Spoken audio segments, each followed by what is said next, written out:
Hey, everybody.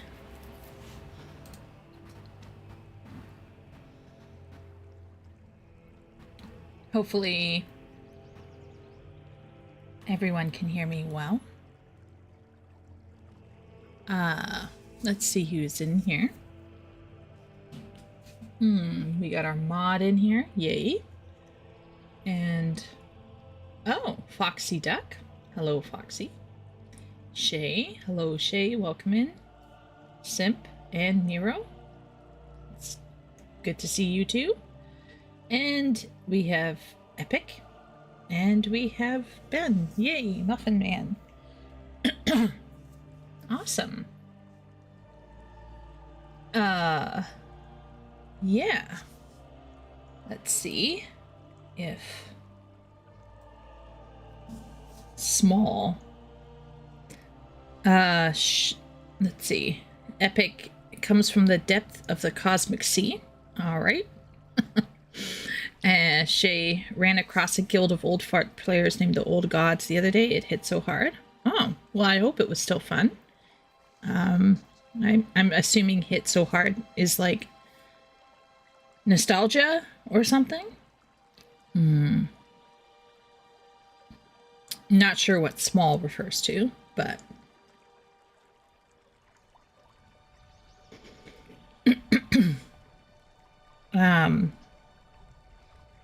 hope everybody had a good week.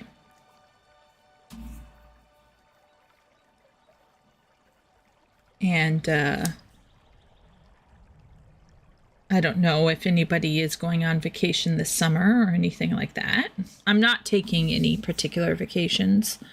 I think there's one Saturday morning for the Berlin Fan Fest. I currently have no Saturday morning classes because things just moved around. So the Berlin Fan Fest morning, I might try to actually stream the keynote and stuff. And what else?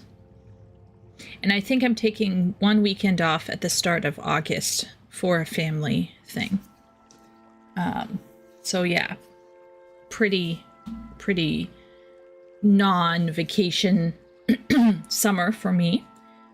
But maybe for other people, they might have plans or stuff going on. I don't know. Hopefully everybody is doing well, though.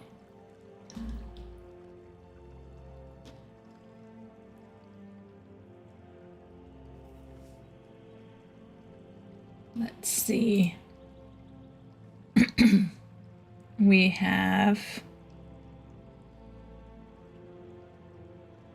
How many people do we got in here?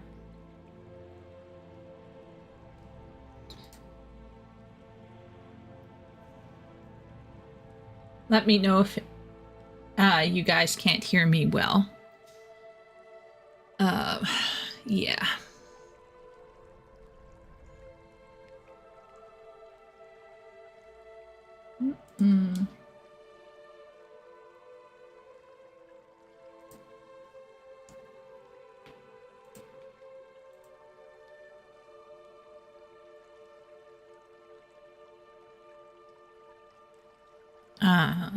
Let's see.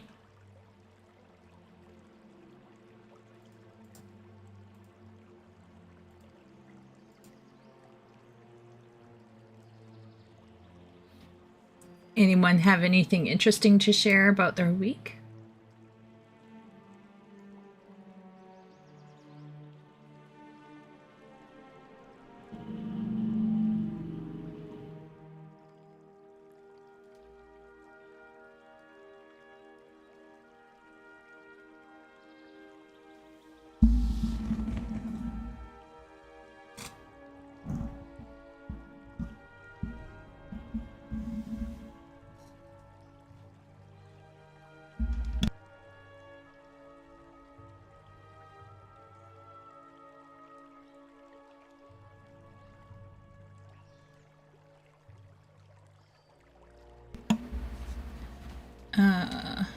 We're boring tonight.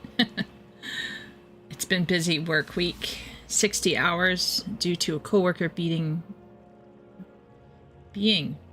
out of town. And our freezer's completely shut down due to the heat. Wow. Okay, so Epic has had a hectic week. Wow, it's too hot and there was a power outage this last week. Okay. Okay. Okay. It was just gross. Yeah. Yeah. Heat waves combined with no proper cooling is just gross. Yeah. 100% agree. Yeah. I know that some of you guys share your power outages, and it seems like not everybody, like, in my mind, I think having power is just like part of life. But I guess for some people, power outages in their area is just a common thing. I always kind of mildly freak out when there's a power outage, just because it's so rare. Epic wrote, "The building I work in is just old, with wiring that probably needs to be reinsulated, but I have a suspicion they don't want to make themselves liable with bringing the changes up to code." Wow. Okay. That's great.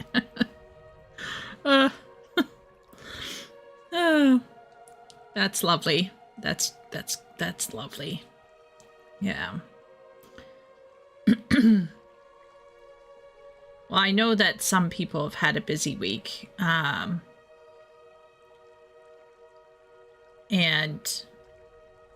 to a degree, I've also, right now teaching has been very weird. Some students have taken time off to go traveling, and other students have asked for more time, more classes. So it was kind of good because while some students went away, others requested more time.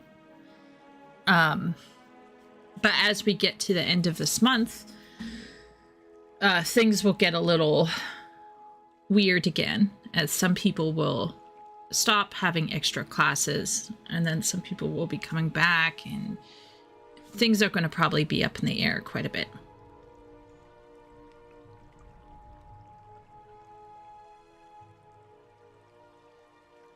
$12 million without power in the Midwest and Eastern USA. This last week, 12 million without power. That's a lot. Yeah, I freak out when we lose power. I get a little squirrely. I'm like, how did this happen? And usually there are very good reasons for why things happen, right? Usually it's like a tree went down somewhere and took down a line, or like some sort of hazard happened and a line went down somewhere. But on occasion, like I was one time when I was living in the house that went on fire. I don't know if, well, there are going to be some people in chat who know the deep lore, right? But you guys remember the building I used to live in that went on fire. And one morning I was looking out the window before class, and the power box, you know, that was on the road quite a ways off, but I could see it. It started sparking, and then it kind of shot out flames and sparks, and then just went boom, and it made this wild, like, crunching noise, and instantly power was gone. So that was a fun time. That was great, because I had no power for the rest of the day, essentially, until somebody could go out and check the power box and fix it. So it was kind of so many trees. Yeah. So where I live right now, Shay, there are so many trees. So we lost power, I think, a while back because of high winds probably knocking a tree down somewhere, or more than one tree down. So building was grandfathered in. But there's now a 10-year difference between the code that built it and what the code is now. Oh, yikes. Yeah, that's a big yikes epic. Transformers got pulled off their poles in our neighborhood this last storm. Oh, wow. Crazy. Yeah. Yeah, weird stuff can happen, right? Weird stuff can happen. And I get that part. But sometimes it's like, how did you guys not think about this before? So it's kind of, it can be a bit hard to accept that power went out. It's kind of like a bureaucratic decision somewhere caused a chain of events that led to having no power. That kind of stuff, like, makes me raise an eyebrow. But you know, you can't always foresee what nature is going to do to, you know, telephone poles and lines and things. Like, it's just, you never really know. So, hello, Jonathan. Hey. Trying to think what else. Oh, I don't think we yet posted it in Discord, but Party and I welcomed into our small household fur baby. His name is Milo. He's a boy cat. He's 2 months old. He was a barn cat. Let's see. Let's see here. So this is him outside, I guess. I don't know if people can see it. This is Milo. We brought him, of course, in. He is in the house, our house now. So this is Milo on one of our couches. And this is Milo getting used to, you know, our floor. So so we got a little man cat. He's a little boy right now. He's only 2 months old. So he's getting litter trained right now. He's very cute. He's very cuddly. He's very playful. He loves to lick a lot. Yeah. So we got that. That was a very random thing. So what happened was I was minding my own business. And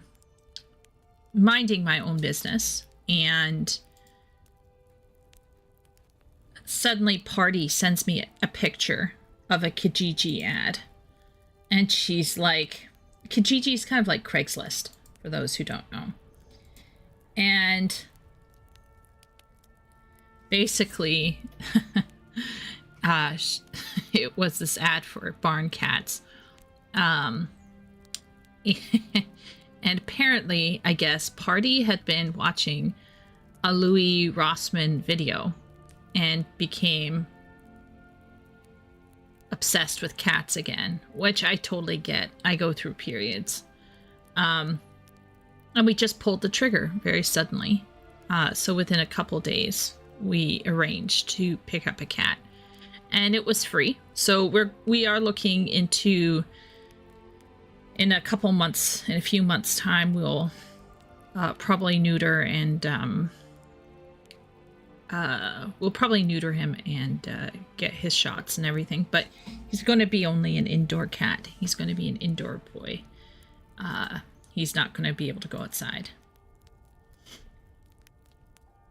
No, Asmund reacting to Louis? Oh, Asmund reacting to Louis. Okay.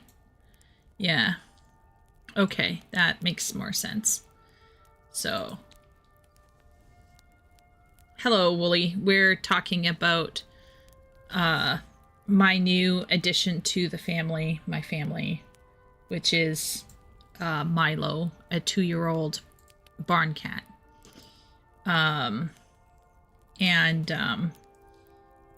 he's very cute. He loves to lick people. He also will like gently nip you.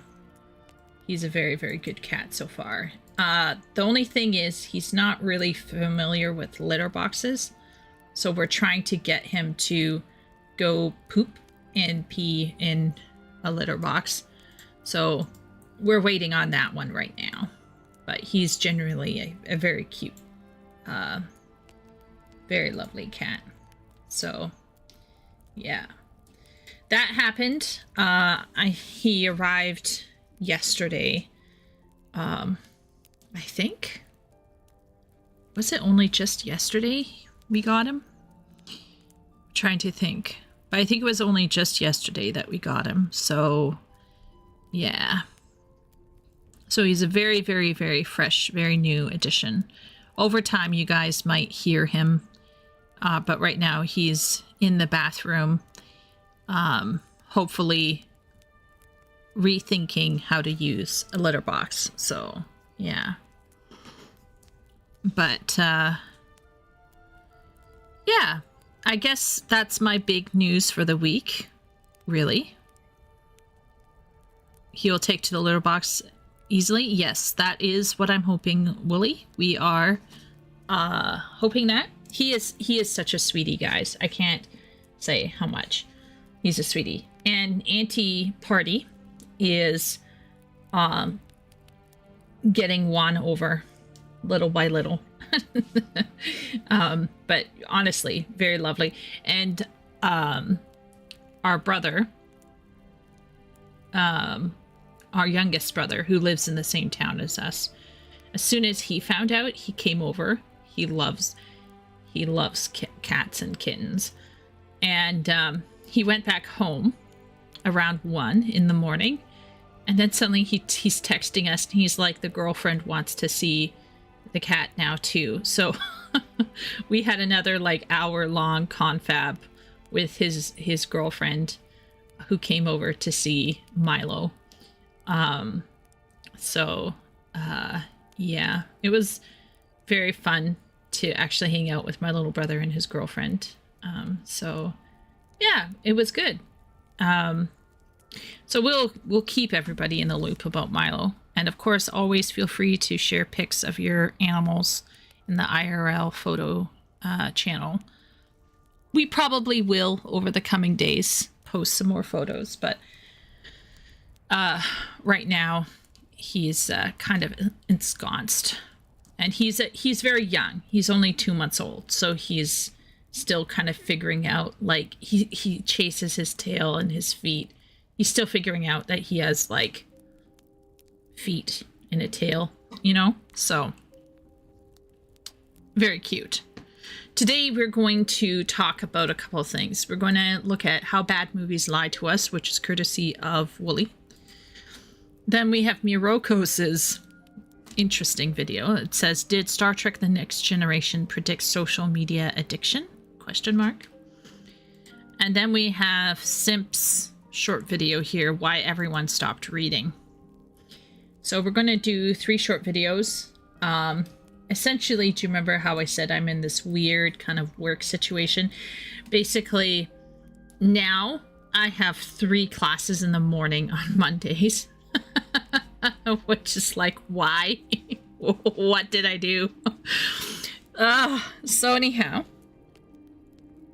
That means I have to get up a little earlier than I would like to go and teach. So yeah, so I'm going to have to like be more aware of time, alas, for the next while. For the next 25 weeks, essentially. But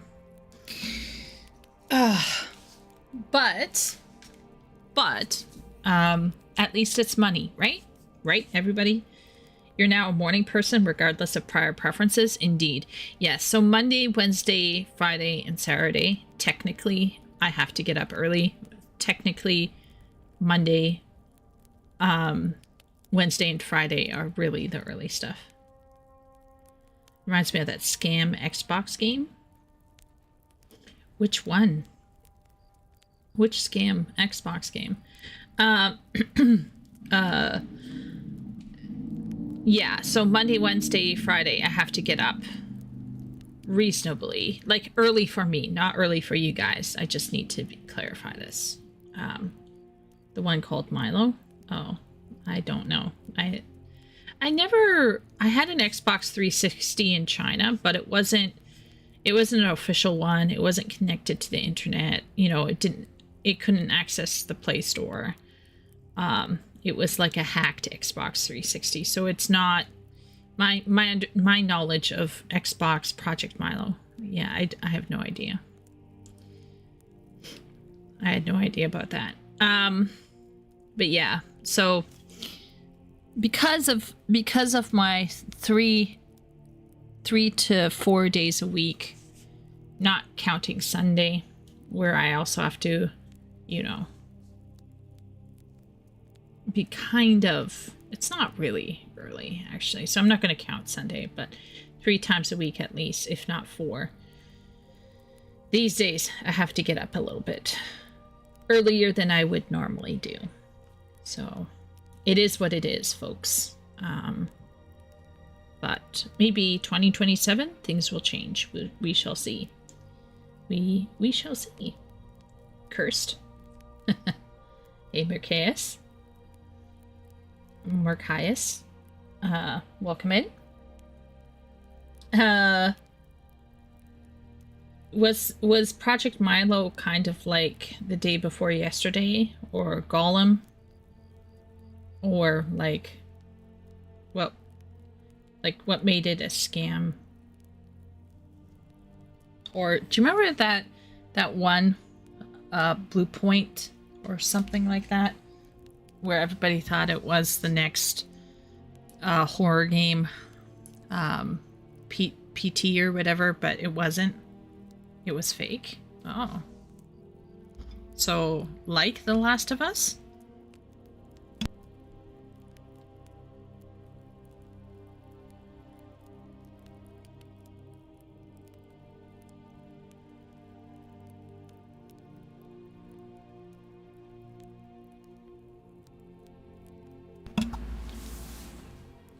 Oh, wow. Oh.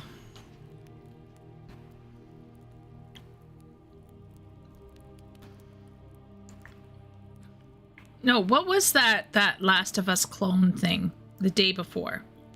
Yeah, the day before. Project Milo was supposed to be an AI that was like a real human, but everything was faked. Oh. How did I miss out on Project Milo? How was I sleeping through this? Day before was just crappy devs? Yeah, sure. The 2 big and recent gaming scams are the Day Before and Ashes of Creation. Okay, if you don't count Dream World and Earth 2.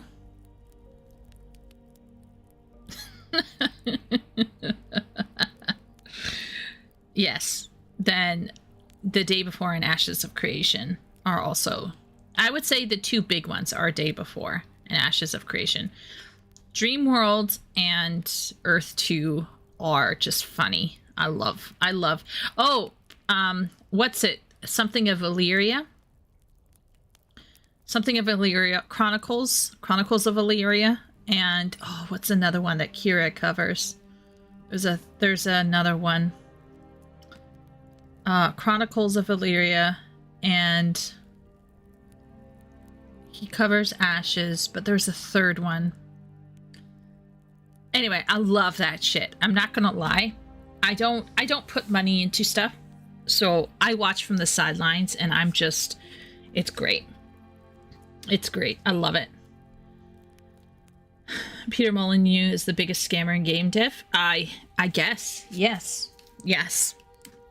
Camelot Unchained. Oh, yes, there it is. Yeah, that's the one. That's the other one. Oh, yeah. Good times. I shouldn't say that because people seem to have lost their money for real. But I've been seeing a lot of some MMO called Monster and Memories lately. Not sure what's going on there. Oh. No idea. Monster in Memories?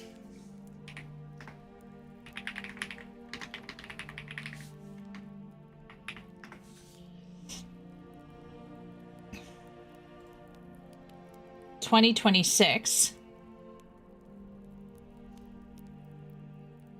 Okay.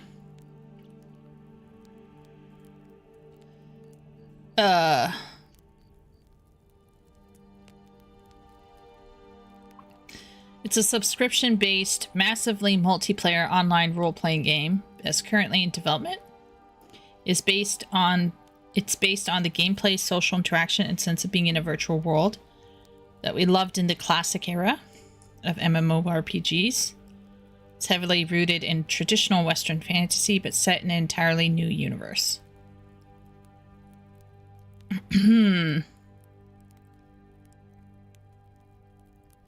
Wow.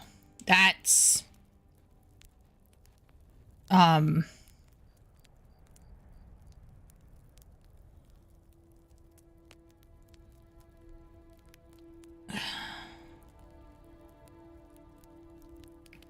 It's very indie looking.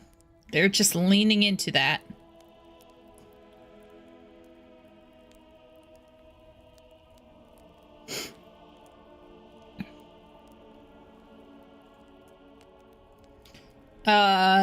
What is our gameplay and system focused? Emphasis on grouping with one or more other players.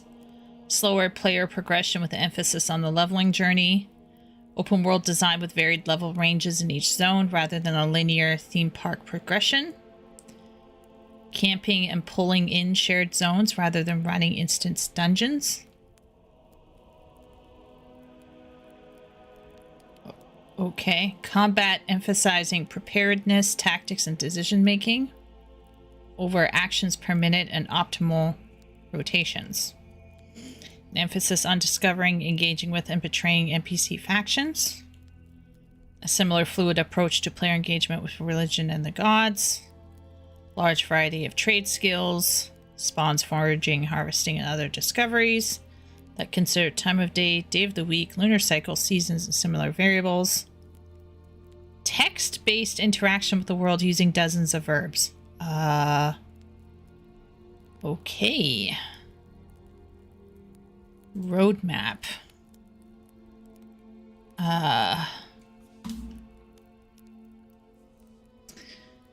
So I guess it's in beta right now.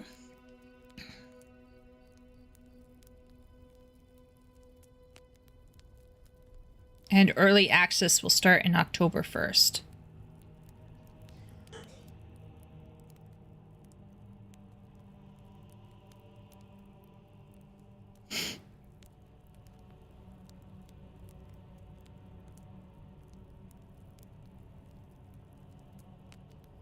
Well, I don't know if it's a scam.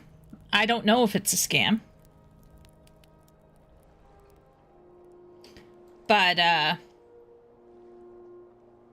it looks like they're trying something. I don't know if it's a scam, though. Right? Like, does this look scammy to people? I mean, it is a sub, right? It says it's a sub. Like, you have to have a sub. Like, is there, like, some crypto shit in here? They have a Trello board. I don't know. So they got a Trello board.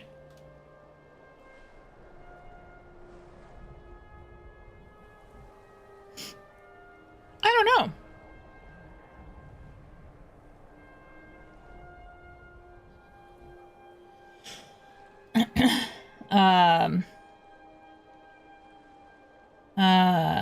I have a friend that alpha tests monsters and memories.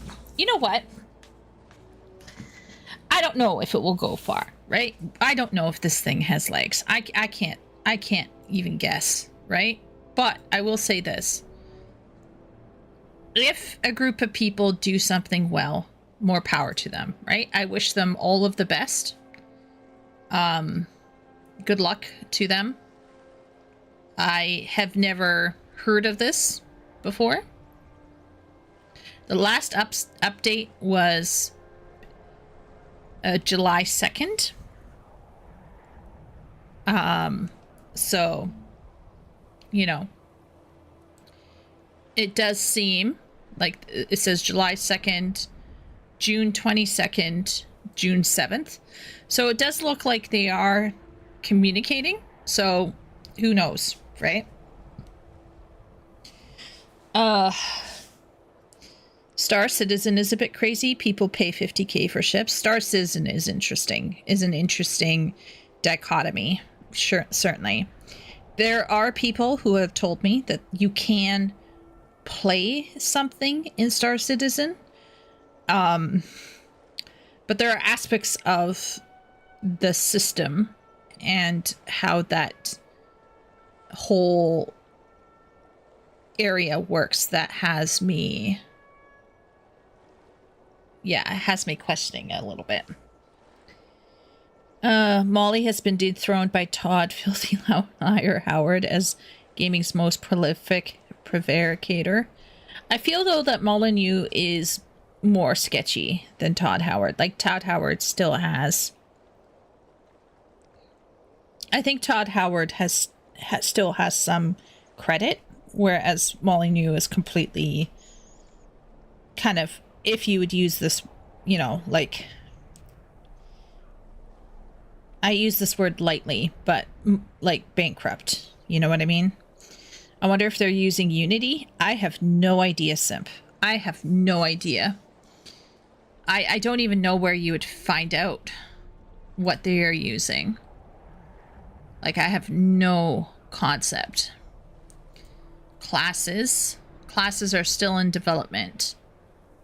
They have... Oh, okay. Hello. Archer, Bard, Beastmaster, Cleric, Druid, Elementalist, Enchanter, Fighter, Inquisitor, Monk, Necromancer, Paladin, Ranger, Rogue, Shadow Knight, Shaman, Spellblade, and Wizard. Yeah.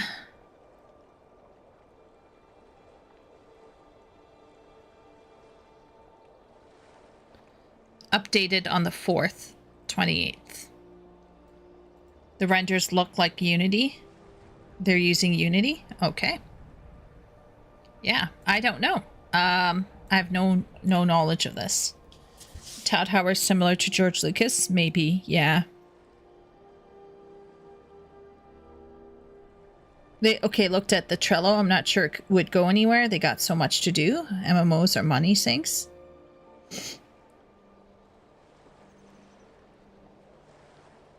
So here's... Okay. I'm not saying that Monster and Memories is going to go anywhere, right? I can't tell you that. But this is what I will say. If a group of people are doing this as a side hustle, and they want to create something, and they have a 9 to 5, and on the side they have no life, they want to make a game, more power to them. I do think that at this stage, trying to build an MMO on your own, however nostalgic it is, I do think that it is extremely, for lack of a better term, iffy. For just from how many MMOs fail these days. You know what I mean? And you know what? Let's not just talk about MMOs. Let's talk about the real modern MMO, right? Which is this kind of like semi-instant mobile gaming. Like, mobile games live and die every day. You know what I mean? So I think getting an established community and surviving with that established community is probably the biggest hill that any game needs to climb. It doesn't matter if it's PoE 2 or the next gacha game or the next MMO. I really think that solid, like even gacha games, right? If a gacha game doesn't have enough things for people to do, people won't stay there. They'll go elsewhere. So in my opinion, the drive to get content and then to maintain that player base you need to support the studio it's like so crucial. That is the big pain point, is it not?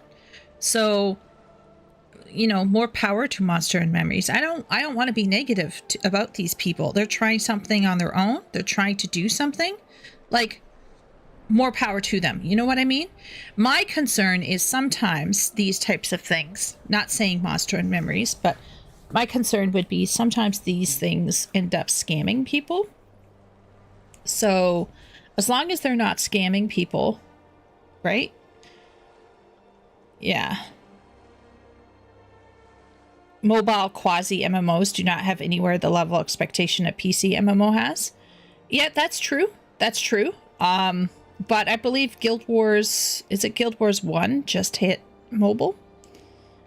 So I think things might start changing for the mobile thing, but that's just my thought.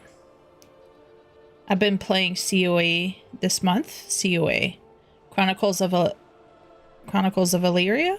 COA. What is COA? Wait a minute.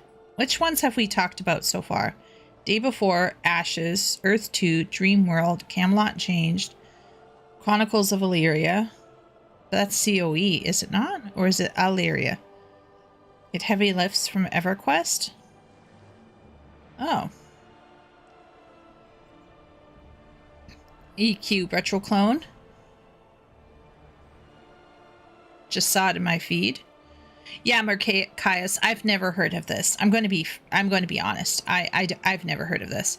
But I will say this, Simp. Okay? I don't know how to say this, but I'm not trying to say you don't know what you're talking about. But I think your assumption that it won't go anywhere because they have so much to do, I don't know what you're trying to say there. I don't get that. It's like saying I'm not going to start my trilogy because there's going to be 60 chapters and it's a lot. You know what I mean? Like, anytime you start a massive project, especially if you start like a massive mobile game or a massive, you know, MMO, like, of course there's going to be a lot to do. Like, what do you... I'm confused. What do you expect? Like, I just don't... Like, you assume it will fail because there's too much to do, right? I assume something will fail because they don't have enough money, or because the devs don't know what they're doing, or the devs are lazy, or they don't have good management. I wouldn't necessarily lay blame at there's just too much to do.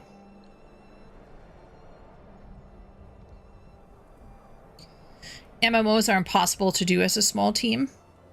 Certainly not a big massively, like a WoW killer will not be made by a small team, as far as we know. But like, did they at any point say they want to be a WoW killer?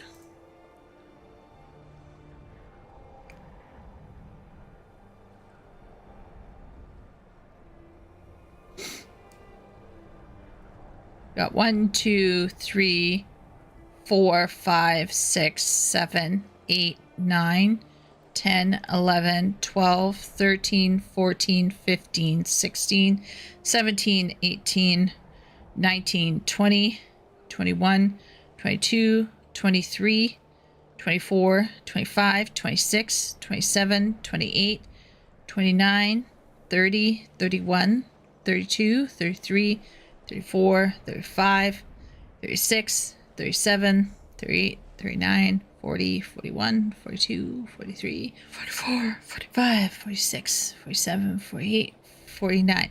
Okay, so we're in within 50 within a team of 50. That's pretty small for an MMO.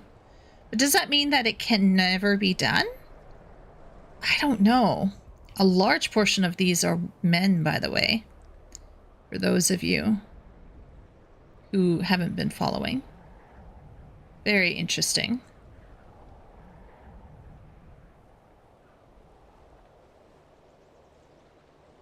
The devs are just making a game they want to play.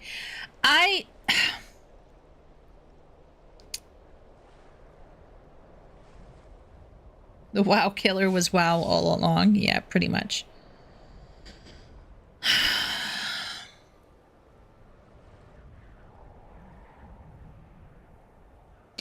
I don't want to glaze Monster and Memories, okay? Like, I don't want to say that this is the next big thing, okay?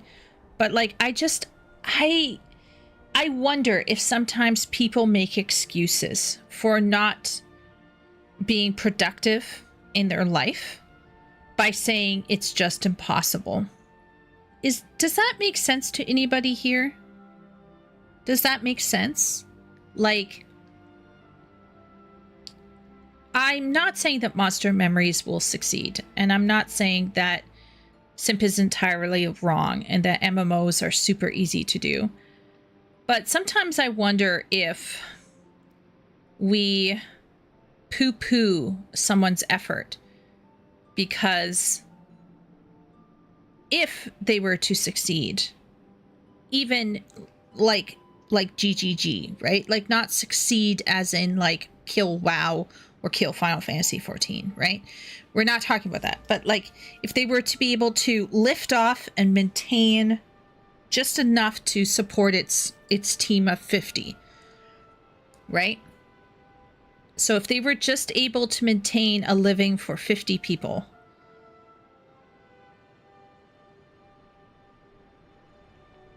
and, you know, the overhead costs for running an MMO,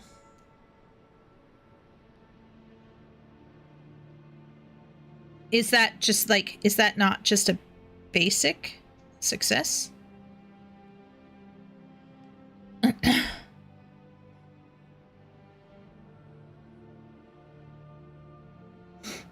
Any game dev would look impossible without a man with a vision and a CEO with a talent for logistics. Yeah, I think for me, what the true challenges of any kind of creative production is usually within yourself or within your team. It is not within the project itself. The project itself, when broken down into small parts, can be achievable. Usually, if we're all going to be honest here, okay? I don't want us to leave the stream feeling depressed. But whenever I ask myself, why isn't this book done? I never blame the book. I always first look at myself and ask, what's going on with me? Right? I don't sit and say, well, you know, this book is really hard, or this book is outside of my usual writing milieu, or this book is requiring more research than usual. I usually ask myself first, what's going on with me?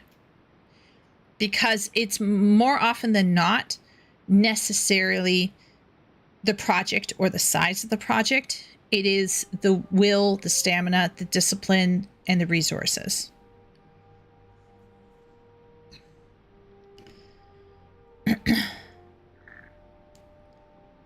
The subscription probably doesn't even cover the servers. Possibly, yeah. It's expensive. Now, the game they're making is impossible for a small team. The tooling isn't there. Like, a small team can make a multiplayer game now, but MMO is a big step up. It depends on your goal. If you're after making a small game, it does better than expected. Good on them. The problem, people expect lightning and a bottle success. Yes. So, Foxy Duck, I think this is an issue. I remember listening to somebody talking about MMOs these days, and a new MMO starting doesn't have a lot of content. So a lot of people just, like, they can't, there's a level where they can't play it anymore because there's just not enough to do. So when something launches too early and there's not enough to do, what happens? Well, people go away.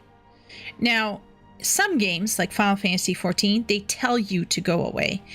Final Fantasy 14 devs keep telling you, go get a life, go outside, go touch grass, go stop grinding, our game. Please stop grinding in our game. But this is like an ongoing thing, right? So there are some people who will say stuff like that, right? There will be people who are like, you can take a break from a game, go away, do something else, play another game, come back. And I guess the problem is that some people are indeed kind of dumb. I hate to say this. Like, I don't want to call all people stupid, but we know the meme, right? We all know the meme where people are like, oh, you're not playing that game anymore. I guess the game's dead now. I guess this game is dying because you aren't playing it anymore. Or like, oh, you've abandoned WoW because you stopped playing WoW for a bit. And so there is this weird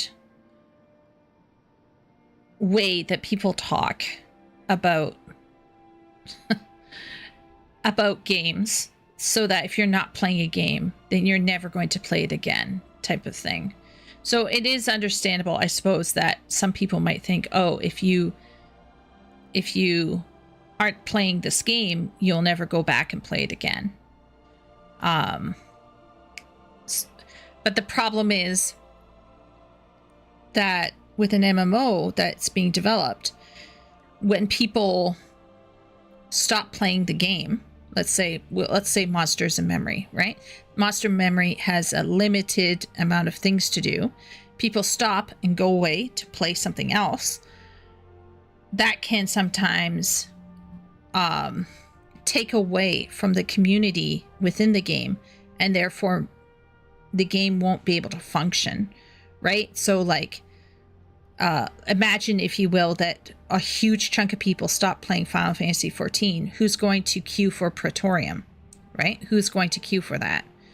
Now, of course, the easy answer is that with solo trust and duty support, for example, in some ways, I think Creative Unit 3 has future-proofed the problem of low population numbers by having this support for solo runs and dungeons and things like that.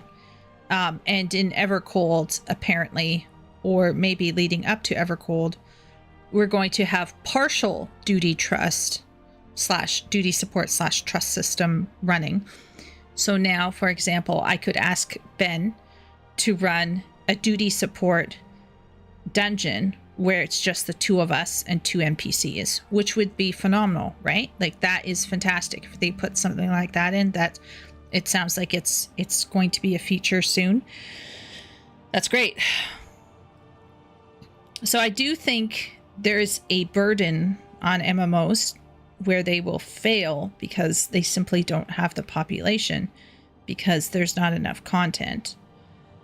But if the MMO is made a certain way to allow for the population to fluctuate radically, maybe it could survive long term. Kind of like an ARPG, right? Like an ARPG has seasons, and people come back, play for a bit, and then they leave. And then they come back, play for a bit, and then they leave. And some studios, like GGG, survive very well with this kind of a seasonal system. So I don't know. Maybe I'm just, I don't know what I'm talking about, but yeah. They're out of season. MMOs are a seasonal game now. Yeah. It's probably easier to make Clair Obscur 33 than the game they're trying to make. You just can afford fancy voice actors. Yeah.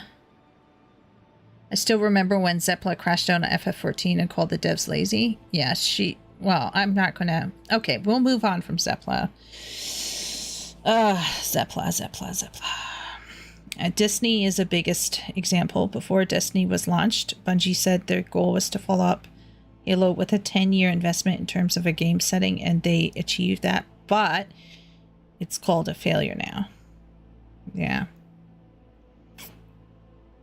Bungie is a weird one. Bungie, I will say, There's something about the stories coming out of Bungie that makes me wonder if there were people at the top that were just siphoning shit. You know what I mean? But the game itself, I mean, poor Aztec Cross. There's been heaps more people around since the Evercold announcement.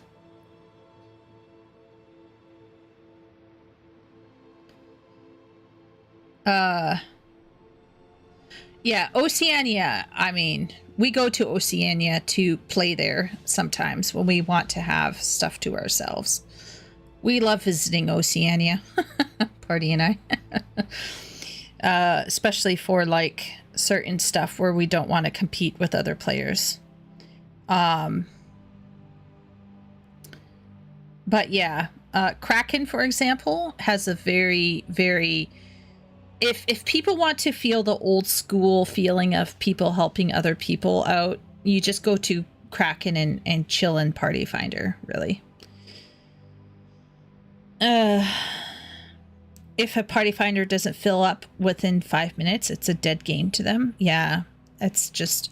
I think people have a weird mentality. People talking about WoW that they don't like the seasonal setup, even though WoW has basically been seasonal since raiding and Mythic Plus up the gear each major patch. Yeah. The team mostly being male. Game dev is still about 80% male. I think people are confused because on Twitter they post misleading pictures of women working for big AAA studios. Yeah, that's what I assume, Simp. That's what I assume. Most devs are probably just men. Yeah, that's what I... What beef do you have with Zeppla Party? I'll let Party answer that question.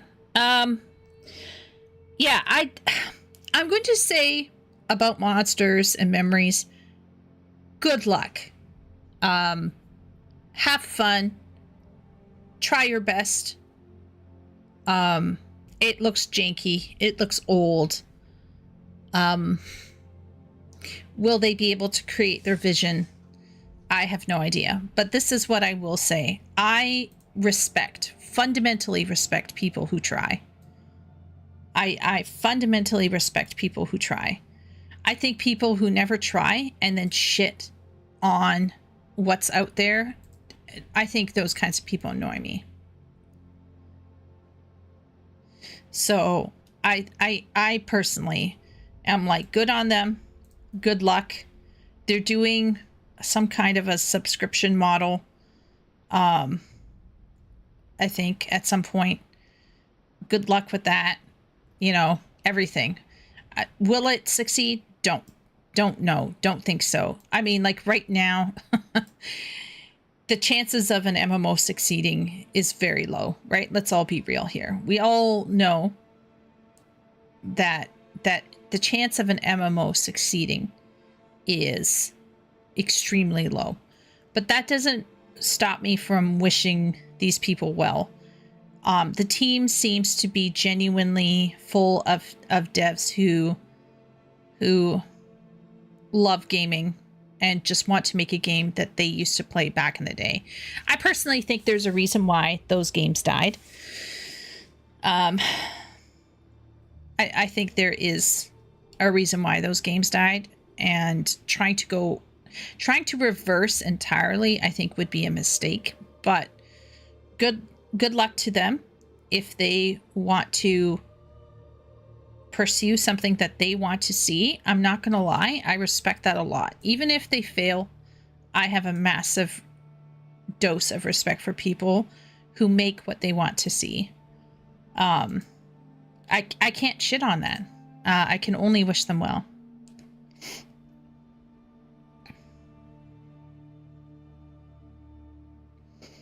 I dream of winning the lottery and paying accountants that specialize in fraud and embezzlement to analyze the gaming industry. Yeah, audit, Wooly. See, that's what I was thinking about with Bungie, Wooly. Is there's just like Bungie, for example, and the upper level management, I would love to audit everybody in that. I'd like to audit a bunch of different games, if you know what I mean. Let's see where the money is going. Where is it going? Where is it going? But yeah, I think MMOs are a tough sell. MMOs are tough to make. I don't doubt that. I am not doubting it. I guess my takeaway from it is, like, I just want them to do well. Good luck to them. You know, I don't see, as long as they're not behaving in a scammy kind of way, you know, like asking people money before it's it's really working well. You know, I just, like, as long as they're not putting in weird crypto shit or are, you know, doing crazy stuff, I think my feeling is that, you know, good luck to them. So anyway, what we're going to start with today is how bad movies lie to us. How bad movies lie to us. This is a movie recommended by Wooly, and the subtitle for this is Subverting Expectations. And then it says here, bad movies lie to us by breaking the promises their stories make. In this storytelling video essay, I break down how subverting expectations became one of the most abused ideas in modern movies and TV. A good plot twist surprises the audience while still honoring the story's logic. A bad twist betrays the audience, breaks the promise, and then calls itself genius. From The Last Jedi to Game of Thrones, modern storytelling has become obsessed with shock, deconstruction, and bold creative choices that often leave audiences frustrated instead of satisfied. But subversion itself isn't the problem. Bad writing is. So what is the difference between a powerful twist and a broken promise? A good story can trick you. A bad story lies to you. So I am so glad that this person does not appear to be throwing plot twists or subversion under the bus. But what this person does appear to be suggesting is that a strong story can bring surprise and amazement and shock even within reason, and not, you know, in a cheap way or in a malicious way. And I think this is where I'd like to say that there are two kinds of negative ways that subversion of expectation happens. So I just want to quickly outline my thoughts on this before we jump in. But when we are talking about poorly done twists, okay, I do want to say there's a difference between subverting expectation. There is a mild difference versus a twist. Because I think in the one case, it is subverting expectation is not doing what the audience wants. And then the second one is surprising the audience. And they are interconnected because often the twist will not be what the audience wants. So that's a fine difference, I think, between the two. But if we're looking at poorly done subversion, there's two forms of it, in my humble opinion. One is what we call cheap. I would call it cheap. And this means it is contrived. Number two, it's just poorly written. So it's a dumb idea, just dumb. And number three, malicious, ideologically driven. Okay, so I'll put Luke. What happened to Luke in The Last Jedi is ideologically driven. You see, I am fine with an avatar of hope and transformation, undergoing a challenge to the goodness of their character, and having to deal with, for example, grief and loss, and maybe struggling with it. But when it comes to some specific figures, to bring a modern, gritty, dark mindset to that character is fundamentally malicious. It is possibly, quite possibly to me, malicious. Because they're taking something that is culturally iconic and intentionally positive and transforming it into a modern, depressing, air quote, realistic trope for what I consider to be an ideological reason. And that is to say, the people that you consider to be heroic are not heroic. The things that you consider to have value have no value. The people that you looked up to are shit or assholes. And we are all broken, and we are all, mistaken. We are all sinful. And there is a truth to that, right? Hamlet tells us that we are all broken. Macbeth tells us that evil is everywhere, right? There's nothing wrong with the story telling us about the realities of life. There's nothing wrong with the story telling us that people will eternally carry burdens, just like Frodo is always changed because of the wound in his shoulder. But there are some people in some stories that don't speak to reality. They speak to possibility. And to bring those types of stories down into reality is ideologically malicious.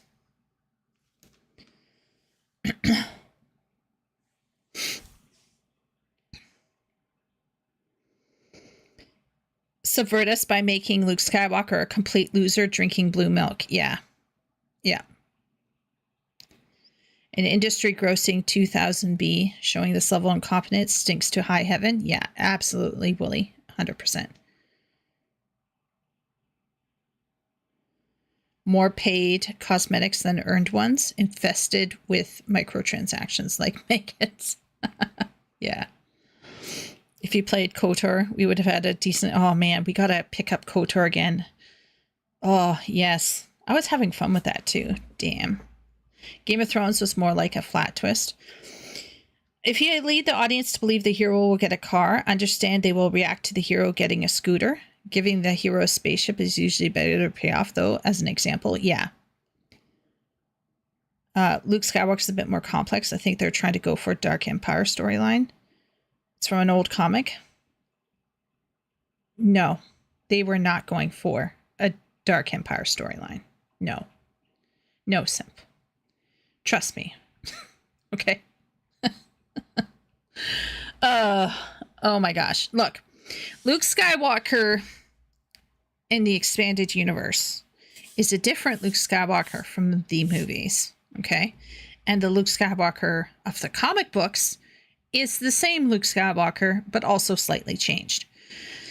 The Luke Skywalker of the expanded universe and the Luke Skywalker of the comic books, of course, they have to take him places, right? So Luke Skywalker in the expanded universe and Luke Skywalker in the comic books goes through dark periods, okay?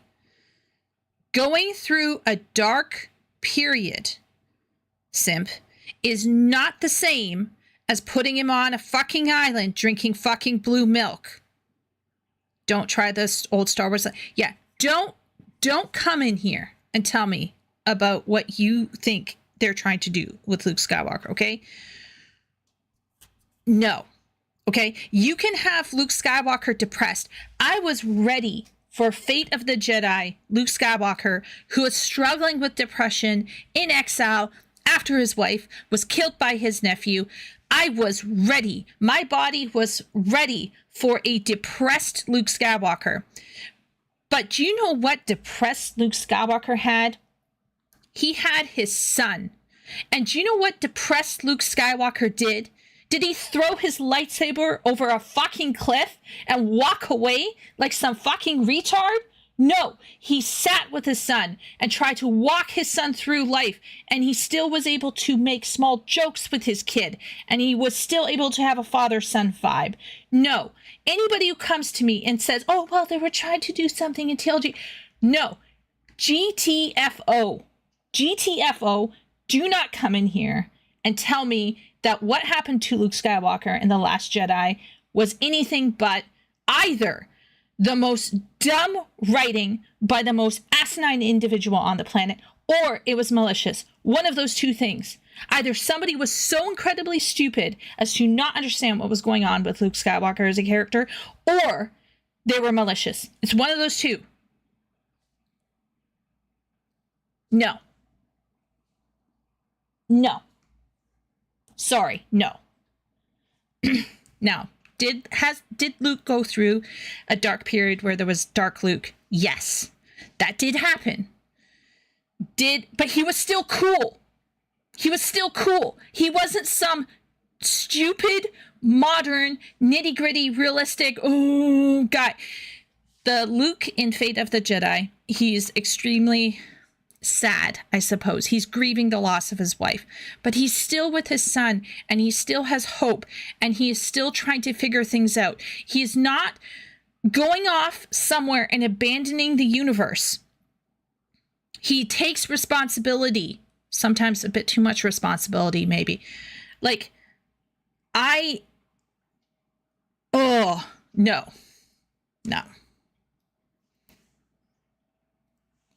They made all the white men in The Last Jedi clowns? Yes, exactly. And you know what?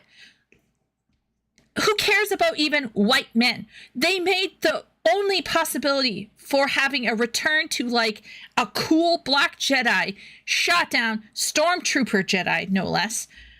Finn was robbed. It's not just the white men. Finn was so cool. He could have been a stormtrooper. When he turned on that lightsaber in Force Awakens, I was like, okay, so now we're going to have a stormtrooper guy become a Jedi. Isn't that cool? And they didn't do it. So it's not even white men. Black people got shafted. Women got shafted. They made the women almost culty. Like Holdo, the way... Anyway, I can't go down this road. I could just keep going on and on. But I do think that in the case of Luke Skywalker, it borders on malicious subversion. Because they wanted to say, oh, you know that hero that you loved? Who stood up and had hope for his father? Who believed in the good in a person who killed children? You know that guy who saw hope everywhere? Well, guess what? We're going to make him hopeless and have him abandon an entire galaxy of people because one night he sensed a darkness within his nephew. So he stopped everything and ran.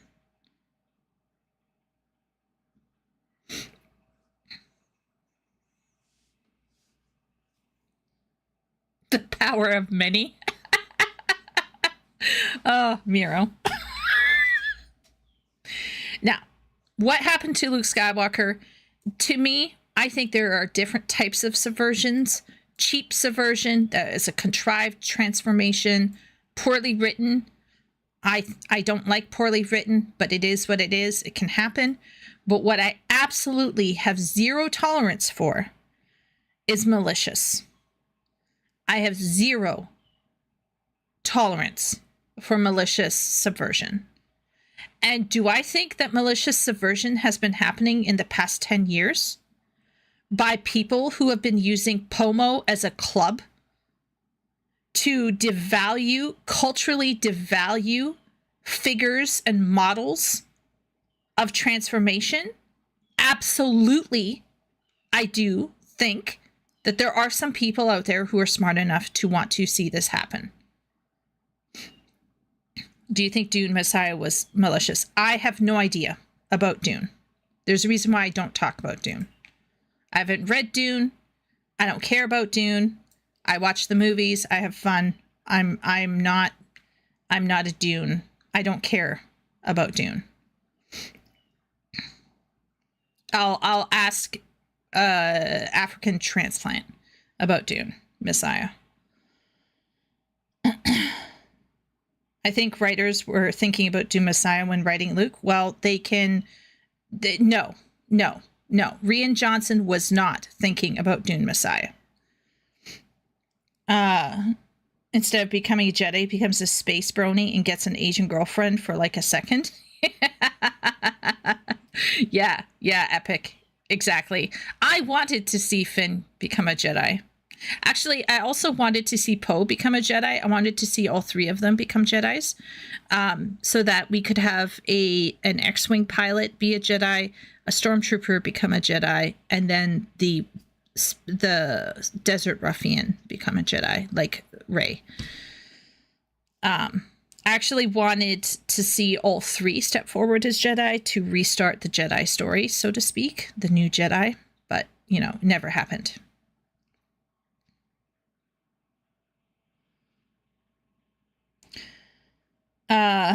Luke was meant to the beginning of a new Jedi Order that acknowledges the dark side and doesn't try to suppress it like Clone Wars Jedi did. Yes. Yeah, Foxy. In fact, Luke in the books, for example, kind of went with his gut for the most part because he didn't have a lot of access to the traditional Jedi, like light Jedi lore. So he kind of was like, yeah, I'll have girlfriends and try to have sex and shit and make babies. So they definitely broke away from more traditional approaches to like the Jedi that we see, for example, in the first three in the prequels. And some people would argue Luke Skywalker on occasion is more gray. But I mean, once again, you can do things that are nuanced without doing what they did in The Last Jedi. The Last Jedi is just stupid. All I know is the big industry writers and producers appear to be really good at narrowing down the core ideas of a franchise and then wanting to try the opposite. Yeah, it does feel like that. Imagine if Finn found Mace Windu, who survived on some Darth Maul shit. Like, you can't tell me a Jedi needs his arms to use the Force. There's enough Jedi trickery for Mace Windu to survive that fall. Yeah, that's true. That's true. I call Luke a great Jedi because he uses the Force, has good intentions, but did not grow up in monasteries. And like true Jedi, he embraces things like love. Yeah. I am more in the camp of saying that Luke is a great Jedi, but Luke can be a great Jedi and actually have even gone dark on occasions without being a loser. And without walking away from the people he loves. There's a fundamental core to Luke Skywalker as a character. It speaks to a very specific idea or theme. And to transform that in any kind of way is either showing that you are stupid and you have no idea what you're doing and you should just stop, or that you have a specific reason to make these changes, and that specific reason is malicious. Now, some people will say, oh, well, they were trying to do this or that. No. Why are you trying to do this or that? You're clearly not asking enough questions, right? If you're like, well, they were just trying to be like Dune, why would they try to be like that? What is it specifically about any other modern piece of writing that is so contrary to what Luke is as a person? Why would they even try it? Why would they try it? Because they have no appreciation for what the original was saying and what the original was doing. And if you have no appreciation for something or no respect for it, then I have to ask, are you stupid or are you being malicious? Are you trying to undercut what was being originally said?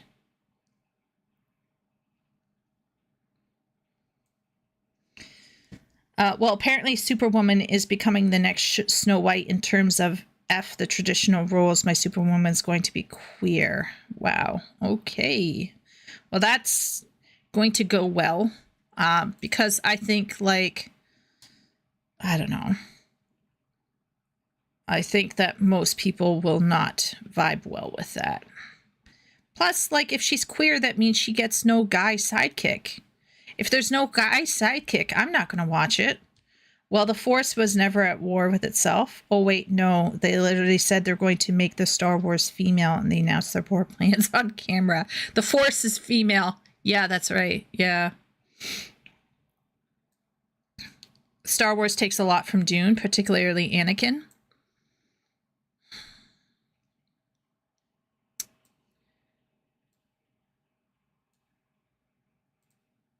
The story is not just about Anakin. And my contention is not about Anakin.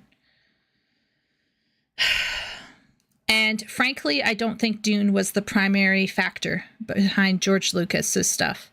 I did research on it. George Lucas was interested in quasi-spirituality. He was interested in myths. He liked cowboy films and he liked Japanese films. If you watch The Hidden Fortress, you know what I mean. There's stuff in The Hidden Fortress that is literally like 1-to-1 with the original Star Wars. He was obsessed with Japanese film.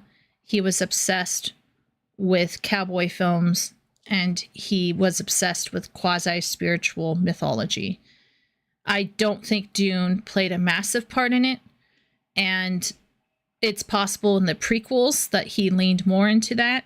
But we're not talking about the prequels. We're talking about Luke as a character. I'm not talking about Anakin. And what he did with Anakin, it's almost like you can't comprehend it, Simp, for some reason that I literally don't understand. What they did with Anakin, which is what we would call like the tragic downfall or the tragic hero, or the fall from with hubris, right? That's Macbeth, okay? That is not quite Hamlet. Hamlet's a little bit different, but it's very like Macbeth, where you have a hero who might have had good intentions, but goes off a cliff, goes crazy, goes dark. And in the case of Anakin, we have a moment of redemption, and he dies at least doing the right thing, okay? Guess what? That's cool. That's fucking cool. What they did with Luke was not cool. I'm sorry.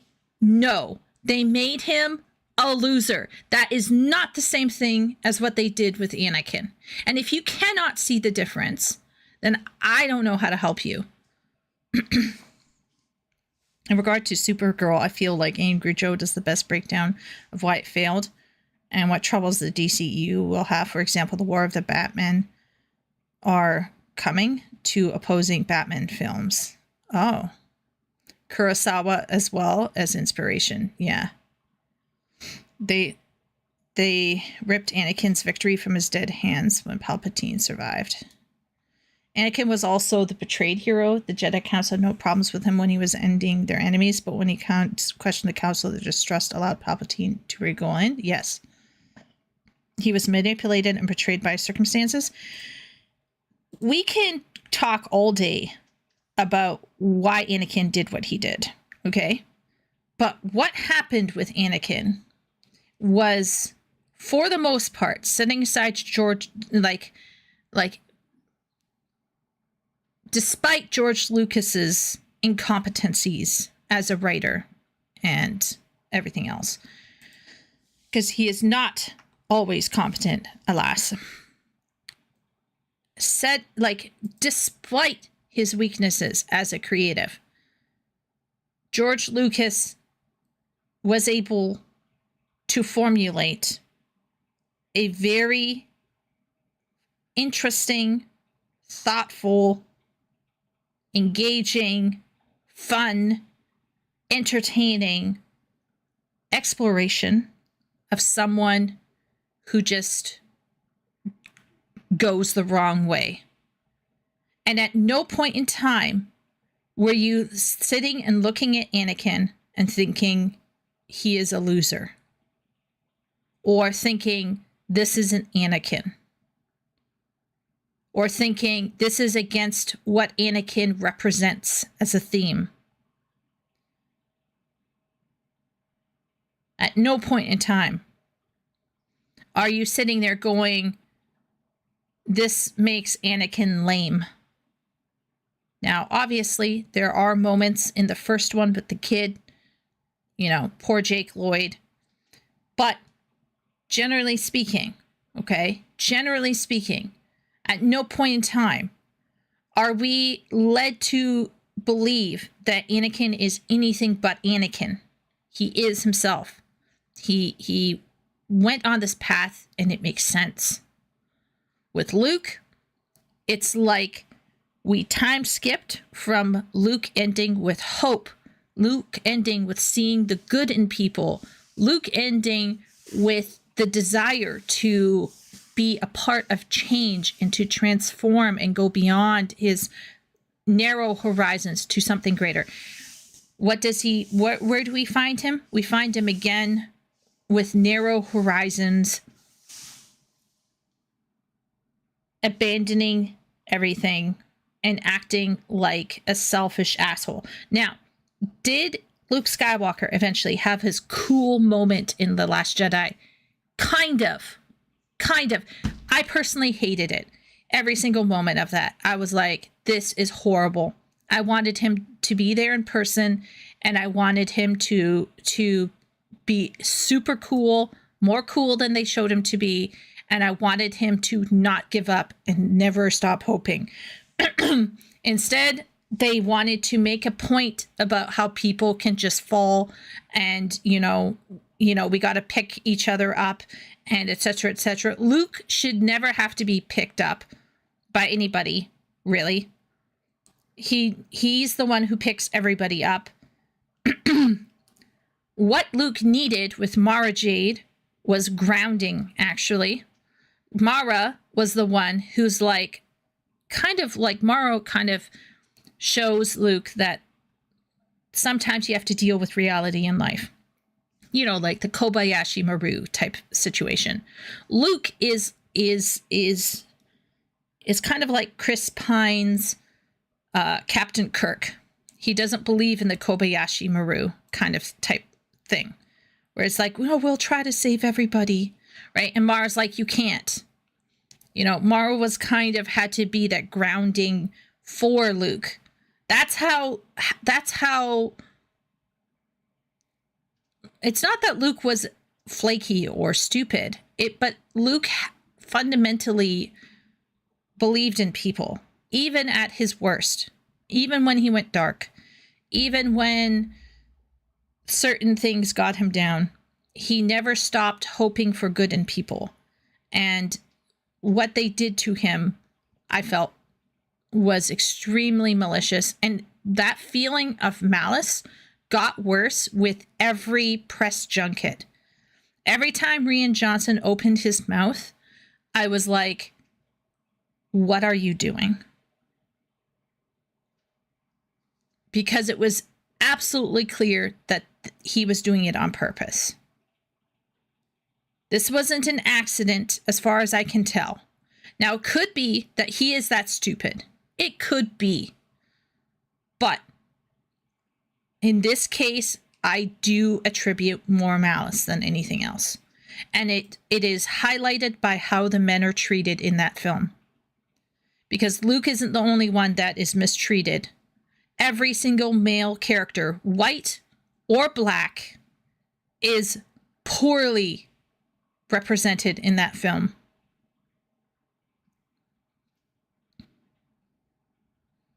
It wasn't Luke Skywalker, it was Jake Skywalker.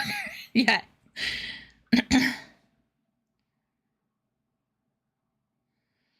Angie Chieko has the most Canadian sorry I've ever heard. They fucked Anakin and Ross. Anakin was never meant to be evil. He was just manipulated and betrayed by his circumstances.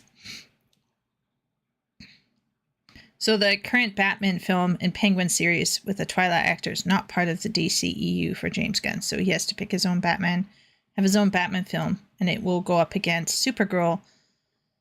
The current Batman we have out already, and all of the fanfare he caused with his brutal fight scenes. Supergirl didn't have an audience they were focused on, so nobody went to see it. Yeah. Royal, I have to say that this is just the fact, right? You can write for who you want to write. I am always a huge supporter of people doing what they want to do, right? You do what you want to do. You make a game for the people that you want to make a game for. Write a book for the people you want to write a book for, but don't expect people to show up, right? The universe does not owe you anything.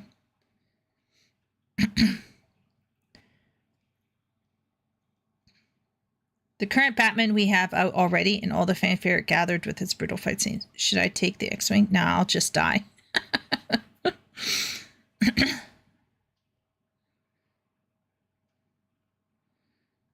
Epic's not going at all. You need to support the movies you like. That's true. I do think it's good to support the movies that you like. But also some people just don't have it within them, or they have no access, you know.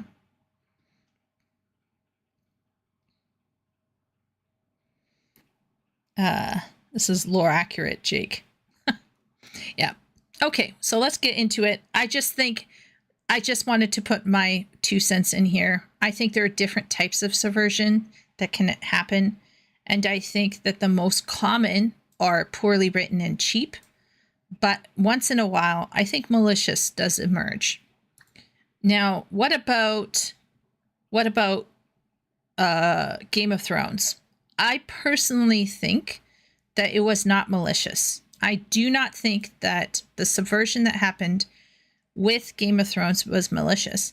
I think that they simply either were given ideas by George Lucas, and George Lucas had a dumb idea, and so it came off as horrible and everybody was upset. Or it was that they were just being lazy, right? So we could say dumb or lazy, like they just wanted to shit something out. So it is possible that with the Game of Thrones situation, the subversion that happened there was due to actually writer failure from George Lucas. Sorry, not George Lucas. Good heavens. George R.R. Martin. And George R.R. Martin maybe sent them his ideas and they committed on it and it just fell apart. And that's why he's never written since. Or they just shat something out with the blessing of George R.R. Martin. And we all know what happened. So I don't sense that the writers were sitting down and thinking, how are we going to undercut George R.R. Martin's themes? Okay. I from the sounds of it, it doesn't sound like they were maliciously trying to be contrary to the themes that George R.R. Martin had set in motion.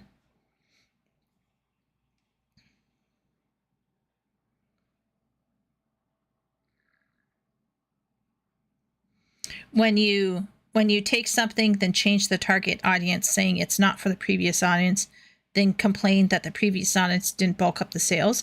Yes, Foxy, exactly. Like, you have no right to let's say you decide to make a Star Wars film for queer women. More power to you. Go ahead and do it. Don't expect me to show up. Right? Don't expect me to show up. It's just, you can't expect, you don't deserve to get my money when you didn't do something that I wanted to see, right? That's just the way it is. Same thing with fan fiction, right? Everybody in fan fiction knows this. You can write whatever shit you want, put it online. You are not entitled to anybody clicking and reading and then reviewing. You are not entitled to any of that. And you're doing it for free. You're doing it in your spare time for free, right? So like, what are they, what do these people think, right? We're going to just shell out money because it has the label of our favorite thing on the front. Now, I do think that there are some people who kind of are that checked out so that they'll just watch it and be like, yeah, this is fine. But yeah, anyway. Game of Thrones was a great series that got passed off to directors that gave it no care and were seeking to tie up things for a hasty ending. Whatever the case, it killed the actual book's conclusion. Yeah, Epic, I think in this case, from what I understood, from what people told me, the directors/writers of the show wanted to go do something else. And so they quickly wrapped it up and then kind of was like, you know, let's go. You know what I mean? So I think that is more, that says more to me cheap or dumb, right? Poorly written. It's not malicious. I don't think it was malicious in the sense that they were deliberately trying to undercut anything George Martin did, you know? So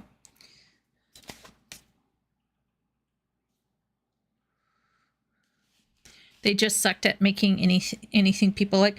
I mean, I know that there are guys out there who are into girls kissing. I think if they made Supergirl super hot and then they had her kissing the chick at the beginning, I think some guys would be like, ooh, right?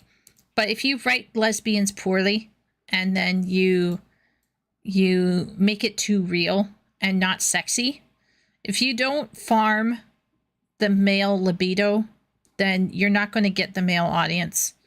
And if you don't farm the female libido, like, think about it. A lesbian film is only going to be for lesbians. I hate to break it to these people.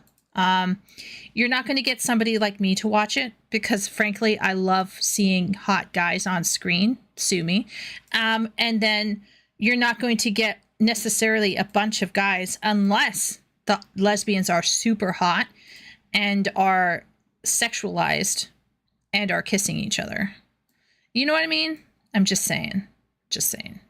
You're only going to get a certain group of women watching it. And most of those women are going to be, you know, within the queer community, within the LGBTQ plus.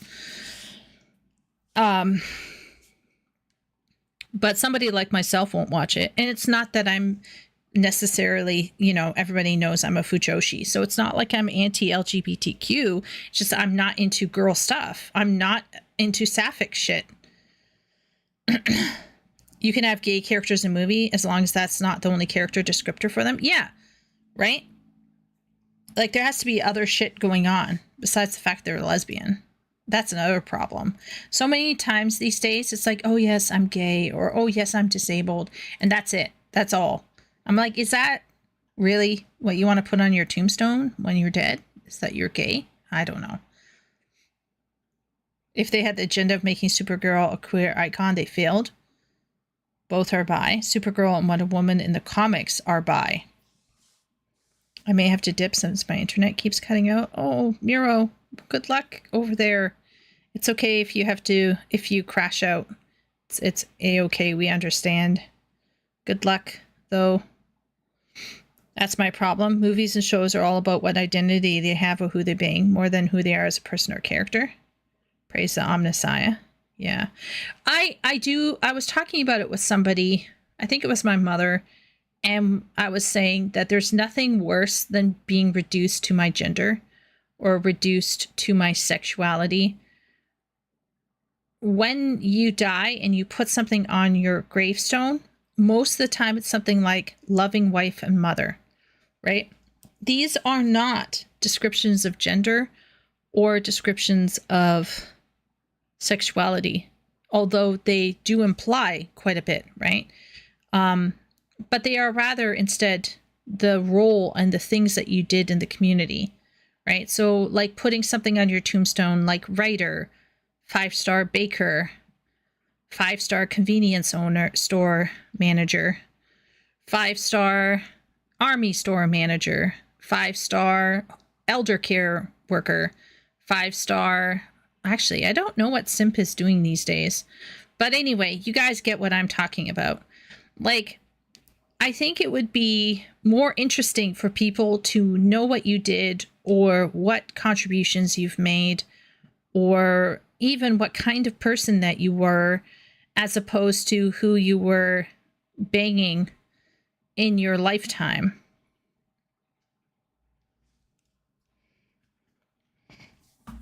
Collectivism is a poison to the individual. But it's not even true individualism, Marqueus, because if they were truly individualistic, then they would respect people's individual choices, which they do not. It's not collectivism versus individuality or individuality versus collectivism. It's actually simply a new collectivism versus an old collectivism. The individuals, truly individual people who are actually individualistic are rare. They're rare. Very few humans are truly individualistic. Most humans are always going to be part of a collective. It's simply a different collective. You know what else is interesting about Supergirl? The scriptwriter didn't read the actual comic the movie is based on. The comic has an unreliable narrator that the images show the truth of. And in an interview, she and her team said that the villain was ended at the end by Ruth, despite the narration. The images show her aspiring creme, something you will only know if you look at the page. So basically, audiobooks killed. Oh my gosh, that would be hilarious. Audiobooks destroyed a movie. That's funny. All media should be made for white, autistic male Catholic gamers. Otherwise, you're all istophobic. Wow. Really? Do tell, Wooly. Anyway. All right. Let's get started. This genius thing sure is easy. Boo. I bet you hadn't been expecting that, had you? This genius thing sure is easy.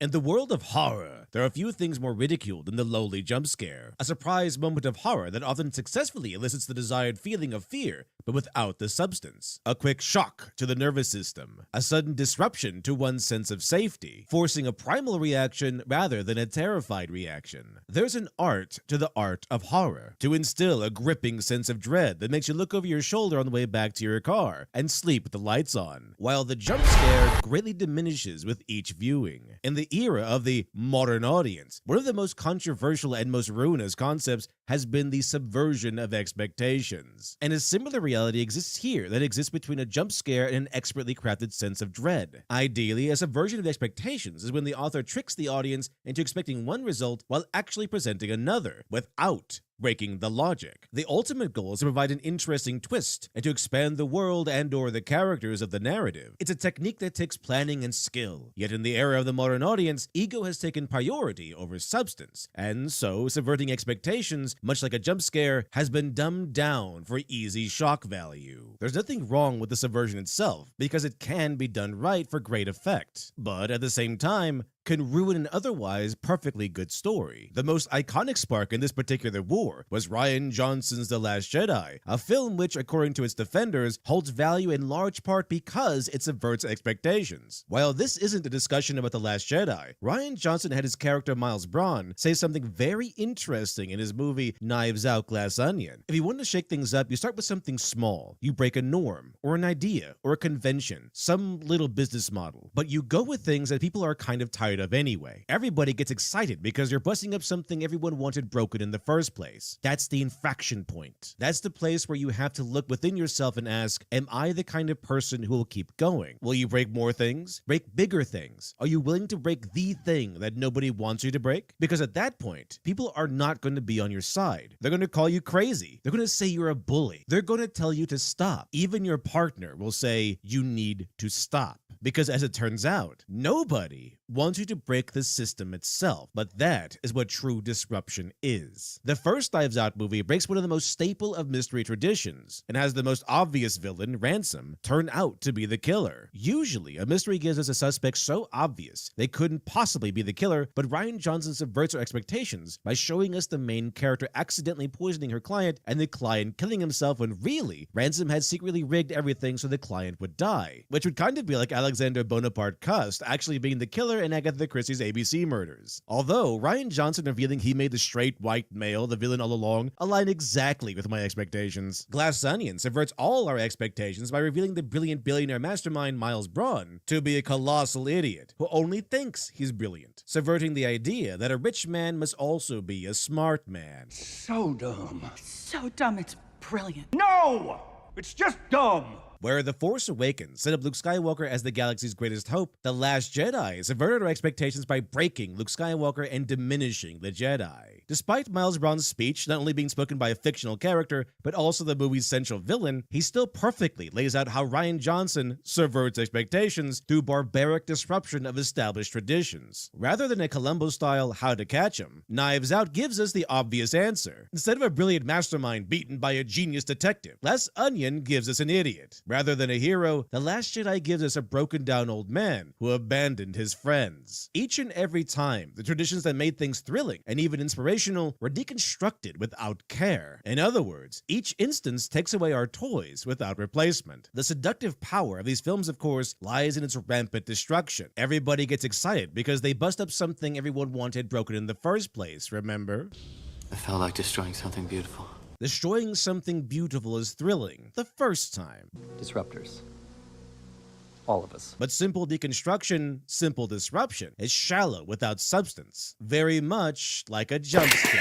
It loses its power once the surge of primal emotion goes away. Because Rian Johnson's style of subversion, the modernist style, is happy to deconstruct, hoping their audiences gush over the ashes. While true subversion requires reconstruction. You see, even when bending the rules, you must still bend them like an artist. Now for clarity, reconstructionism as used here refers to the burgeoning desire to rebuild after the era of postmodern deconstructionism, to exchange all that cynicism and irony with authenticity, a noble return to unapologetic emotional sincerity, and a restoration of philosophical meaning. Or, to put it simply, a desire to reconstruct after the barbarian hordes have deconstructed our culture. A mindset that celebrates work both past and present, that respects mythic and spiritual meaning. Stories that provide value beyond. Yes. I'm going to stop here. There's so much. He is cooking here for me. He is really cooking here for me. And this is why. There is nothing wrong with subverting expectation. And some of my favorite stuff that was written, like Neuromancer, for example, I think to a degree the Malazan series are extremely modern, and they take human experiences and make them extremely realistic and gritty, and they kind of, to a large degree, they will kind of make very interesting statements about, life and human experience. Hamlet is another example. Frankenstein is another example. These are all examples of people exploring human experiences and talking about very real questions about ethics and morality. But not everything has to be this kind of grungy. And I do think that there are seminal films that kind of caused an unhealthy obsession with realism. One of them would be, for example, The Dark Knight, the second Batman film, where people mistook the value of that film because of its shock value and because of what was going on the screen. And subverting expectations or putting twists in things, or kind of deconstructing something that is familiar into something that is not familiar, or taking a character to a place that you did not expect. Some of this is phenomenal and brilliant, but some of it can be disrespectful and stupid. And so it's one thing with, I believe he was showing, what was the name of the film where he's on the beach and he looks over and he sees the Statue of Liberty. Was it Planet of the Apes 1? But anyway, I forget the name of the film, but we were studying the music in film class. And the music, if some of you guys might not know this, but the music was composed, was it by somebody Goldman? Anyway, he did a 10 octave.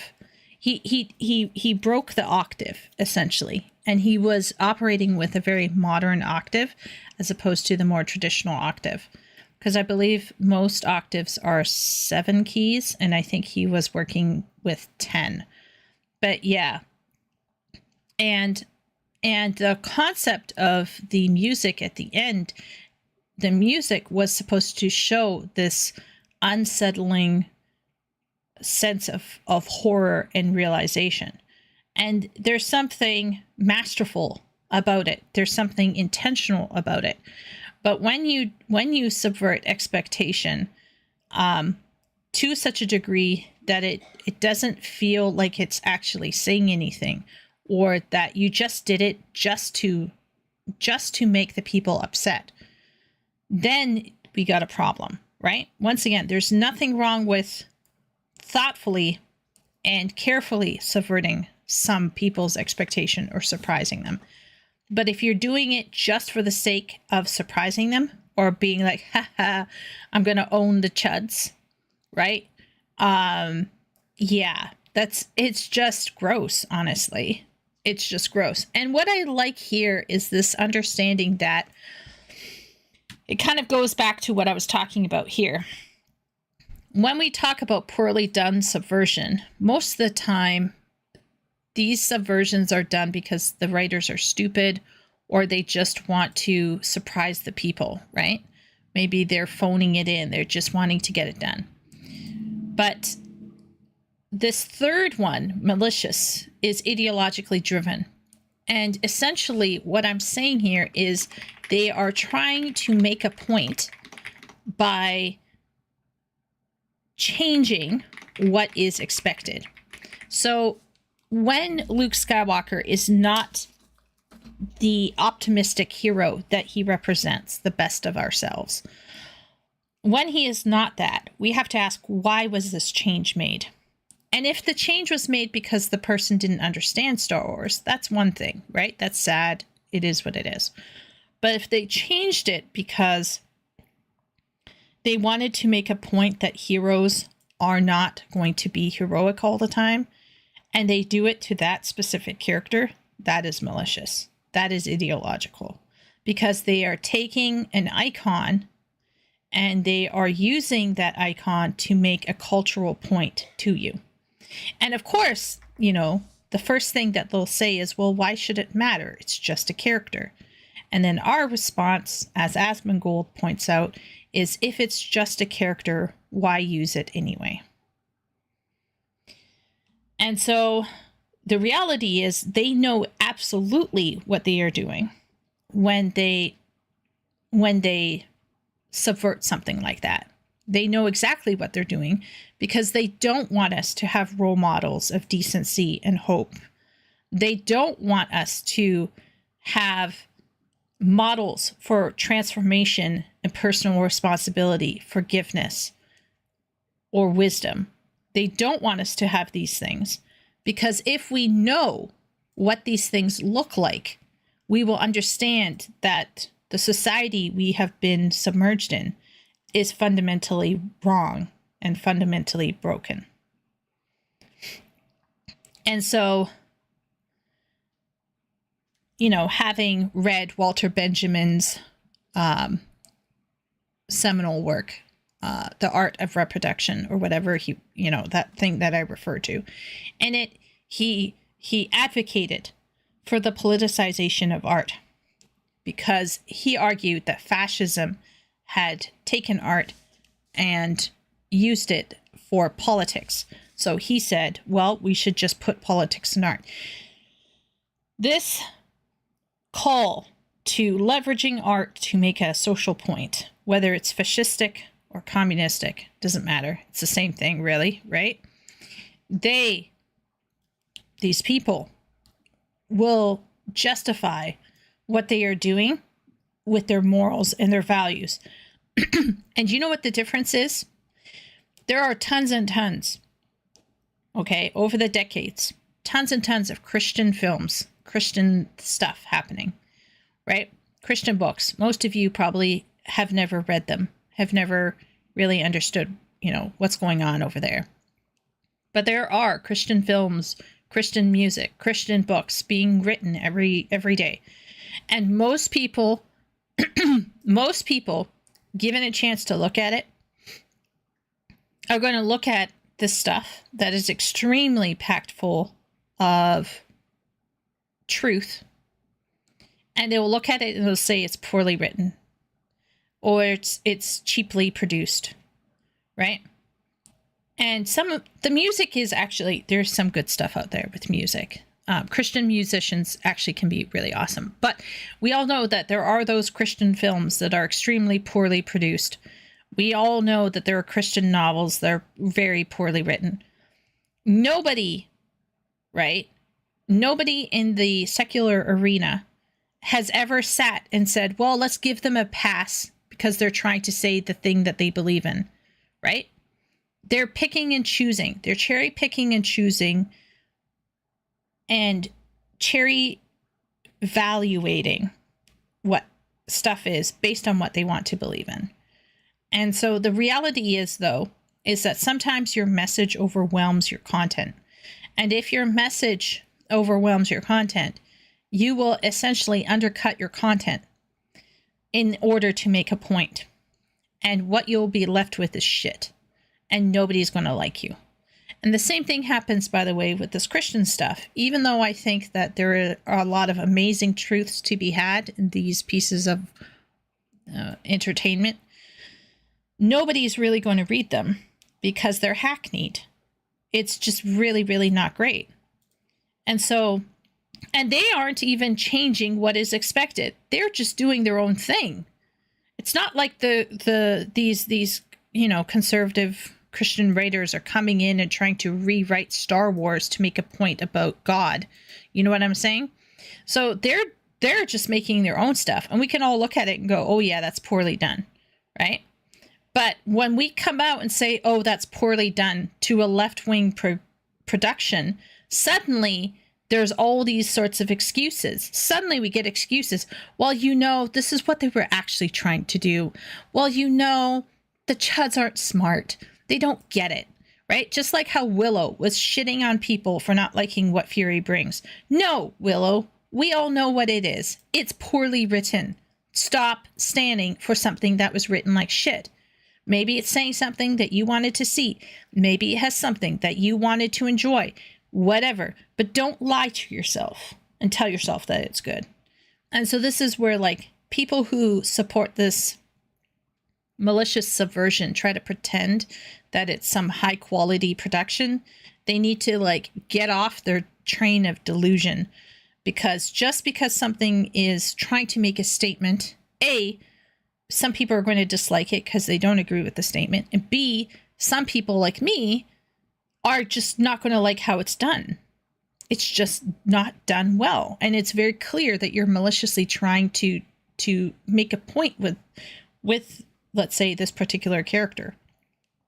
Because and Literature Devil here is pointing out that you can see here literary reconstruction, and what he's talking about here is that for a long time, probably since from Shakespeare ramping up through the early 1900s, worsening over the war decades and depression, following depression, and then the war decade again. And then we got the 70s and 80s. We got the Vietnam crisis, all of that, and then the terrorist stuff. You can imagine, right? You can imagine that there has been a ramping up of this modernist, human psychology focused writing that has led to an inundation of air quote realism that is sometimes so depressing as to completely remove from our mentality, from our worldview, any sense of sincerity, any sense of goodness, any sense of archetypes, any sense of spiritual numinous experiences. And so when those spiritual numinous experiences emerge, like in Lord of the Rings, people are so hungry for it. They show up in droves. And this is where I think the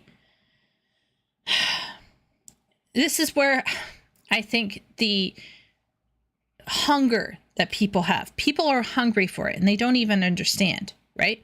What am I hungry for? They're hungry for a glimpse of a world beyond what is here and now. They long for the lost country, the lost world. And this lost world is hearkened to through mythological and spiritual and emotional and what I call archetypal or aesthetic moments in time where you recognize something is being said here that goes beyond our politics, that goes beyond the humdrum of our life, is saying something about meaning and about my life that I need to hear, that I want to hear. Final Fantasy XIV does this, by the way, very well. From Shadowbringers, well, from A Realm Reborn right up through into Endwalker. Endwalker's like the peak for that, where you realize something important is being said here about hope, about life, about pain and suffering. And these kinds of moments, when we meet them, we're like, oh, something's happening here. And so many times, I think people who are stuck and trapped in the cave of modern perspective completely don't understand that there is a world outside the cave that has so much more color in it.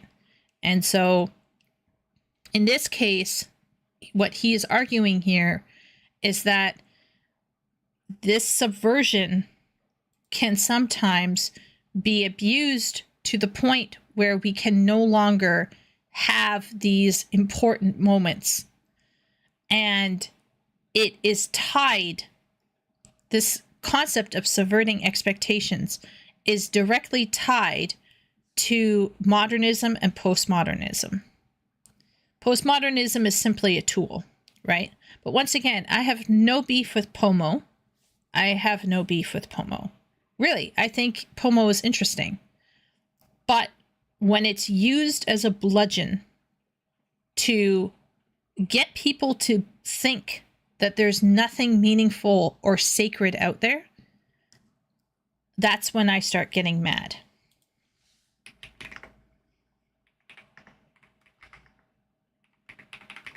Sorry, guys. Just communing with party here.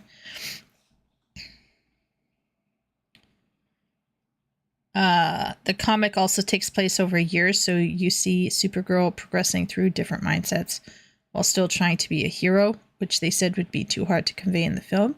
So why do it? Yeah. Sounds crazy. Why is Teldra still burning? Maybe the Night Elves did it themselves to stop the hard... Oh, it was Sylvanas. I think one of the major risks of subversions is having the audience, readers count, feel as if a segment was a waste of time, meaning the promises aren't being progressed and therefore no payoff. Yeah, I mean, there's two parts to it, Epic. I think, number one, modern audiences need to calm down and be patient. I think there's this impatience, instant gratification, have it now, short attention span, dopamine addicted crowd that can't handle waiting and being patient. There's the narcissistic reader of, well, it's not what I would want to see, so therefore it has no value. So there's the narcissistic ego armchair critic bullshit asshole who's like, oh, well, it's not how I would have done it. It's not where I would have taken the story. Therefore, it has no value. So those people can go die in a hole as far as I'm concerned. But then there's also the people who simply do not have the patience and the time to sit with an author to allow the author to suss shit out. They can't be bothered. They're mentally lazy. They're just checked out. They have no intellectual stamina. They're poorly educated, probably. They have no developed taste. They don't understand. And they will complain as well, right? So I am not going to sit here and pretend that we as an audience are completely free of stupidity here, right? Like, I personally think that we as audience members sometimes are incapable of recognizing when something competent comes around, right? Like, just competent. Forget great. Forget awesome. Competent. You can't even recognize competency, right? Because people are still struggling to get through like a single book. They can't even recognize the value of a competent writer. So don't get me wrong. I am not going to sit here and stand for the modern audience or the mythical modern audience or the actual modern audience. Like, I'm not suggesting here that our audiences as a whole are completely free of being incapable of meeting people halfway. But you are correct that the author also has to bring it to the audience. So it's both. It's a dance together. That's what content creators are for. Yeah. Yeah. So that's where I'm saying is like, I'm critical of the creative. Don't get me wrong. And I think there's an onus on the creative to think carefully through what's going on in their story. But at the same point in time, I also recognize that modern day audiences are just, they're also unable to understand the importance of waiting. It's both. Both are kind of screwed right now. But anyway, let's see where he takes this. But so far, I understand what he's doing here. And he's making a great point that when it comes to subversion, there's the right time to do it, and then there's the wrong time to do it. And that is 100% correct. He is correct. It's simply a desire to reconstruct after the barbarian hordes have deconstructed our culture. A mindset that celebrates work both past and present that respects mythic and spiritual meaning. Stories that provide value beyond postmodern cynicism. Miyazaki, for example, famously critiques the nature of war in his film Howl's Moving Castle, and how nations will selfishly demand everything from their citizens, as shown by the wizards permanently turning themselves into monsters, and plunge the world directly into hell for the pettiest of reasons. Yet, despite the cynicism, Howl's Moving Castle overfloweth with emotional sincerity, that even in the darkest of times, there is comfort and friendship, a home with those who care for you, even if there's never a place to really settle, and that love not only exists, but holds incredible power. This is the very heart of Reconstructionism as used here. Plus, a Christian reaction Bale to the postmodern also era has Christian of Bale. spiteful detachment. Brandon Sanderson confessed that he doesn't strictly adhere to structure, but even he identified 3 objective elements a story needs to follow to feel like a story. It is about promises, it is about progress, and it is about payoff.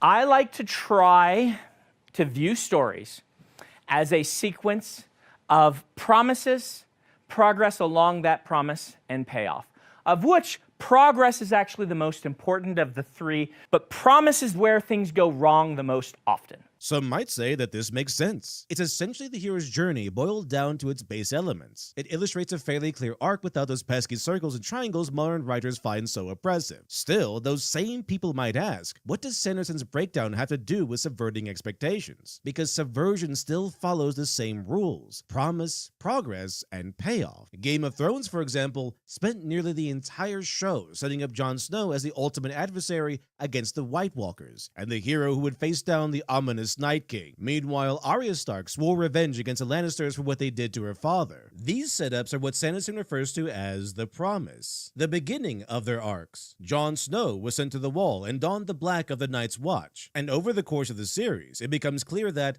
despite his conflicts with the Wildlings, the White Walkers are his sworn enemies. This is the progress Sanderson talked about. Arya Stark travels the journey of an assassin under the tutelage of the Faceless Men. It's that pesky payoff Benioff and Weiss eyed the same way a hungry wolf eyes an innocent lamb, and handled it with the same care a wolf would devour an innocent lamb. Jon Snow met the Night King in battle in accordance to his promise and progression, but when the two finally stood face to face, and circumstances were at their most dire, suddenly Arya Stark pops in to quickly stab the Night King and end the confrontation. One simple stab with a magic dagger and the entire White Walker plot is resolved. Fantastic. Likewise, Arya failed to kill a single member of the Lannister family. Years of buildup, only for the audience to be robbed of their final endings. To some, just the acts of subversion and deconstruction are awe-inspiring, because subversion and deconstruction without expertise are fairly easy to do. And so, if these actions alone are seen as genius regardless of skill, then genius can not only be standardized, but easy to attain. However, while Benioff, Weiss, and the gaggle of their fellow deconstructionists gushed over the supposed genius of these subversions, the audience became infamously enraged. Just was wondering, is this an out-of-season April Fool's joke? Deconstructionists, as used here, are writers who take familiar storytelling conventions and deliberately tear them down, reinterpret them, or frame them with dark and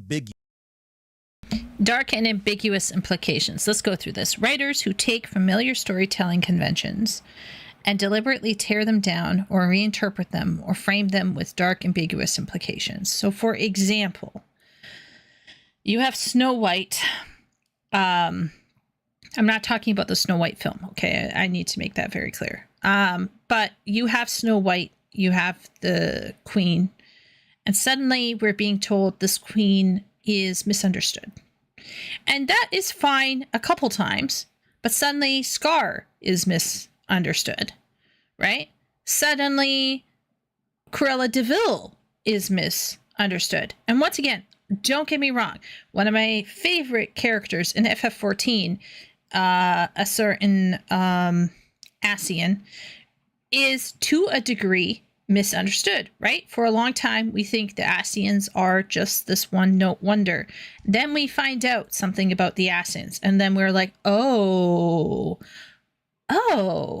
okay, all right, okay. And it makes things very fresh. It's very cool. But if that's what's happening all the time, we have a problem. So this is where it can go both ways. It doesn't mean that a character is always going to become dark, but sometimes it is a dark character becomes light, and it's like, okay, but why? And this is because, once again, people want to go for the easy shock value, and that is, unfortunately, if we come back here, we got the cheap or contrived, the poorly written, dumb or lazy, right? Most of that is over here. Most of that is within these two over here, because what you have is people just wanting to go for that, like, oh, bet you didn't see this coming. But what Literature Devil is pointing out here is that there is a deliberate reinterpretation, and this deliberate interpretation is intended to turn things on their head. But this is where things, I think, go a little bit interesting. I do think this is where things are very interesting, because it's just like the art world, right? Do you know, of course, that modern art for a long time went through this kind of transformation, right? Modern art went from being highly realistic, pursuit of realism, pursuit of stylism, right? and it went through some of my favorite art forms, the Dadaist stuff, all of that. You had more, I think it's Merchant putting a toilet on display, right? So you got all of this modern art coming in with some crazy shit. And a lot of people started looking at Andy Warhol, for example, and the paint splatters. And people started asking themselves, wait a minute, John Cage's, what is it? John Cage's, is it 4 minutes, 3 minutes? You know, for those who know, no, John Cage with his silent music, air quote music. So you have all of these people kind of pushing the boundaries of what is art. And you have these people who are deconstructionists coming in and deconstructing art, whether it's music, art, or writing. But what's hilarious is that this created a space where people would then ask, what is art? And what makes this valued? Okay. So this is the funny loop that's actually currently happening with art, music, and will probably happen with writing as well, right? So we have traditional art. I don't know if people can see this down here. I'll push it up like this. Okay, so we have traditional art approaches. Then it transformed into modern art approaches, which still followed general systems of valuation. Then we have poem art approaches, which is fun and exciting and subverting. But here's the problem. When we get to the deconstruction part of stuff, then we have confusion. This leads to confusion from people, because then people ask, what is art? And why is this good art? AKA, why should I pay for it? And what were we told? Well, many of us were gaslit, right? We were gaslit. We were told art is subjective. Right? Art is subjective. So you can't say that this art piece is good. You can't say that that art piece is bad, right? And this unfortunately led to a situation where, because the response was it is subjective, we lost the ability to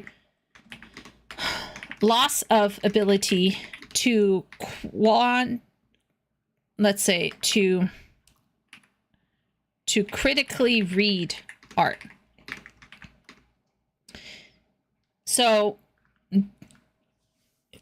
this is where I think the mistake was made, right? Instead of just owning up to it and saying, hey, we want to challenge traditional approaches and we dislike Christianity and we hate God and we want to screw with our goat and we are maps in disguise. They came out with something extremely philosophical. They were like, yeah, art is subjective. We believe that this is just a personal expression, right? This is an expression of what we want to see, and we're just exploring and stuff like that. What this resulted in, though, by accident or on purpose, was an inability to critically read art or value. Let's make a word up. Valuate it. So, like, suddenly we can no longer properly ascertain whether something is good or bad, unfortunately. But then something happens that many people probably should have expected, but this then happened. AI arrived. And suddenly, the creation of entertainment and art is democratized, right? So we'll call it A&E, art and entertainment, is democratized to a degree. Is it shit? Yes. Is it slop? Yes. But it is democratized. So suddenly, all of these art people are returning to foundations. So suddenly you can't just deconstruct. You have to deconstruct knowing the rules. Well, that's funny because we didn't have rules for a long time. So this is where things are really funny, actually, because one of the first responses to AI is, well, AI art is bad. AI music is bad. AI writing is bad. Oh, suddenly we can tell that it is bad. Funny. How odd. Because before we couldn't. So this is where I think AI has been a little bit helpful, I think, because it is suddenly you can't just deconstruct. You have to deconstruct with intention. Suddenly you can't just subvert expectations. This is going to have to be done with intention, because otherwise you're not going to be much better than AI slob, right? This is the fascinating part of AI, I think, is the ability to call into question the whole point of deconstruction, right? And it's very fascinating in that way. Very, very interesting what's happening with AI. I think AI is the rainstorm that kind of like, if you think about the Emperor's New Clothes, everybody was pretending that the Emperor had clothes on when the Emperor didn't have clothes on. Imagine if there was suddenly a rainstorm and the Emperor had to rush inside to put clothes on. I think AI is the rainstorm, so to speak. We're going to deconstruct deconstruction. Well, deconstruction itself has to undergo its own processes. So deconstruction probably should be deconstructed, just like postmodernism has to be postmoderned, has to be questioned. GRRM isn't a postmodernist. He is a romantic. Who's calling GRRM a postmodernist?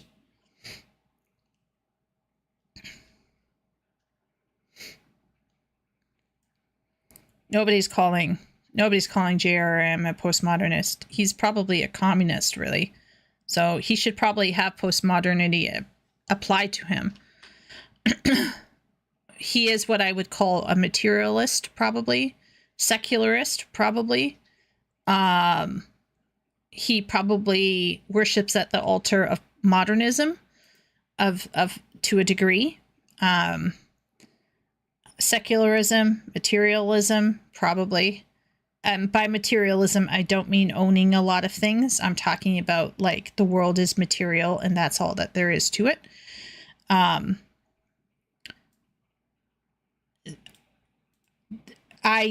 I think Pomo is just simply one step of a long step of other things happening at the same time. This isn't the main problem with the problem was it was more the logic and realism of GOT was gone. Each session of GOT had deconstruction and people liked it. Just when they ran out of material for GRM for GOT was the problem. GRM also isn't a postmodernist. He is a romantic. No one's arguing he's a postmodernist. You're not listening. The problem is that the payoff was not what people wanted. Okay, so if we take a look at what he said about Arya, I have never watched GOT. I don't care about GOT. But if we take his example of Arya, did Arya kill any of the people that she... People can answer this. Those who read the books and those who have not read the books. Did Arya, in the TV show, kill any of the people that she vowed to kill?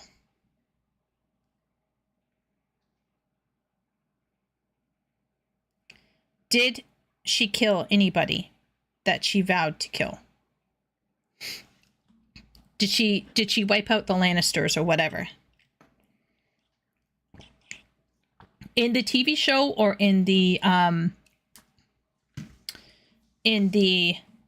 books?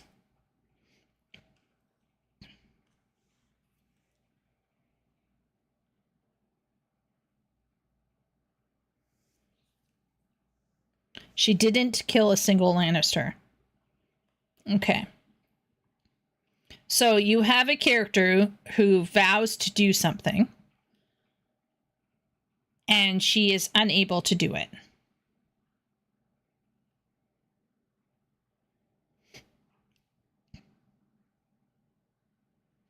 Okay. Is this character intended to be a loser or to make a point about failure?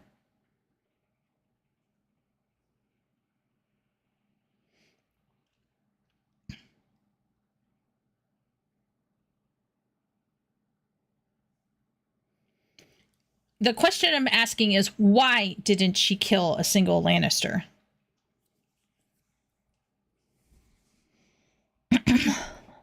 Did she overcome her desire for vengeance? Was she a failure? Or was the writer a failure?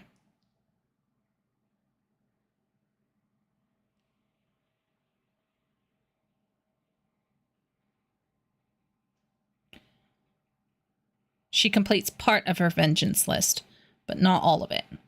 Okay. When she comes out of nowhere and kills the Ice King, her vow wasn't to end the Lannister. She did not kill Tywin. It was a specific group.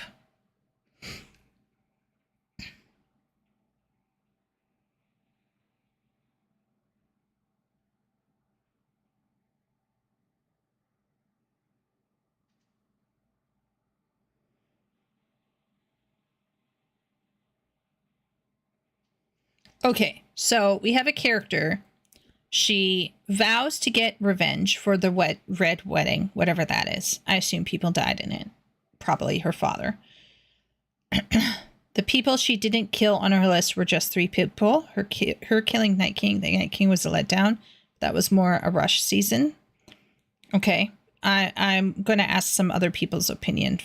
Epic and or Ben and or anybody else who were watching Game of Thrones. Would you, what is the audience? What was the audience's response to her killing the Frost King?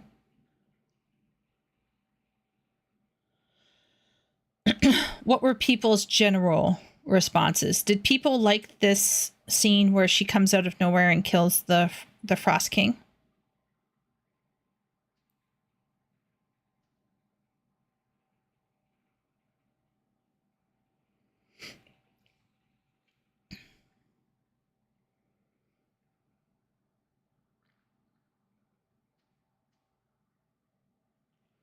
Okay, so I want to be clear. She makes a vow to end people on her list, but she doesn't personally end everyone on that list.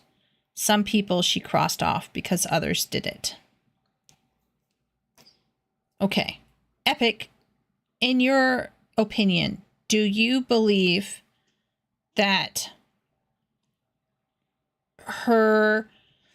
Because, like, if we talked about Luke Skywalker, right?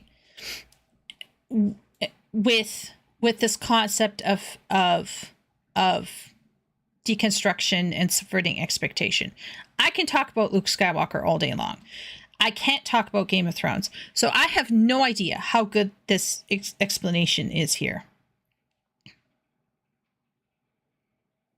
So I have no idea. All I know is that people were mad about Game of Thrones, and it wasn't just that George R. R. Martin wasn't doing the writing. They could have gone to George R. R. Martin and asked him for his opinion. For all we know, they could have actually, and all of this bullshit was his idea. The Night King isn't in the book, so it's hard to compare that to the book. It's entirely TV only. Do you think people just automatically refuse to accept the last seasons because it wasn't JRRM? Or was it because the last seasons were shitty? Genuinely shitty? I guess that's the big question. Because there are people... Okay, shitty. Because it was shitty. All right. I just... When I was listening to people talking about it, the general takeaway was it had nothing to do with whether JRM wrote the book or not, or had finished or not. It was how it turned out. They thought it was shitty. And as far as I know, there's another TV show right now, right? Isn't there? There's another House of the Dragon. Yeah, so there's a House of the Dragon thing. It's a prequel.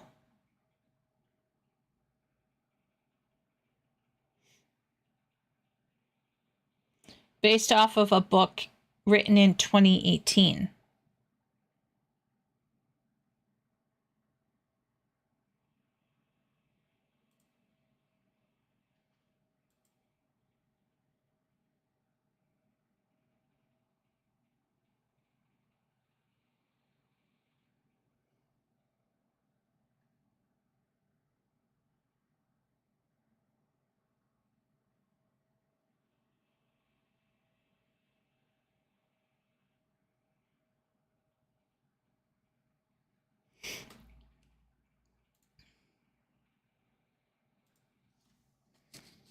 It's a finished book. It's pretty much a fictional history book being read. Okay.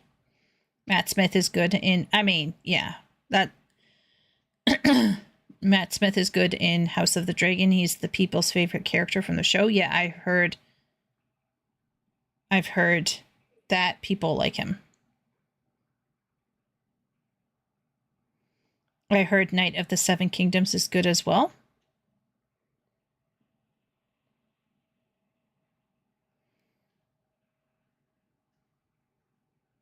Right now, House of the Dragon is enjoying positive reviews with its new season, but they also changed things from the book drastically. JRM is angry at the House of the Dragon showrunners. Okay. See, this is what I'm trying to get at the heart at, is there are two reasons why audience people get angry at an adaptation. Number one, it's not close enough to the adaptation. I actually don't care about those people.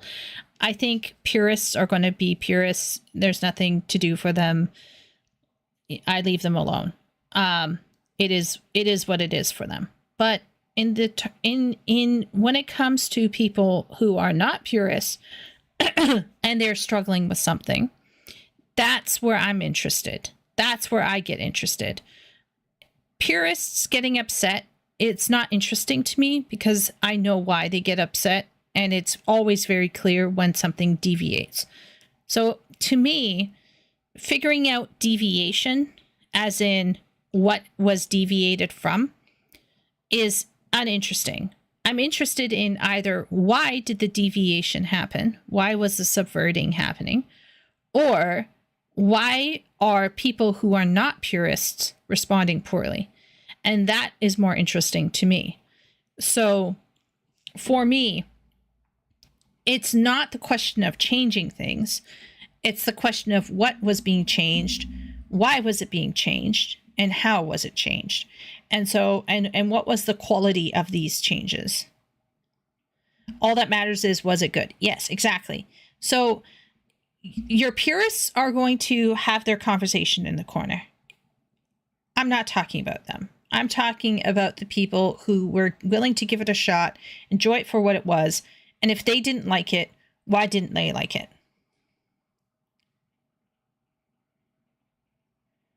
GOT is very complex. It's like Starfield length reviews are made on this. Yeah, I get that.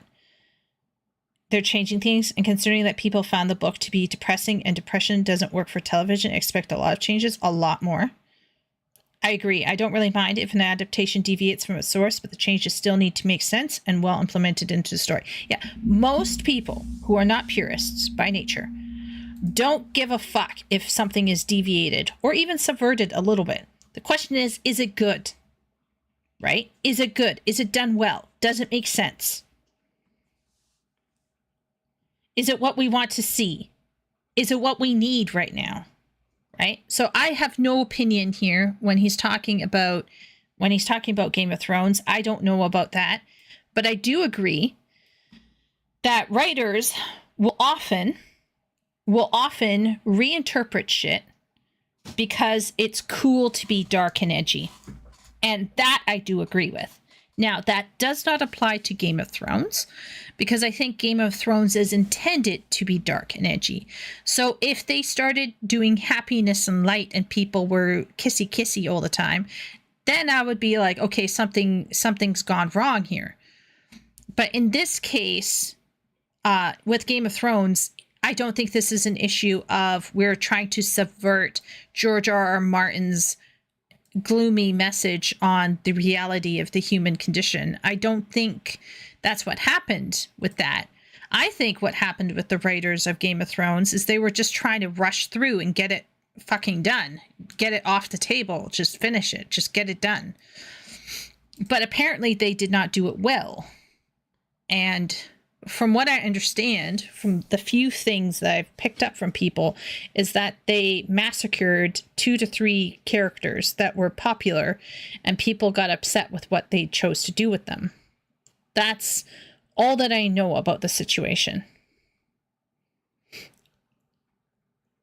I just want to watch a happy romance between brother and sister. Wait, that went badly last time. Book people and TV show watchers tend to have similar views. The writers of the last 3 seasons, I think, were more used to sitcoms, ?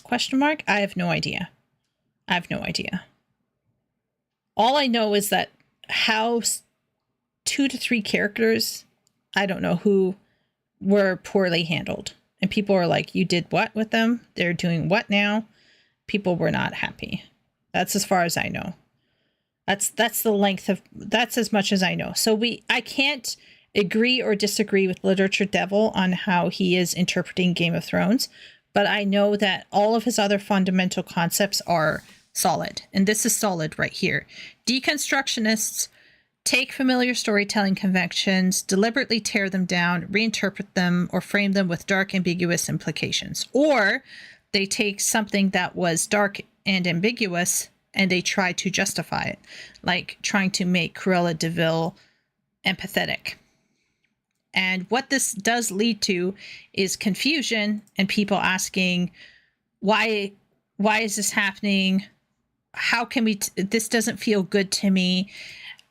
This isn't enjoyable. And why should I pay for this? And they are told, well, you're an istophobe. You're a sexist. You are a bigot. You are racist. You are this or that. Or they are told, well, you can't say it's bad because it's my interpretation. Art is subjective. And this is clearly not true, because when AI arrived, suddenly everything was quite objective and we could all suddenly understand what is actually good and what is actually bad. So this is a situation, I think, that is very true and real, but how it applies to Game of Thrones, I'm going to be honest, I can't, I don't know about Game of Thrones. ambiguous implications. They often act in defiance to traditional storytelling and in contrast to the reconstruction, which can still challenge traditional storytelling elements like deconstructionists do, but with one distinct difference: optimism. Something famously done with the Nolan Batman trilogy. The films might still have their fantastical elements, but they challenge the traditional depiction of Batman, while exploring how Batman could not only exist in the real world, but still inspire the same sense of hope as his comic book counterpart. A deconstructionist might show Batman trying to operate in the real world, but be unable to function without tossing away his heroism, likely becoming a Punisher-esque vigilante, compromising his ethics to fight the monsters of Gotham. The anger left in the wake of Benioff and Weiss's subversions could be dismissed by deconstructionist authors as mere primal howls of the uneducated masses who simply crave a cool sword fight between Jon Snow and the Night King, the same way they dismiss Star Wars fans angered by Rian Johnson's film as cavemen with low media literacy and who simply want to see thrilling space battles and things go boom, as if those were bad things. But really, the source of the anger isn't the audience's lack of intellect. It boils down to broken promises. And there's a big difference between a proper subversion and a broken promise. Lee Child, the author of the Jack Reacher series, once said the best way to keep people interested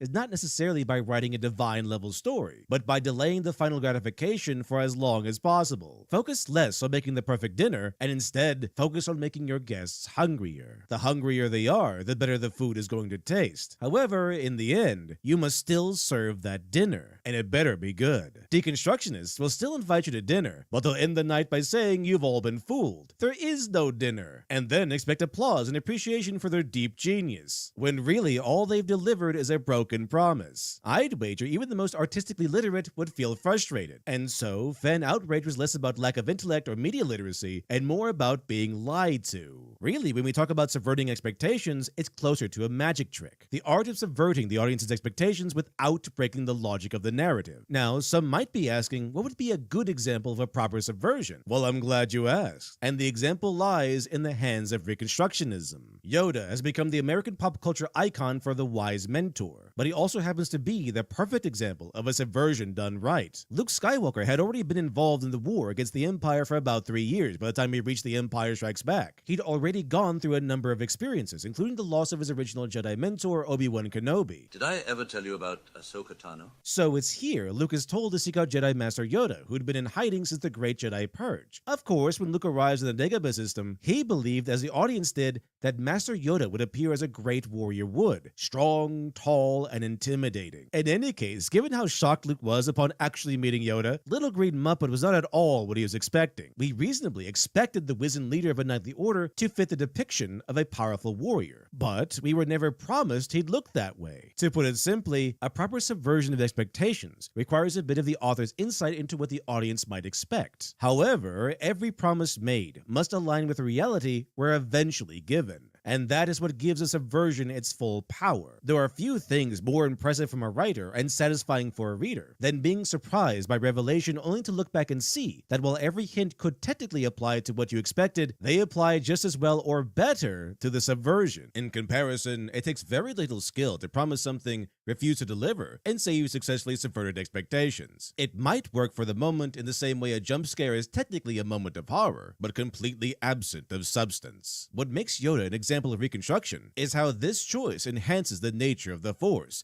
and therefore the story, rather than watching Arya Stark kill-stealing Jon Snow's nemesis, giving us a big moment of shock, but leaving the audience with narrative blue balls. As mentioned earlier, something Reconstructionist might begin with a deconstruction, and so, Yoda's design was a deconstruction of the traditional expectation of a great warrior. We normally might think of characters like Rambo, Doc Savage, Conan, or even Superman. However, Yoda broke down that preconception quite well, and then rebuilt it with purpose. His small stature, along with his prominent position, highlighted the true nature of the Force. Luminous beings are we, not this crude matter. That a Jedi's power is not reliant on a strong body, but a strong mind, indomitable will, and unyielding faith. Something put to the ultimate test when Yoda commands Luke to raise his X-Wing from the swamp using nothing but his control over the Force. Yet, despite Luke's youth and his much larger and healthier stature, he failed, calling the task impossible. And it's this moment where the subversion truly reaches its dramatic height. Yoda, the 900-year-old master, the crazy little green creature living in a swamp and stealing sausages, displays his power by effortlessly freeing Luke Skywalker's X-Wing from the swamp, allowing our hero to finally leave the planet. In summary, Yoda embodied the exact opposite of every image we might have had of a great warrior, but his small stature efficiently brushed aside the physical aspects of a traditional knight, and refocused our attention on the far more important spiritual elements of a Jedi Knight. An author's greatest obligation to his readers is to keep his promises. However, postmodern deconstruction often places ego over substance, so they'll invite you to dinner, spend all evening hyping up how great the chef is, gloating over his accomplishments, his merits, how this mysterious chef cooked for heads of state, movie stars, and even the Pope. It wasn't the Pope! Only to walk out at the end of the evening with a big grin on their faces and inform you that there will be no gourmet extravaganza, but that everyone is welcome to a can of green beans from the pantry. The deconstructionist might win for that one precious moment of disbelief, but when the news sinks in, his guests have time to think, and rather than praise him for his genius, everyone starts pelting him with disgruntled forum posts. Even in the realm of story and fantasy, breaking one's promises is still a bad idea. This is not to deny an author's God-given right to create. However, it isn't limitless freedom that stokes creativity. It's a challenge that does so. As a writer, you can create any world you like with any character and lore you'd like. The challenge is maintaining consistency once you've established your rules. That consistency creates a believable story. A proper subversion of expectations surprises the audience without breaking the logic of the world's rules. In Return of the Jedi, when Obi-Wan's ghost explains why he told Luke that Darth Vader killed his father when they were in fact the same person, while hotly debated, doesn't inspire inspire the outrage of an outright lie. Your father was seduced by the dark side of the Force. He ceased to be the Jedi Anakin Skywalker and became the Sith Darth Vader. When that happened, the good man who was your father was destroyed. So what I told you was true, from a certain point of view. Given Kenobi's perspective as a lifelong Jedi, his explanation is explicitly Jedi by nature. Yoda personified the mysticism of the Force as a spiritual power rather than a corporeal one. Similarly, Darth Vader's murder of Anakin Skywalker was not a physical death, but a spiritual one. The good man who was Anakin fell to the dark side and chose to become twisted and evil. The phrase, from a certain point of view, saves the alleged retcon from becoming a broken promise and rooted this revelation into spirituality. So Obi-Wan's explanation is technically true from a Jedi's point of view. And all of this again is reconstruction as presented here. Sure, take a trope or tradition, explore it, break it down if necessary, but then reform it into something that fits the story, much like Nolan's Batman trilogy did. A postmodern deconstruction might have Luke discover Obi-Wan's lie as a moment of disillusionment, or the once hopeful young protagonist has his world shattered but his heroes turn out to be liars, cowards, and failures, allowing the narrative and the audience to wallow in the cynicism. An author can still find ways to flourish creatively without breaking their promises and despite any restrictions. It just takes work, effort, and a little insight into what the audience might be expecting. The reason why Game of Thrones or The Last Jedi garnered so much outrage is not the audience's lack of intelligence or media literacy. It's simply the logical fallout of lying to your audience. A proper subversion might trick its audience, but it never lies to its audience. And as in life, there are few things more powerful than honest words. And in the world of creative writing, there are few things more powerful than honest stories. As Neil Gaiman once said, "We who make stories know that we tell lies for a living, but they are good lies that say true things. And we owe it to our readers to build them as best we can, because somewhere out there is someone who needs that story, someone who will grow up with a different landscape, who without that story will be a different person, and who with that story may have hope or wisdom or kindness or comfort. And that is why we write." Okay, interesting Neil Gaiman quote. Yep, that's true. I like this video. I want to add a little bit to it though, and say that's not just about an author knowing what they're doing. It is about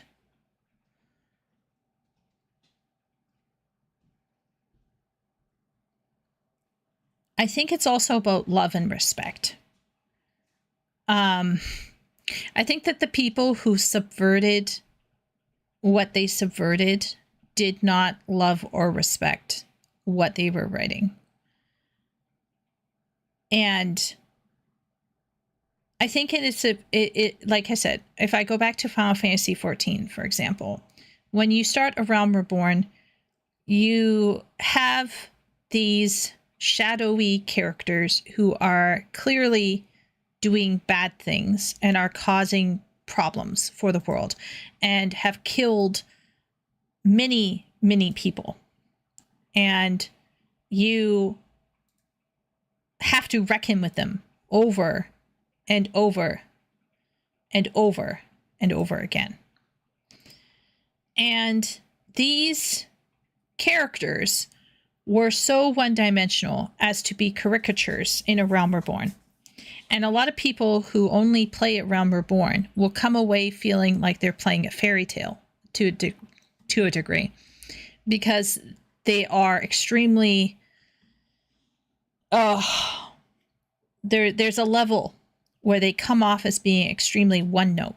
And there's one character called La Brea who plays an important role in A Realm Reborn and is later dealt with in Heavensward.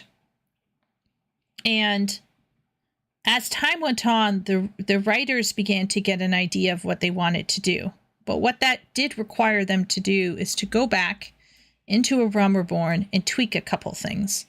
And one of the things that they tweaked to great effect was the battle that you do with La Brea. So instead of you joining a raid and walloping on a single bro within 5 seconds and killing him, they put it in a separate solo duty encounter.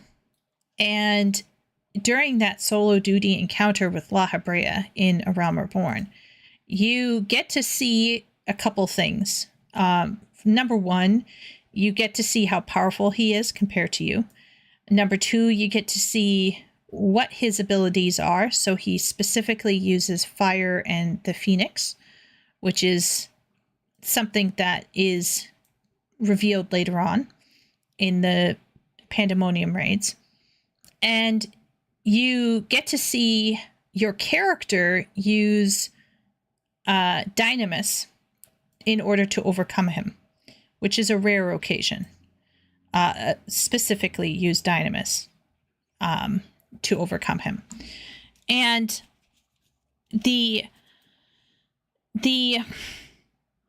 how to say it, the result of them retconning and going back and transforming that allowed them to highlight what they then had given us in the following expansions.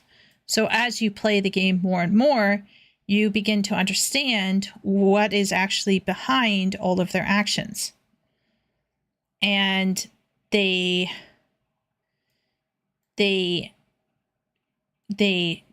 are able to add more depth to them.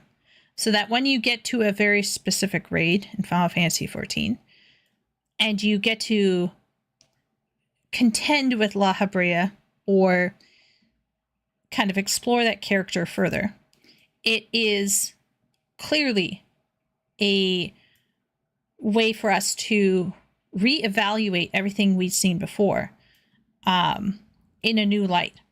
And some people, I think, myself included, understood how this really actually added weight to everything, particularly with certain reveal of certain characters. It was all about the devouring mother. It was all about the shadow.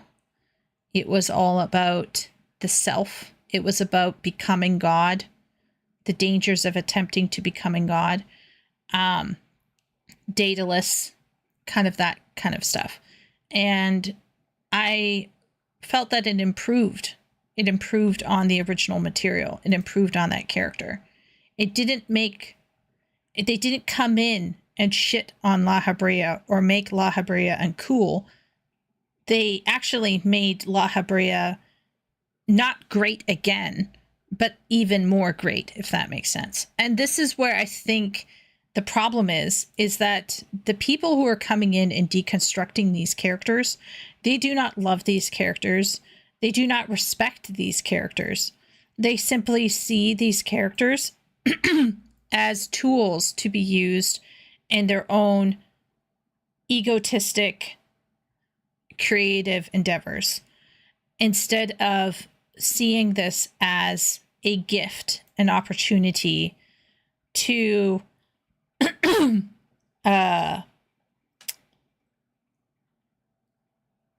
instead of seeing it as a gift or an opportunity to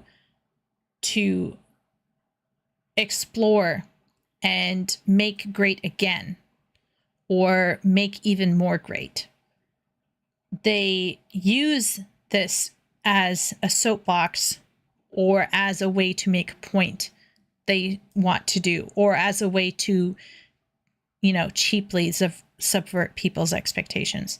And a good example would be Rogue One, which is unfortunately, I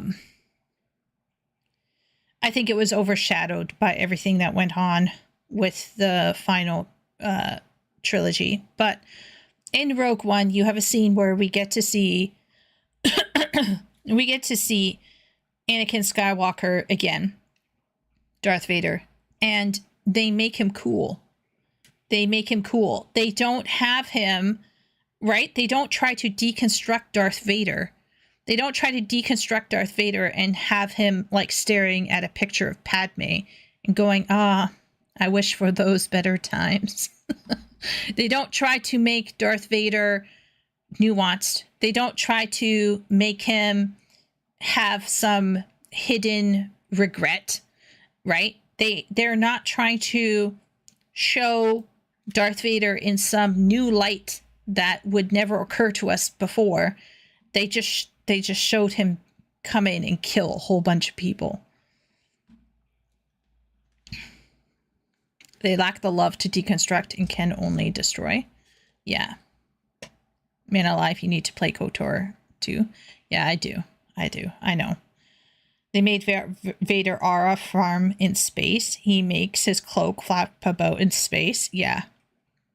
Rogue One, for example, for me, is an example of somebody. If you listen to the director is in love with Star Wars. My favorite part of Rogue One is actually something that I don't know if few people noticed it, but my favorite part of Rogue One was the part where the ships, where they crash into each other and then they take out they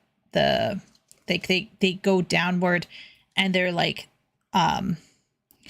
hitting each other and exploding essentially. The amount of death, the amount of people that die in that film is insane.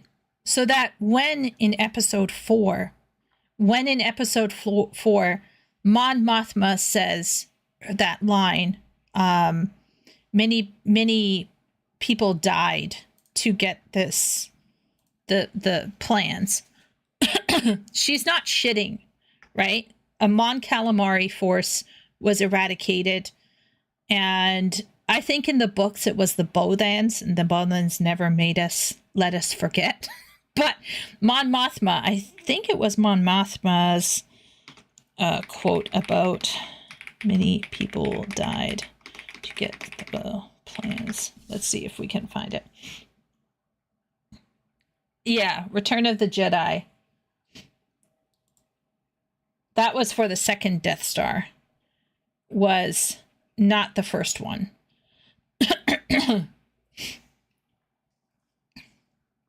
She said many Bothans died. The Bothans never let us forget. But that was actually related to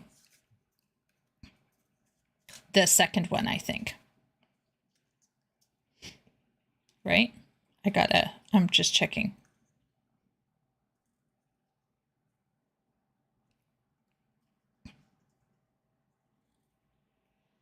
Yeah, actually, she was talking about the second one, where she said many Bothans died to get the second Death Star plans. Rogue One is like, well, here's how many people died to get the first Death Star plans. I liked it.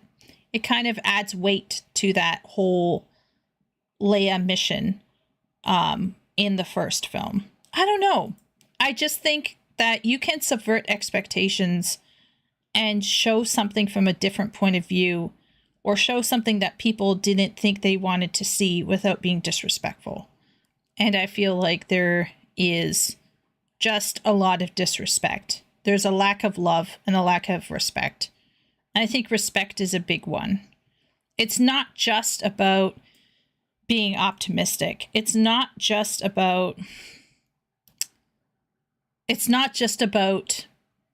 doing this, beating the same old paths over and over again, or being a purist and sticking to the original material no matter what. I think it's about the spirit of what you're doing the production in. And do you respect the canonical material you're working with? Are you here to show it up and show how you could do it better? Or are you here to genuinely explore in good faith a world that has been given to you as a steward? And I think so many creatives come in thinking, I can do this better. And it is just a terrible position to take. It's disrespectful and it's egotistic, and it will show. And if you add on top of that the ideological intentions, it gets worse. And Neil Gaiman is correct. He may be a creep, but he is correct that people do need stories, and the stories that are the strongest and that last do not last because of negative reinforcement. They last because of hope or wisdom or kindness. You do have the occasional story like Hamlet, for example, or Macbeth, that end quite negatively. Frankenstein, kind of depressing. You do have the occasional tragic story that lasts the test of time, but most stories have positive reinforcement, and those are the things that people hold on to as well. Yeah. Very interesting. Thought this video was very fascinating. I can't speak to the Game of Thrones stuff, unfortunately. I have no knowledge of it, and I have no interest.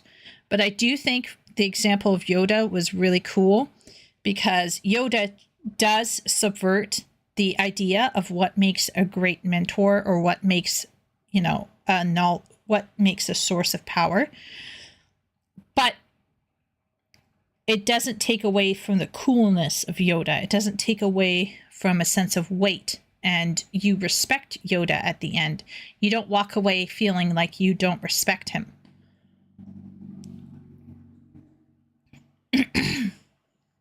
Dust particles were hitting his cape. It's lore accurate. Yeah. Anyway, very cool video. I generally agree. I don't know about Game of Thrones stuff, but I generally agree that there are many ways to subvert expectations, and some people are gaslighting us and telling us that we should just accept this subversion of expectations, when in fact what is happening is either due to incompetence or malice. And we can stand up and say, no, this is shit, and state it to be so. We can stand up and say that, no, this change was unnecessary and disrespectful, or this change shows that you don't know what you're doing. Epic was saying something about Supergirl, or Superwoman, and apparently in the comics have an unreliable narrator. And so if you don't look at the pictures, you don't understand what's truly going on. And so if you only listen to it through an audiobook, you're not going to get the full weight of the concept of what actually is happening. And this is, I think, super key. Where Epic is pointing out that you have people who aren't even doing their job on a fundamental level to critically engage with the text. And once again, I'm not saying that you guys can't enjoy audiobooks. I don't want to shit on anybody here who's doing audiobooks. But if you are given a job to do writing for something, I would hope that you're using your eyes as well as your ears to engage with the text, because you never know what you might be missing. And so this is one of the reasons why I think people should get fired and should be publicly shamed for what they did, because it is super clear that if somebody is simply listening to something when it's intended to be visual media, like a comic book, holy moly, what are you doing? Right? Yes. Yeah. So Epic points out, if the scriptwriters chose an audiobook as a means of enjoying the source material, aka a comic book, then they need to be fired on the basis of incompetency. Comics are a visual medium, and again, the words from the interviews imply they never read the comic. It does seem to be quite vogue these days for writers to come out and say, oh, we never read this. Oh, yeah, I never read Harry Potter. Yeah, I never read this thing. Oh, I never did it. I never read it. It does seem to be like a trend, but yeah.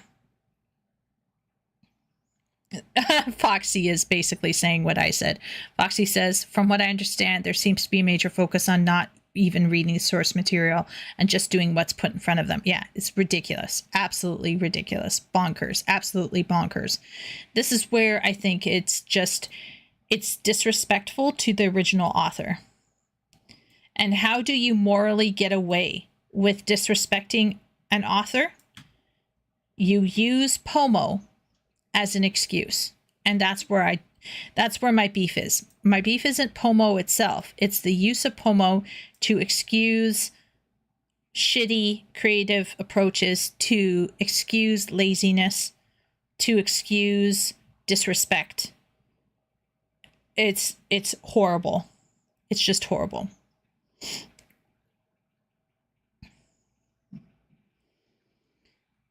Okay, so we got through one video. That was a lot.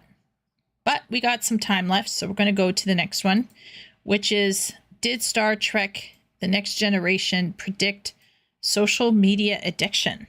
So let's see what this person said. It's from a new channel. I'm not subscribed to them, called The Art of Storytelling. So we're going to see, did The Next Generation predict social media addiction? Now, this kind of is interesting because I think about social media addiction. What counts as social media addiction these days? Being on Instagram? Twitter? I suck at words. That's a-okay.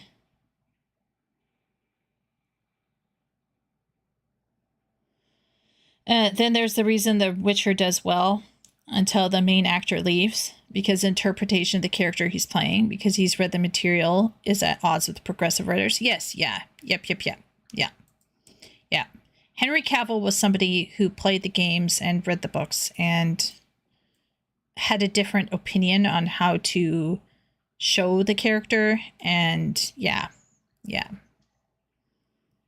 When you replace your free time with doom scrolling. Yeah. I don't consider myself to be super addicted to social media, but I think it's because it's social.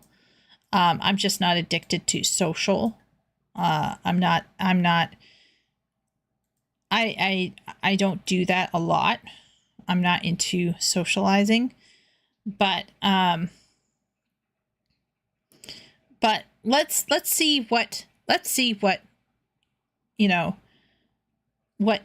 what is being said here, and let's just check it out.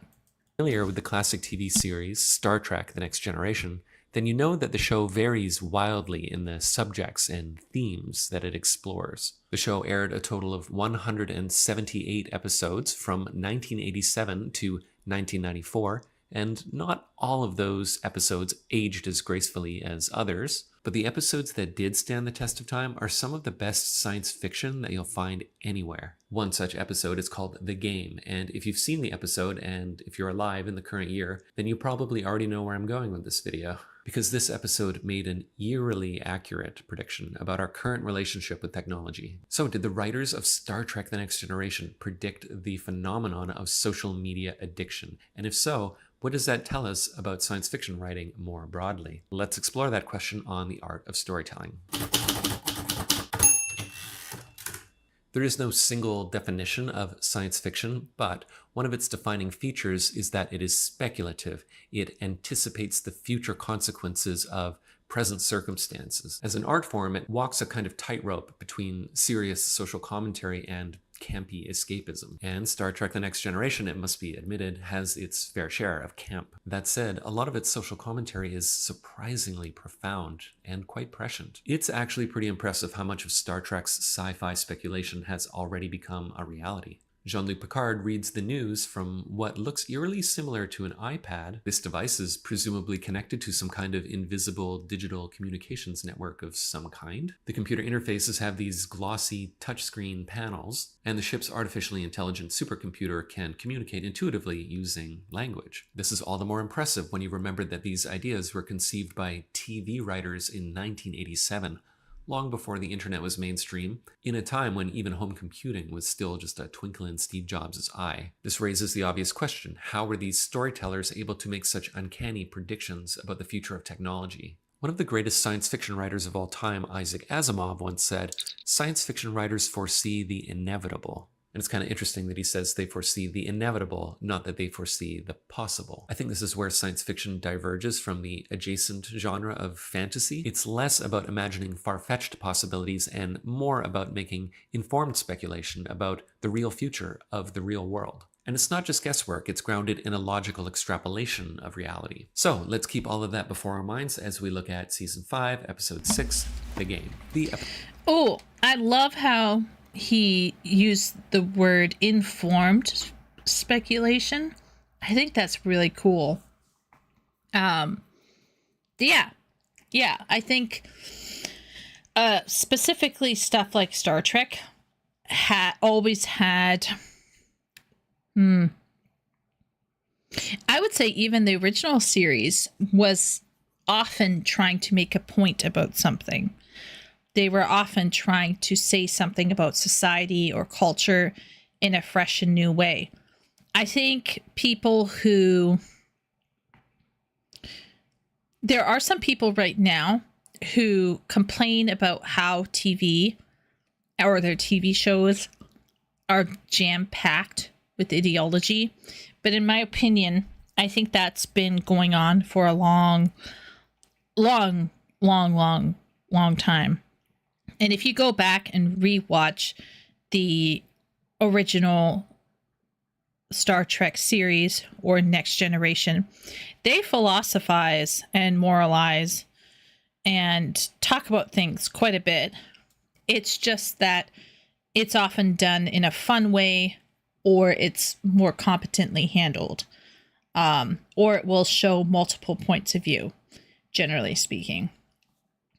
But it's still there. I very much think Roddenberry had personal beliefs and prerogatives, and they are quite evident, I think, if you are awake and, are listening. But yeah. All right, so let's see where they go with this. This is so far true and real. Episode picks up with Commander Riker on one of his jaunty love affairs with an extraterrestrial lover. So right away we get a hint that the story's themes are temptation and pleasure. She puts a strange-looking ocular device onto his head that she calls a game.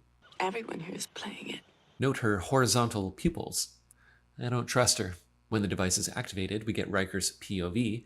He's seeing a kind of augmented reality called the playing field. The goal is to make the floating discs go into the cone, and when he asks how to do so, she instructs him to just turn off your mind. When he succeeds in doing so, he feels a rush of pleasure that she calls a reward. When Riker asks how far the game goes, she says, "As far as you can take it." So the game has no objective and infinite levels. Back on the Enterprise, Riker tries to convince his fellow crew members to try the game. His first taker is Deanna Troi, in a scene in which she explains her technique for savoring chocolate ice cream with clear sexual undertones. Riker tells her that he's got something even better, but qualifies that with the reassurance that it's just a game, and it isn't long before Troi is pushing the game on other crew members. The protagonist of the story is the recurring character Wesley Crusher, who's visiting the Enterprise while on leave from Starfleet Academy. He's joined by Ensign Leffler, played by a young Ashley Judd, and the two have their own romantic subplot. The mystery deepens when Dr. Crusher deactivates Data,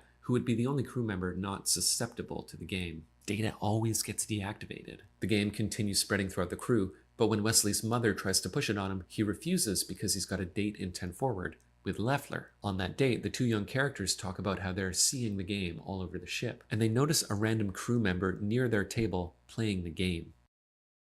I want to pause here for a second because I think this shot is one of the most chillingly dystopian shots in the entire Next Generation series. The actor does a brilliant job here because her expression communicates pleasure, but also a kind of anxious desperation.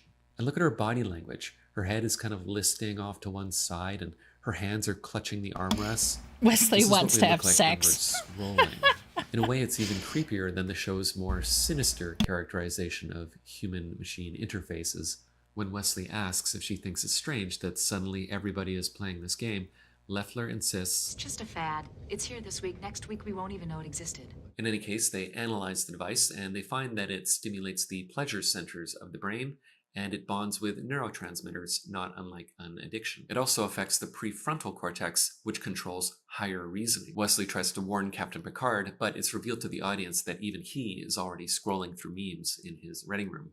Pretty soon, our heroes piece together that the game is actually a threat to the Enterprise. As it turns out, Riker's salacious alien lover is using the devices to control the minds of the crew. After a thrilling chase scene, Wesley Crusher is forced to play the game. Nice little Kubrick nod here. But then Data, who has been repaired by Wesley off-screen, uses a flashlight to undo the mind-controlling effects of the game. The episode ends with a wholesome romantic scene between Wesley and Leffler, a nice counterpoint to Riker's promiscuity, which got us in this mess. Moral of the story? Beware the corrupting temptation of short-term, superficial pleasures. So, as you can see, there are a lot of obvious parallels to social media addiction in this story. The first and most obvious is the fact that the device hijacks the brain's reward mechanisms in a way not dissimilar to social media. Second, the device engages the mind passively. It's not difficult to put the discs into the cones. If you just let the game happen, it almost plays itself. In fact, if you just switch your mind off, the game will do it for you, sort of like a super intelligent computer that analyzes your behavior in order to keep you stimulated. Third, the device affects your ability to reason and inculcates you with ideas that overwhelm your critical faculties. And fourth, the technology is owned and controlled by extraterrestrials bent on world domination.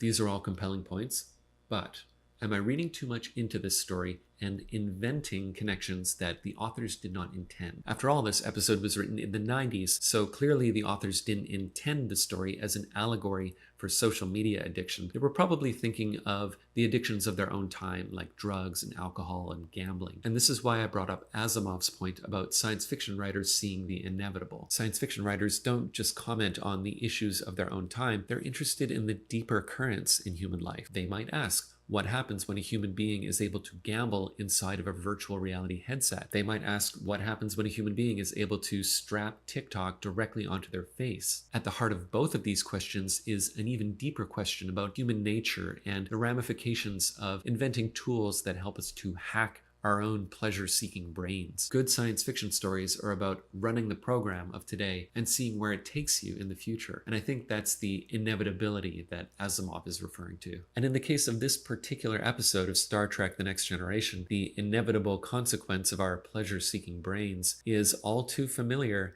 and a little bit scary. But I'd like to know what you think. Is it right to say that this episode of Star Trek correctly predicted social media addiction? Or would it be a misreading of the text to graft our own issues onto a story told for an audience in the past? Let me know what you think in the comments. Please subscribe if you think I should keep making videos, and I'll see you on the next one. Okay, well, it's a good question. Is he reading into it?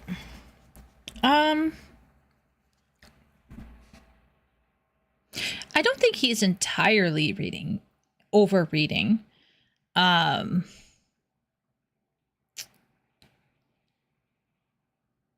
think you could make an argument that the original writers of that episode are trying to talk about, especially with that woman and stuff, are trying to maybe talk about maybe brainwashing through networking and through entertainment, like the bread and circuses.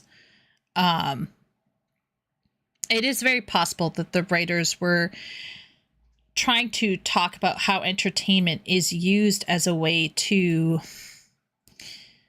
dull our minds and to isolate ourselves.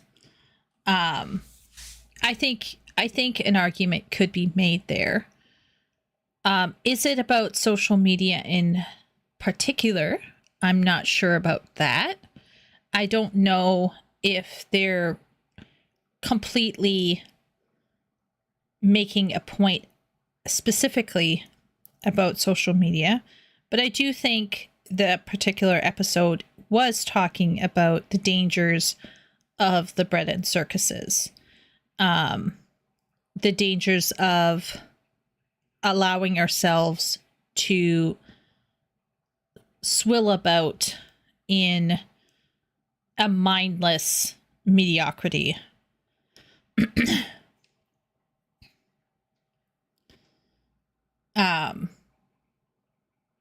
Yeah. Let's see. I'm curious what he means by predict. Does he mean a prediction as in it's something only next generation no other, or a prediction as informed decisions being right? I think what he's arguing is that sci-fi speculates or extrapolates on current trends and then tries to see into the future. But obviously not all speculative fiction is correct or it's off. Like, you know, like if you look at speculative fiction 50 to 70 years ago, I think you would find it really funny because many people, you know, 50 to 70 years ago thought we would all have hover cars and we'd all be wearing space uniforms. So I don't think speculative fiction is often 100% correct, but sometimes I think just by virtue of the amount of speculative fiction, like if you make 100 guesses, one of them is going to be correct, right?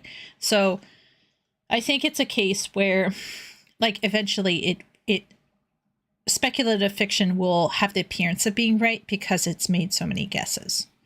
But in this case, did it predict social media addiction? I think it just predicted the addiction of entertainment, of which social media could be one. I would say that games people find most addicting require attention, not the lack of it, and don't play themselves. Fortnite doesn't play itself. Candy Crush does not play itself. You need focus. Yes and no. I think there is an addictive quality to certain games that does not require you to have critical effort. And I'll explain. I'll explain. I think personally that the focus that you require to complete a level in Candy Crush or Gardenscapes is not the same level of focus and criticality that is required to engage with, let's say, an World of Warcraft raid. And I use that very specifically. I'm not saying Final Fantasy for a reason. But although Final Fantasy itself, having puzzles built into its raids, requires a certain level of criticality at the start, but then, of course, with familiarity and routine, even the Final Fantasy raids become brain checked out to a degree that you can just go through the motions and you don't really have to think about it all that much. Setting aside ultimates and savages, I'm just talking about normal raids. Obviously, there are people like myself who are constantly struggling because, you know, we're just slow learners. But I personally don't think that just because you're focused on a specific game does not mean that your critical centers are being activated. So, like, I personally viewed this game where they said you can turn your brain off and it will just happen. It kind of reminds me of those times where you are fate grinding in a zone over and over again for Atma, and you aren't really paying attention. You're not paying attention to the game, and you're certainly not giving your entire attention to YouTube either.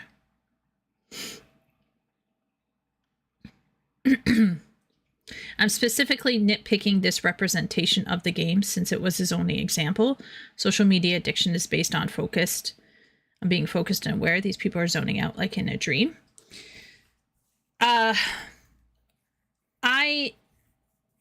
think his question probably would benefit from some tweaking. Okay. If I said, if he wrote, did the Star Trek The Next Generation episode, the game, predict social media addiction? I think he would be in the clear for me. And the reason being is that you do not need a multiplicity of examples to prove your point. Okay? The point of this is where I will say that people don't understand literary criticism. Literary criticism can be extremely specific and have a very small pool of support to make a point. So you could deal with only one episode and just ask, in this episode, did they predict social media addiction? And ask that question. Because he did not specify that, and he said, did Star Trek The Next Generation predict social media addiction? This is where I think your titling of your essay needs to be much more specific. So then you can avoid this. Because by just stating the show, instead of including the episode title, you then open up for questions of saying, where else in the show did they predict social media addiction? And the answer is nowhere. So this is where you can then assert that he's cherry picking because he only has one episode, if that makes sense. Whereas it is completely legitimate this is a completely legitimate literary exploration as far as I'm concerned. If he had perhaps tweaked his title and said, did Star Trek The Next Generation episode, blah, blah, blah, the game, predict social media, etc., etc. Then I think he would be cooking with oil. Because, once again, we don't need to prove throughout an entire TV show that this prediction is happening throughout it. We can just look at just one episode. I have no issue with the amount of content that's being put forward here. And there's nothing wrong with attempting a read on a text beyond what is obvious in the text.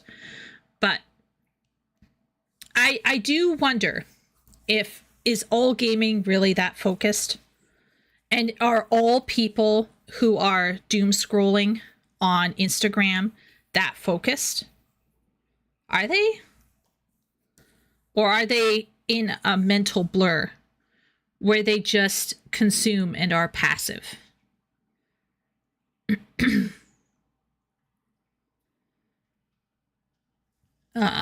If you take a look at social media, you don't see people zoning out like that in public. You see hyper-focused attention given at the expense of mental and physical awareness.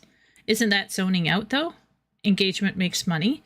Yes, engagement makes money, but I would still argue that the engagement that is being required of a person in social media, games are multitasking all the time.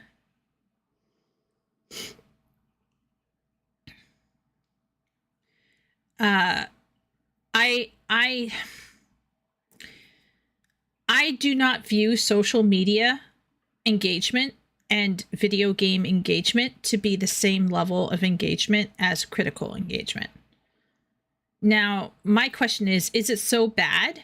Should we have to be engaged all the time? Like critically engaged all the time? And my answer, I think, is no. I don't think we were built to be critically engaged all the time. Addictive games is a challenge because everything stims the brain in different ways. Gachas are probably the best way to show addictive games because of lower game effort with gambling features. True.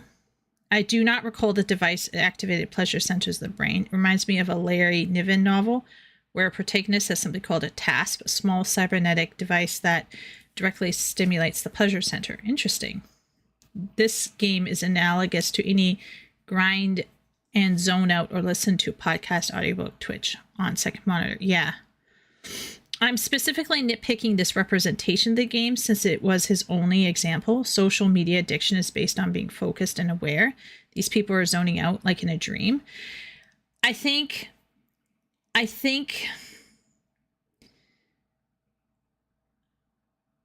you are correct insofar as that people who are on social media don't look like this woman. Yes. Yes, Jonathan. Although my argument would be, I think some people who get really good at fighting games, who are making calculations and split decision making, it becomes such second nature. It's not even flow. It's not flow, because flow is where you're actively working towards something, where you're on the cusp of learning something. But it is a type of flow state. It's kind of like flow, but it becomes so second nature to you that the criticality of the split decision making and calculations are so ingrained that you're not actively anymore making decisions. I think his thesis was flawed because social media and gaming aren't the same unless the game has a social online element. I agree on paper with you, Epic. I just think you're taking the interpretation literally.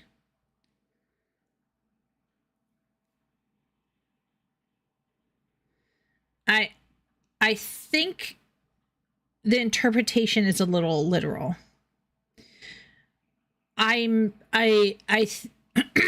For me, okay, is if we pull out how this game is working and instead just focus on the reaction or the fallout of what happens with these characters, I think that's the theme, that's the idea that would be interesting to investigate in terms of social media and addiction. The point isn't that it's a game and not looking at photos or engaging with people online. That's not the point. It's the principle, I guess.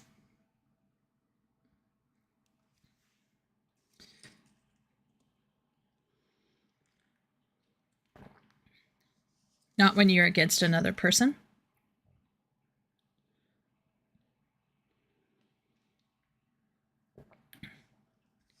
If there was an episode of Star Trek where a character was obsessed with the opinions of others and drastically self-aware, I would use that as an example of social media addiction.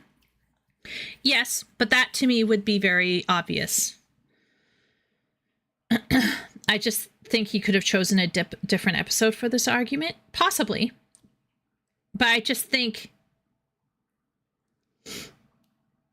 it's less obvious. For myself, I'd answer the question as no, the game is akin to low effort, disengaging play, not to social stimulation via audiovisual stimulus. Yes, true. Yeah. I think that's what Epic is trying to point out.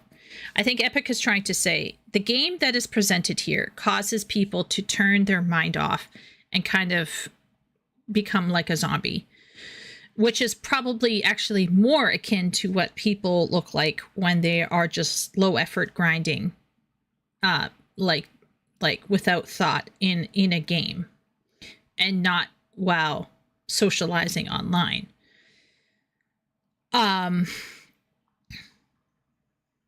Honestly, the episode is probably about drug addiction. That is 100% what it was probably about, Epic. It is probably about that. But I'm the type of person who likes extrapolating to bigger picture. I am not so interested in one-to-one interpretation because I feel that is approaching reading comprehension level.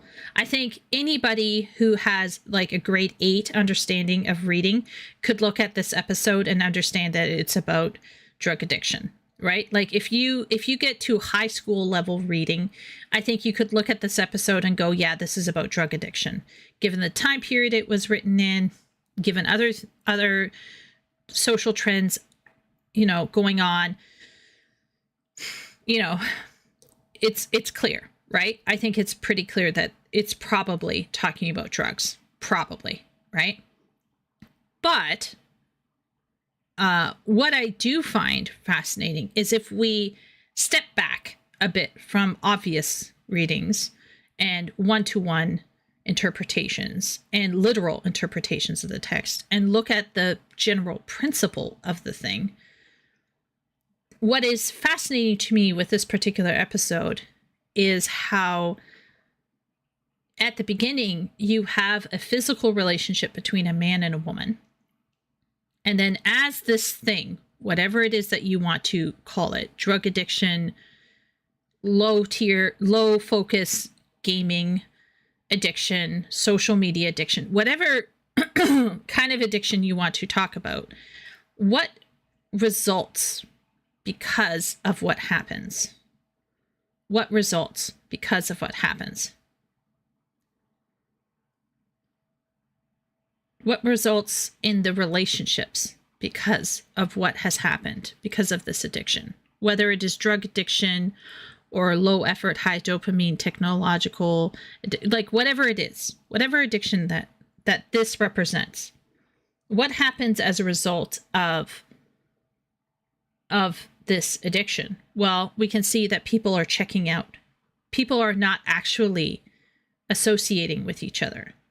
People are not actually connecting with each other. And Wesley is focused on the girl. He gets the girl in the end. But Wesley is focused on having a physical relationship with this girl, right? He wants to go on a date with her. If this was 2026, he'd be focused on wanting to bang her. So in my, like, if I was thematically looking at this and not so much looking at the details of the thing, I think what's fascinating is that the fallout of this particular trap that was invited on board through, interestingly enough, a transactional sexual relationship, it leads to emptiness.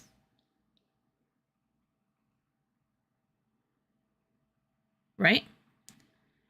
So Riker's relationship with his prostitute slash alien one-night stand leads to an addiction that leads to, number one, isolation. It leads to, number two, anxiety and illusory happiness. And then what ends up? What ends up? It ends up with the enemy at the gates. So if we step back a little bit from the specifics of this episode, and we just look at this episode thematically, we have Man Ho with one night stand leading to an opening or vulnerability. Eve with the apple type thing. And then this leads to an addiction.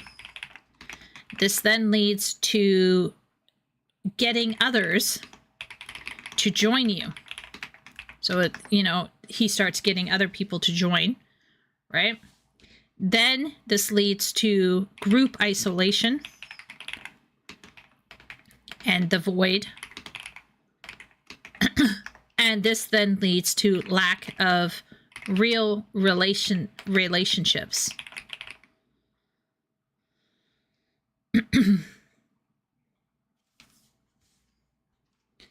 And at the end, we are given a picture of what we really want.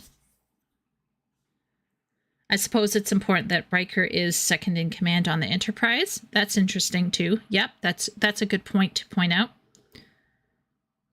I think if we step back and instead of focusing on whether the game represents social media addiction or not, we can instead ask ourselves, what happens because of this addiction? And this addiction basically destroys relationships. And this lack of real relationships is also coincidentally followed up by the enemy at the gates. Suddenly there's the barbarian at the gate, so to speak. You know what I mean? So we go from a period of alertness and criticality to desire, giving into desire, which leads to being a hoe, which leads to getting vulnerable, STDs, which leads to addiction, which leads to getting other people to join you in your stupidity, which leads to everybody being stupid with you, which then leads to nobody being really connected. And then it leads to the ultimate vulnerability, which is the enemy at the gates, the barbarian. And if we look at it this way, this addiction here, therefore, could be gaming, could be porn, could be drugs, and it could be social media. Because all of these types of addictions, whatever they are, often will lead to isolation, will often lead to a lack of real relationships. Because don't get it twisted. People on social media are more often than not actually engaging in real relationships. I'm not saying you can't have a boyfriend online. I'm not saying you can't meet your future beloved online and get to know them and eventually marry them or whatever. I'm not saying that social media is completely empty. What I am suggested is that the constant scrolling, I'm not talking about DMing your mother on Facebook. Okay, this is another problem, is he didn't clarify what social media is, that what social media addiction actually is. That probably would have helped him quite a bit. But if we talked about social media addiction as being on Instagram and doom scrolling through shorts, this is more akin to what would help his thesis. We're not talking about I'm networking with my friends so that I can have a job, or I'm chatting with my mother so because we're having a barbecue this weekend. This is not the social media addiction, I think, that he should be talking about.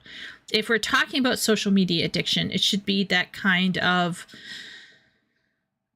mindlessness that you can descend into when you're just doom scrolling on like Pinterest or Instagram or TikTok or whatever, Snapchat.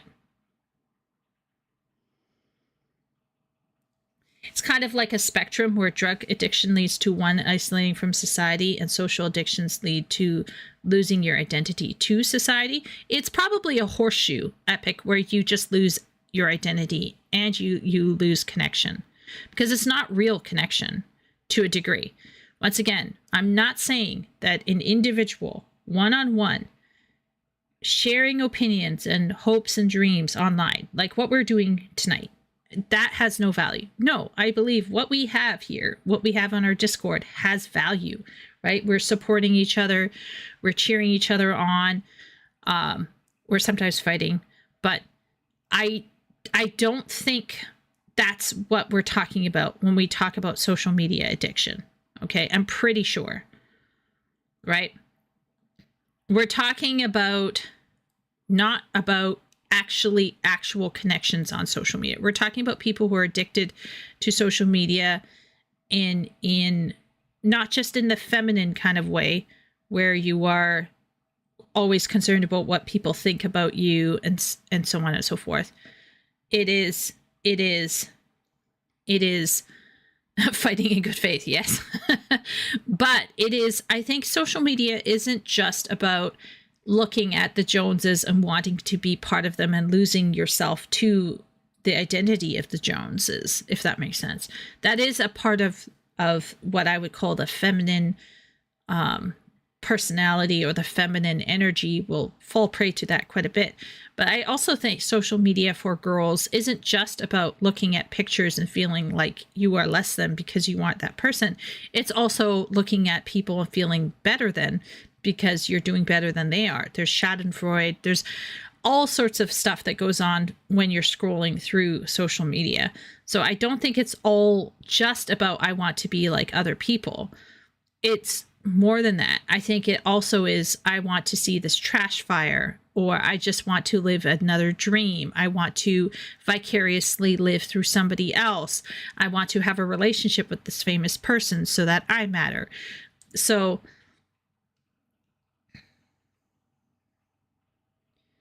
if we look at the Enterprise as a single person, how would you read the second in command bringing in the addiction while the captain pretends to be above it while being captured by the same vice?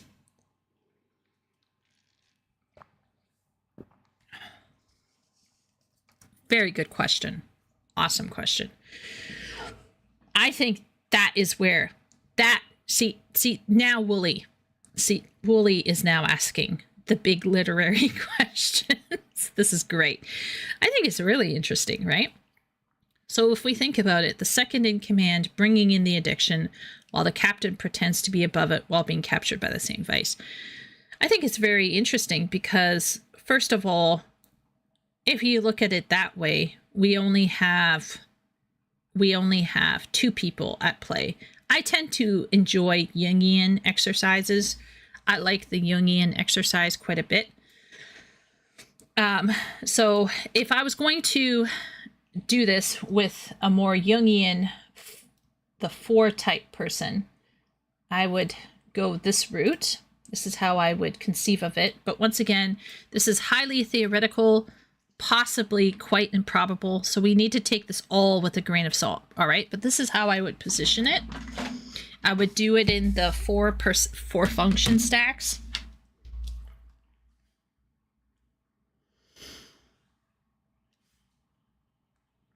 And you would think that in the first, second, third, and fourth, you would think that in the first we would put the captain, but the captain is not really what we want to put there. We want to put the captain in the growth position. We want to put him in here because he is supposed to be the leader. He should be above it all. He should be the model to which we are, looking up to him. So I would put captain in the second position, the position of growth. I would put Riker here.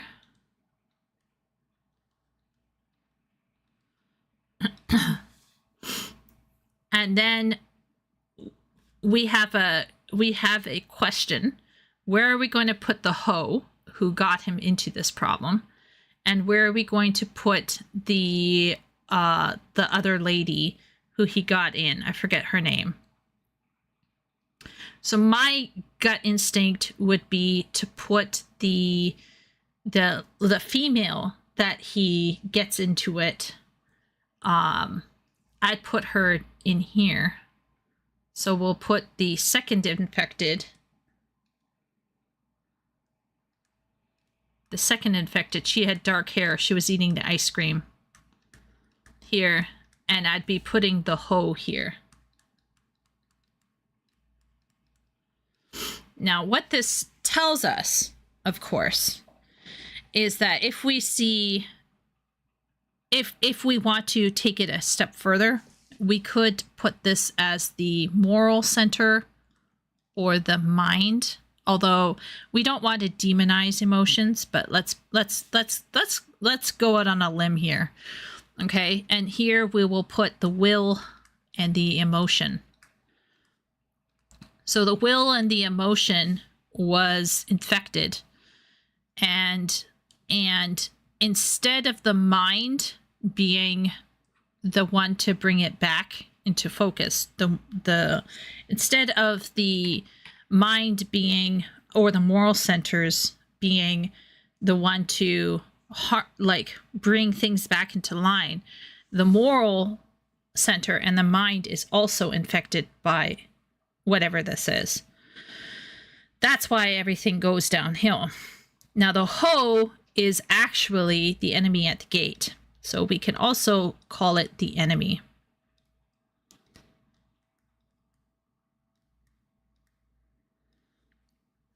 This is in the position of, I think this is called the hero. This is the parent. This is the child. And this is the, this also, by the way, could be Crusher. Like Wesley could be in here as well. But I wouldn't put him in necessarily because he does get infected, I guess. But yeah. And then number 4 would be,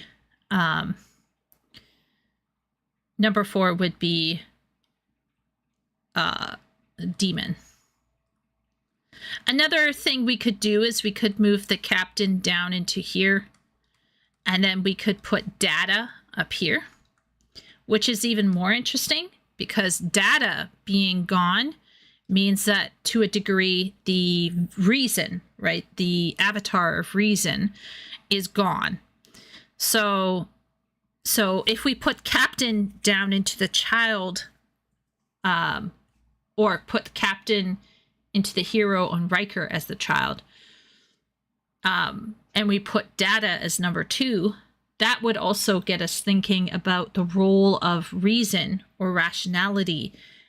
It's shut off in the story.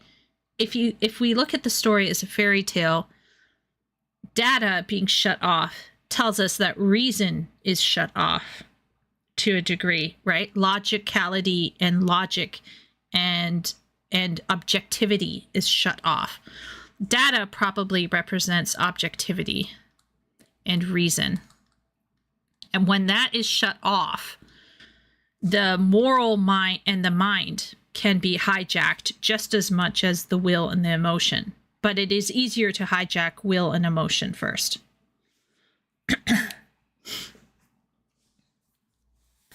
So I think I would view Riker as I would interpret Riker as the will or the emotion or desire. We could also put the word desire here.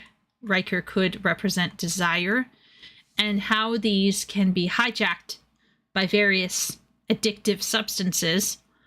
In the hijacking of these things, the moral and the mental centers can become compromised. And in the case of data is shut off. So this is very crucial. For the ship to go down, data has to be gone. And it is when data returns that the ship is saved, which shows, I think, a humanist belief that reason and objectivity will win the day. But I'm personally a supporter of this because it's a heck of a lot better than other bullshit that we got today going on. So I appreciate this messaging a bit better than others, because at the end of the day, it's still suggesting that we do need a level of logic and rationality and objectivity and reason. There's a certain naivete to assuming that rationality will win over addiction. Yes, it is naive. It's very humanist, isn't it, Wooly? Where we just need to want to be good and we will be good. And that's just kind of like, no, that's not the way it is. But I appreciate it over the nihilism that exists now, which is like, just give in. It's fine. Good and evil don't exist, right? So it is naive, but it still recognizes that good and evil exists, and it's not trying to hand wave away bullshit in terms of like not trying to subvert expectations. It's not trying to subvert the moral framework that society requires, right? But it is, as you say, Wooly, it is quite naive. It's a bit classical Greek where evil comes from the privation of knowledge. Yeah, I think in Frankenstein, Wooly, Frankenstein says, I'm evil because I don't have someone to love who loves me. So in Frankenstein, for example, evil arises from lack of love, and humanism, evil arises from lack of education or lack of knowledge, right? So where does evil come from? Well, if we go with the Bible, not to get too religious, sorry everybody, but if we go with the Bible deeply suggests that all of our parts are entangled with sin. So it's not just our morality that's gotten skewed. It's not just our mind and our mental stuff that's gotten skewed, but our emotions and our desires have gotten skewed. So I think the Bible does provide a much more holistic view of how much we've been derailed, because it's not something that can be fixed with love, like loving ourselves. It's not something that can be fixed from reading a lot. This is not something that can be fixed by putting on chastity belts and whipping ourselves all the time.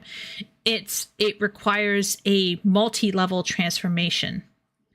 Concupiscence, in a word. Yeah, I think, Wooly, that if we look at the story from a more thematic level, Riker, the captain, Wesley, and Data, and the Hoe all live within us. That's what I would argue.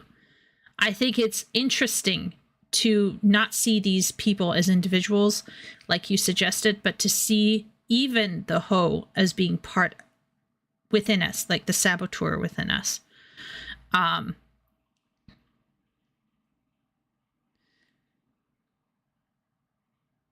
Yeah, it's interesting.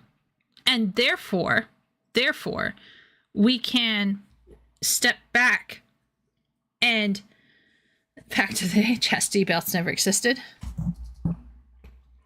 Probably the only people doing chastity belts were the people who said that they were bad.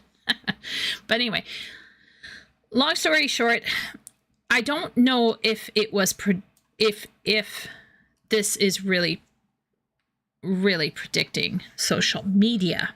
But what I do find interesting about the episode is that it does show us what addictions of any kind, including addiction to social media, can result in. Maybe it won't look exactly like this woman, right? But I think when we imbibe too much of online stuff long term, especially online drama, I do think there is a sense that our soul does look like this woman. That's what I will say. This woman, this story is dystopian and is dramatic and is over the top and is unrealistic and so on and so forth. But I think that's the red herring, right? I think what is more important isn't to focus on the game or what's actually happening in the game. What's interesting more to me is that this particular picture with this woman and her face, it's not what's on our faces when we're on social media or playing a video game or on drugs or drinking or looking at porn. I think instead we can look at this woman and her expression as a visual representation of what our soul looks like. And that to me is more interesting. Yeah.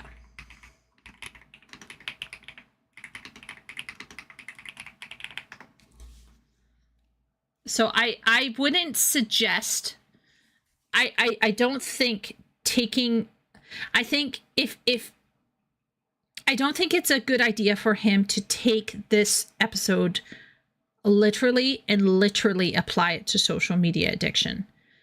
I don't think you can take this episode and literally apply it to porn addiction or to reading addiction or to almost any kind of addiction beyond drug addiction.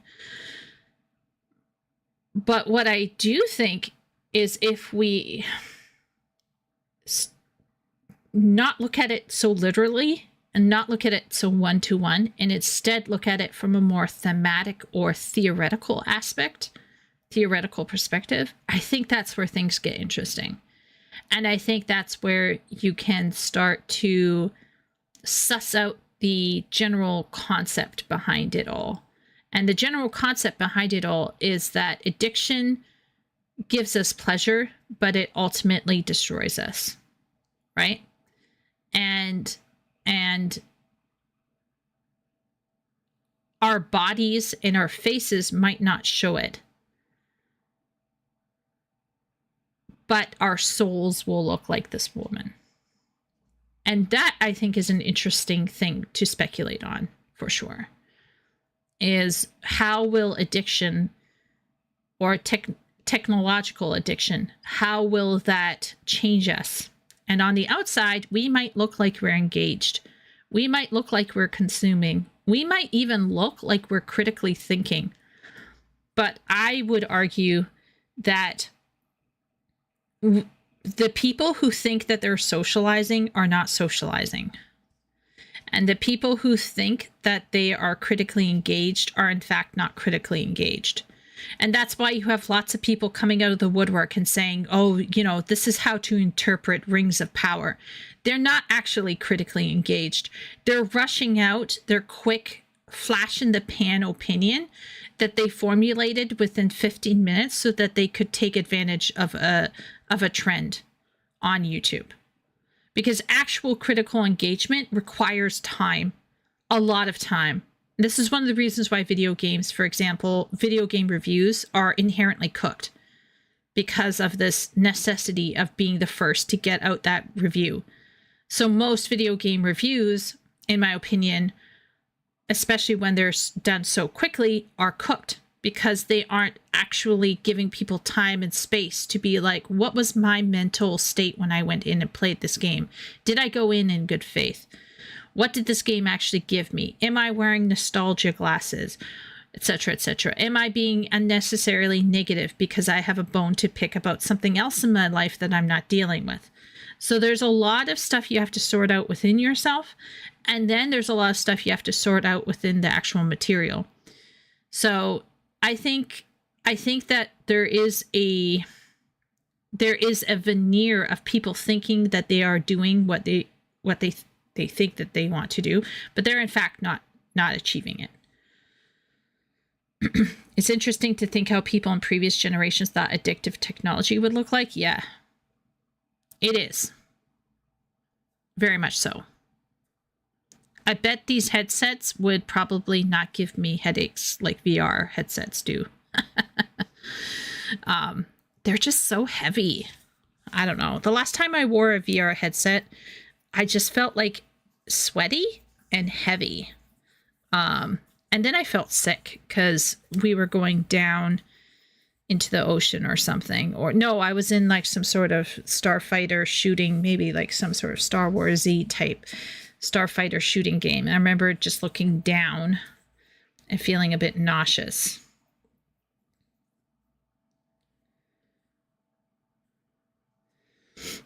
A button check review by Tim Rogers is a different level of review. LOL. Yeah, I just think that there is... I think there is a... I think this is a very interesting video. I'm glad Miro suggested it. It got us thinking, guys. We may not agree. I think that this guy interpreted this a little bit too literally, but if you really sit and think about it, like Epic and Wooly were, it is not one-to-one social media addiction. Certainly not as it shows up in women. For sure. That being said, I still think approaching this with a more theoretical or thematic or extrapolative approach is not wrong. There's nothing wrong with extrapolating from a piece of media. But the problem is that I think he went too narrow and then not narrow enough. So if I was going to reword his video question, it would say, did the Star Trek The Next Generation episode, yada yada, predict modern technological addiction? And that would cover certain aspects of social media addiction, and that would cover gaming addiction and other stuff. It gets better with time. Yeah. I guess I didn't spend enough time in it. Yeah, Tapini got really dizzy after using mine. Yeah, I think some people just get disoriented for sure. Yeah. So I think this title and his mindset was a bit too specific and then not specific enough, which is kind of funny. But I appreciate someone asking this kind of a question. At least they're asking a question and trying to apply it to a specific set of data. I think that's fascinating to me. I don't think there's this question and his approach to it was a sight lot better than what I saw at university. That's what I will say. At least he was talking about something interesting, and we could talk about it for like a good hour. So this is kind of cool. I like it. Very interesting. I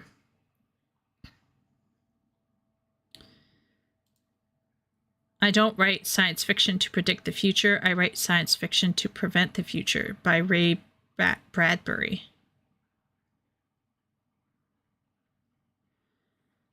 Bronson recalled, it was based on the fact that I had a Tetris game on my computer at home. Whenever I wanted to distract myself, I would play Tetris, and it was very addictive.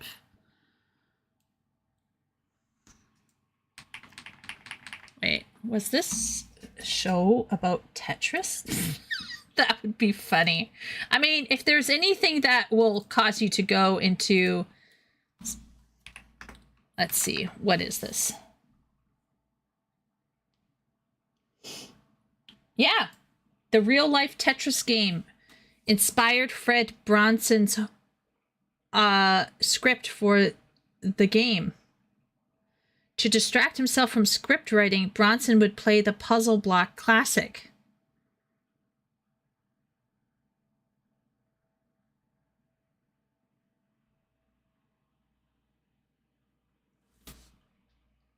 Oh, that's funny.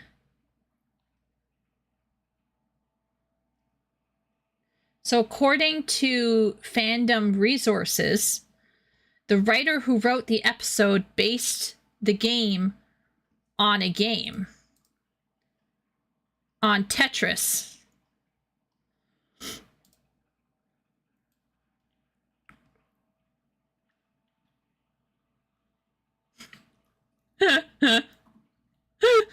It is amusing to think of Tetris as an addictive game. Well, once again, there's a level of calculation that presents itself as engagement, but is in fact a way for us to turn our mind off. It's like reading. I know, sounds crazy, but hear me out. One of the things that Jared Tolkien talked about was escapism in his Tree and Leaf essay, and how we sometimes need a break. So in many ways, reading and gaming are able to effectively cause you to cogitate without cogitating. And that means that you are engaged, but you're just consuming. And a lot of people think, oh, I'm reading, oh, I'm playing a game, oh, I'm on social media. And they think that they're engaging, but they're not actually engaged. not fully. They're partially engaged.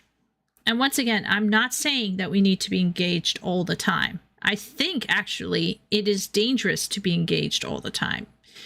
If you're unable to turn yourself off, you will burn out, right? There's a natural, I think, need we have to take a break and refresh ourselves. But some of the refreshment that happens comes at the cost of being too addictive. So then we can't walk away from it. So then we lose the ability to be resilient and deal with actual challenge. And so we stop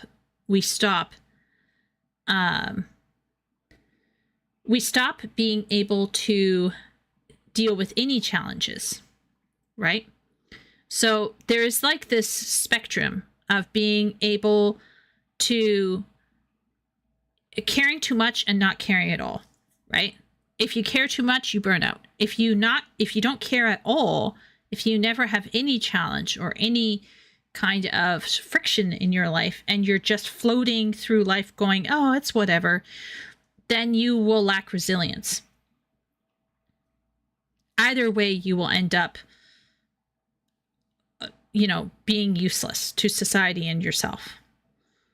So that you have to have this point where you can walk away and relax, but not to the point where you're so mentally checked out you can't be critical when the time comes.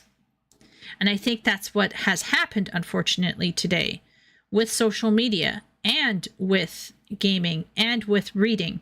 Although I would say reading is on its way out because reading requires a level of literacy and people are just not literate anymore.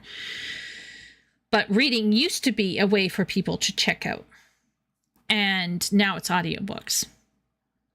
And so whether it's a podcast or an audiobook or something on YouTube, let's admit it, we've all been there. We've all checked out. We've all had to not think about stuff for a bit. And that's fine. We should never, ever feel bad about it. But let's be honest, there are people out there who never move beyond that. They can never pull out of that. They remain in a state of mindless consumption permanently. And they are unable to critically engage with anything meaningful because they have become mentally disabled. Yeah. It's 12 a.m.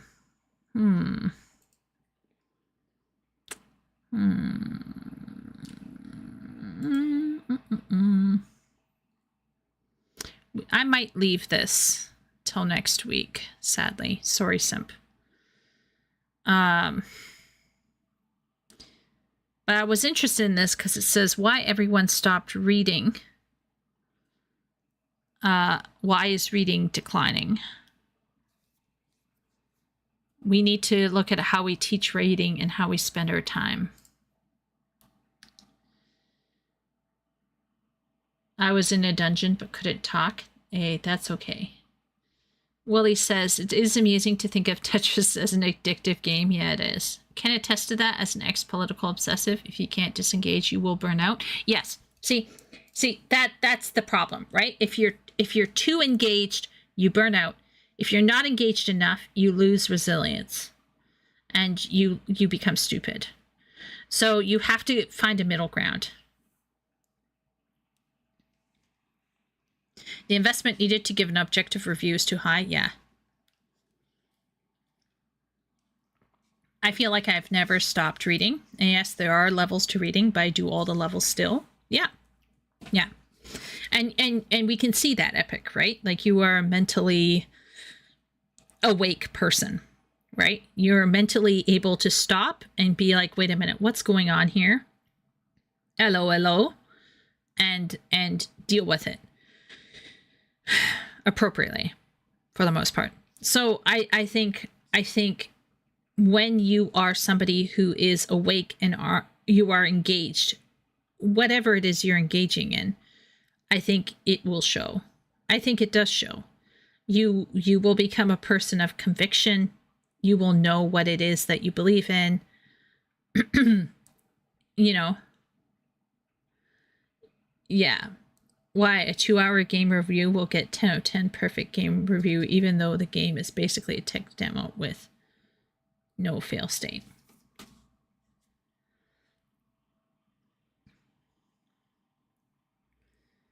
Yes. Yeah.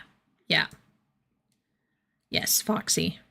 Or hear me out, Crimson Desert getting a lower level because like the first few hours are a bit rough. And some of the stuff that they were critiquing was later on fixed.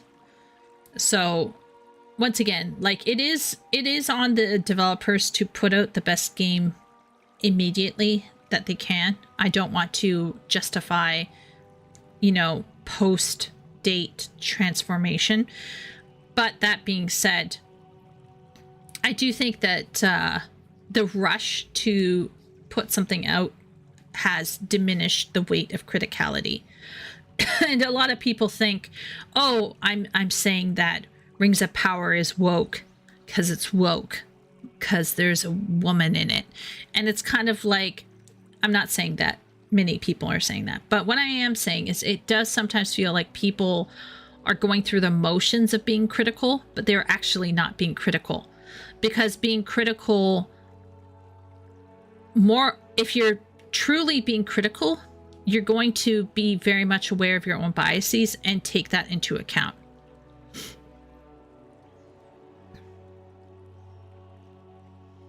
And so, like, I think to a certain degree, a lot of people kind of lash out and just make weird bullshit statements online without really, like, they become the parrots just like the people that they are critiquing.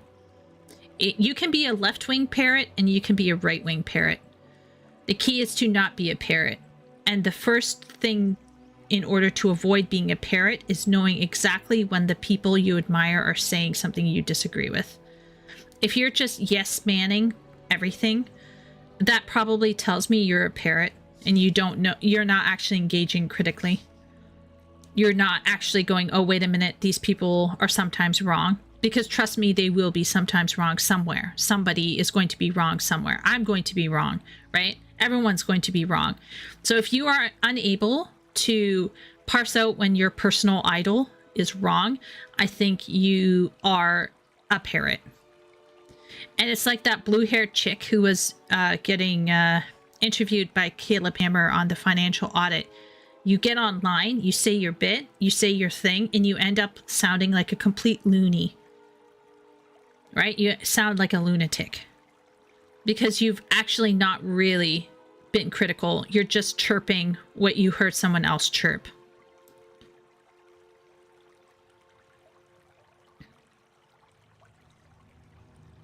The mixtape dialogue is crazy. Teen girl wanting to ride a flaming stallion of delinquency. Like, nah, go to timeout. The hell yeah, two teens tongue punching versus the, oh, a male being a father figure to a robotic child. 1 out of 10 Gooner game. Oh my gosh. The stuff around that one robot one, was it Pragmata or whatever it was called? Yeah, that stuff was crazy. Didn't, like, Hassan make a comment, and then Shuon Head made a comment, and then Hassan made a comment back to Shuon Head, so then Shuon Head made a comment back to Hassan. Something like that. It was great. It was such a trash fire. I was like eating popcorn all the way. Man, I can't watch Caleb's interviews. The secondhand embarrassment just burns. Yeah. Yeah, it's crazy. But it is crazy. Sexless gooners shouldn't play fantasy games of things they can't have. Yeah. Like, Lord forbid a man want to be a dad. Shu was hilarious in that back and forth. Well, the thing about it is Shu on Head is technically what we would probably consider to be like a left-winger, like a classical liberal, probably, right? Hassan should focus on avoiding prison. Lol. Probably why Hassan likes Palpatine-like games. Oh, it was great. Shock my dog. I can't stop. And it was Shu making a video on Hassan that scarred so deeply he's still wearing suits. Freak Kaya. Oh, it was great. I was eating. Oh, that we were eating, right? That was a great time. But that's just sad, right? It's just sad that we're giving a 1 out of 10 to a game where a guy is, you know, being a father figure to a kid. Like, Lord forbid. He was trying to see who got better feet picks or something. What? I just, it's cringe. You know what's so sad is, like, he's not a terrible looking man. It's just like every time he opens his mouth, it's like, whoa. Is Hassan's voice as grating to you guys as it is to me? No, I actually think he is kind of attractive. It's just that he is so... He is so antithetical to everything, really. Like, I'm trying to think of a time when I agreed with him. There's probably something he said that I've agreed with, but he is just so whack. It sucks out any attractiveness from his body, alas. Sometimes he gets nasally and drony. Oh, that's true. He is a whiner. He is a whiner. I think the reason why, like, if I step back and I pretend that he hasn't said the stuff that he said, I think he's objectively not a bad looking man. But because of things that he says, I don't know. Like, I think people to me become handsome when they say certain things. And then they are just like sexy AF. Or they make me really good Subway sandwiches. Then you're just like, you know, you're sexy. But I think, like, for me, there's a level of, like, someone can be really physically attractive and then they say something stupid and then I'm like, nah, I'm done.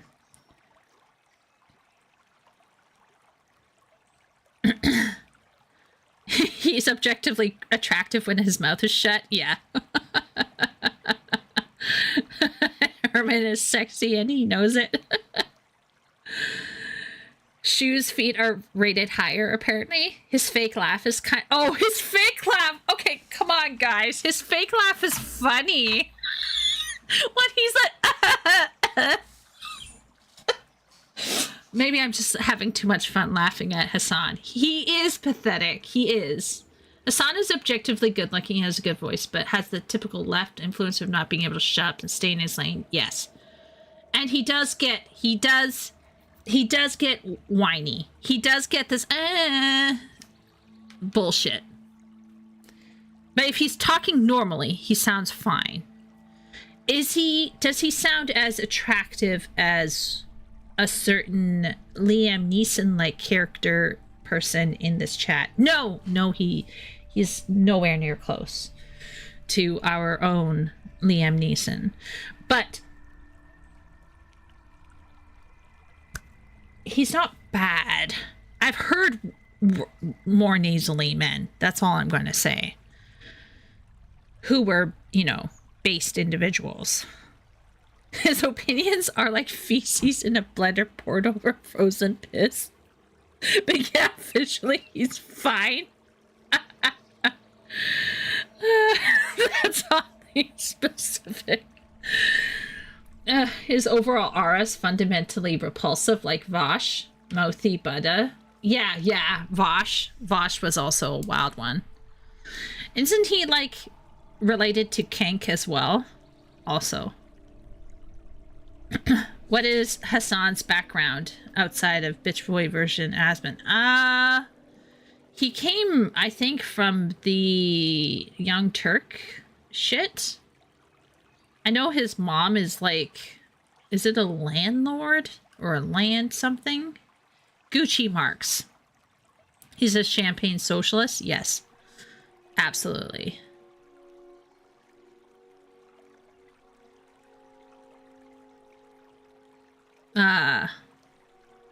No baby.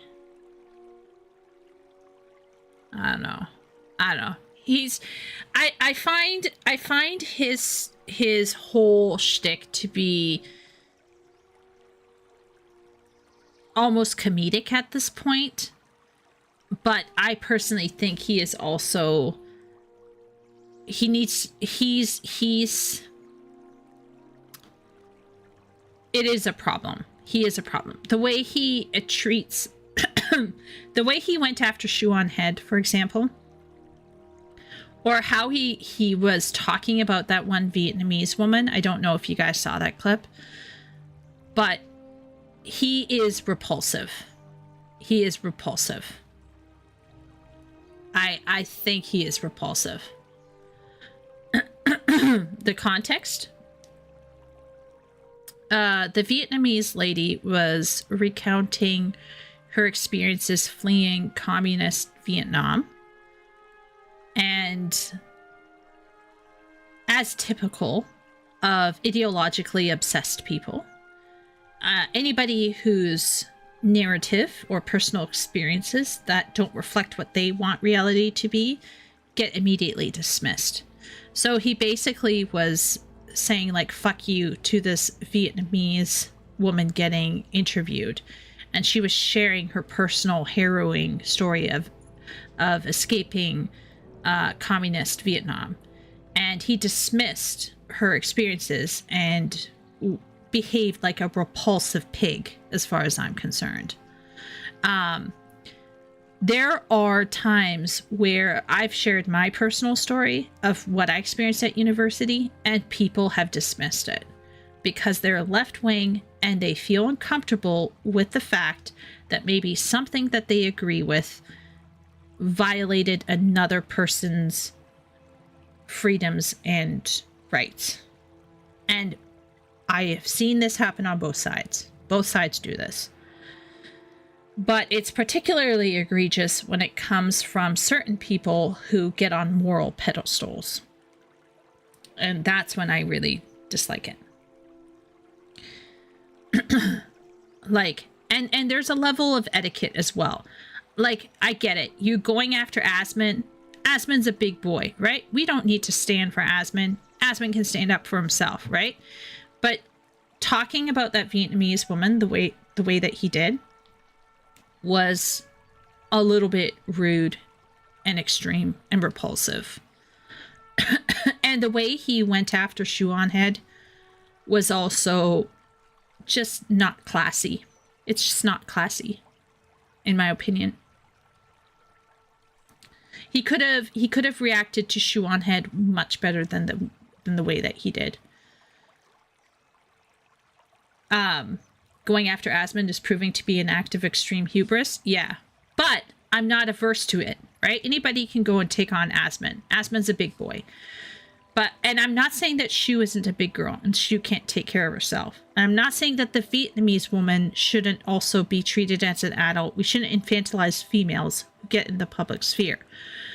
But what I am suggesting is that there's a level of verbal rhetoric that you can engage in, and he went for the low shots, and I think that's just stupid and horrible.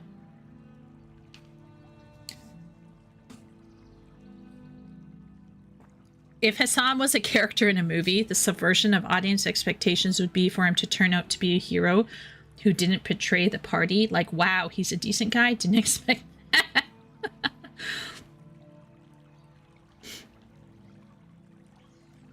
Hassan telling Shu to be a pick-me is funny because he's just being a pick-me for the left. True. There's that. There's that. Yeah. That's true. I don't know. It is fascinating, for sure. She was an old internet head. She will be fine. Yes, I'm sure she will be fine. I guess for me, it is about courtesy. Isn't Shu on Head a grifter? I don't know how he is different from a politically bent Asmund. Shu is a grifter with craft.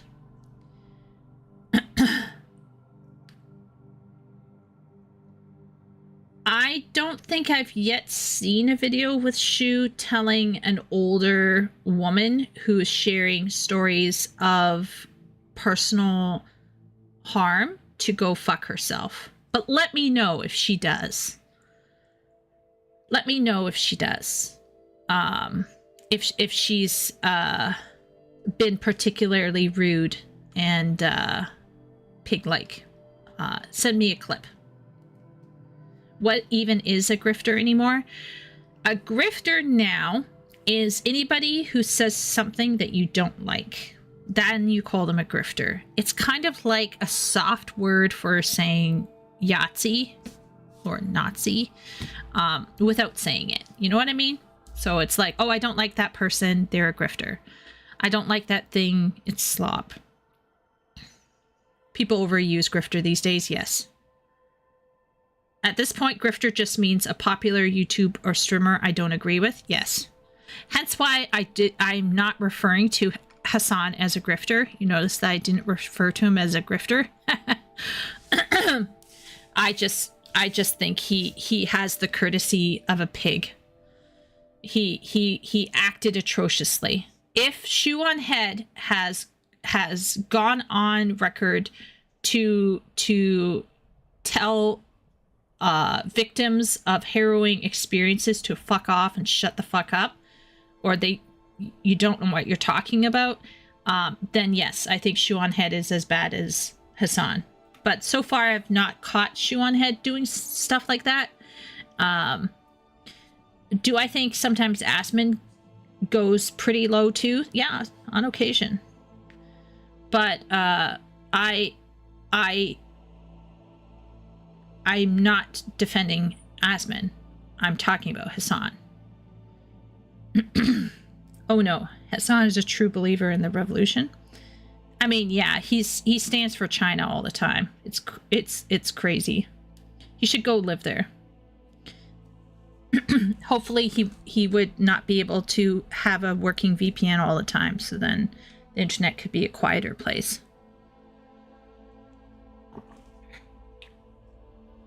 Asman makes dumb takes, but he'll accept when he does have dumb takes. Yeah, he's apologized before. He apologized over the Palestine thing. Asman will meet people on the low road, sure. There are things I've disagreed with Asman on, absolutely. But I'm more likely to agree with Asman than I am with Hassan. That I will say.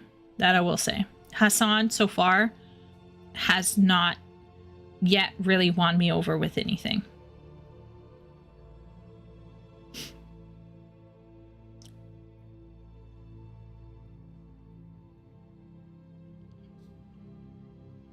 I need to get my friends who do AI to do Hassan as Gaston going after the beast, Asmongold. Oh, that'd be funny. Oh, epic. Oh, that'd be great. That'd be great. Have Belle as Shoe on Head.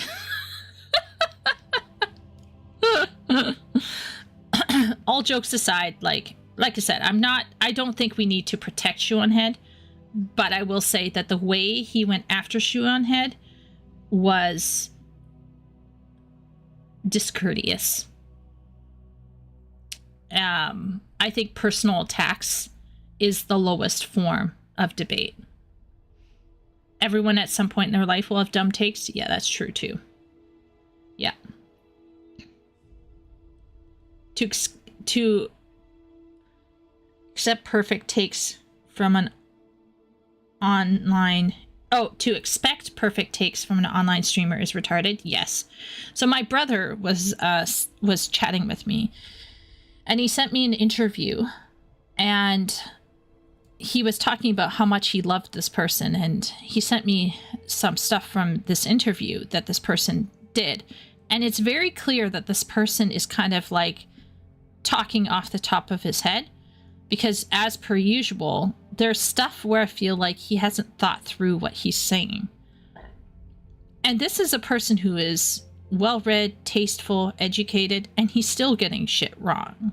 You know what I mean? Like, everybody can sometimes have a shit take, or can be talking off the top of their head and say something crazy. I don't think we should be so ungracious as to never allow somebody to make a mistake. The problem is when the person is doing personal attacks and is verbally abusing or being discourteous online. Like, there's a level of courtesy, common courtesy, that I think we should be holding people to. And when you can't talk properly about other people, then you should be called out, and you should be called out for what you are. So for me, it's not the idea.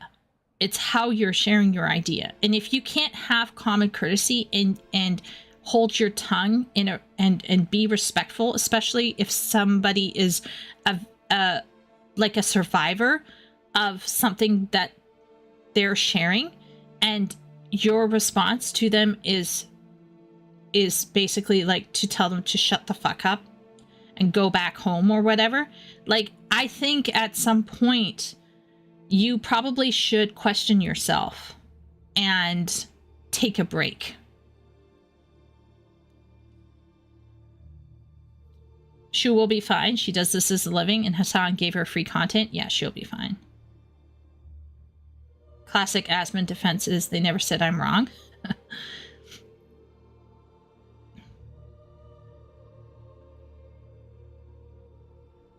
It's funny how Asmund is the thinner, younger version of Trump, an old world liberal who just woke up one day far to the right of the overtuned window. You're absolutely right. His reaction to the UK grape gang report was satanic. As an atheist myself. Oh, I didn't. I stayed away from that shit. Shuan Head is grounded. Yeah. I need to be very clear. I don't watch Shuan Head regularly. So if Shuan Head has gone after somebody in a less than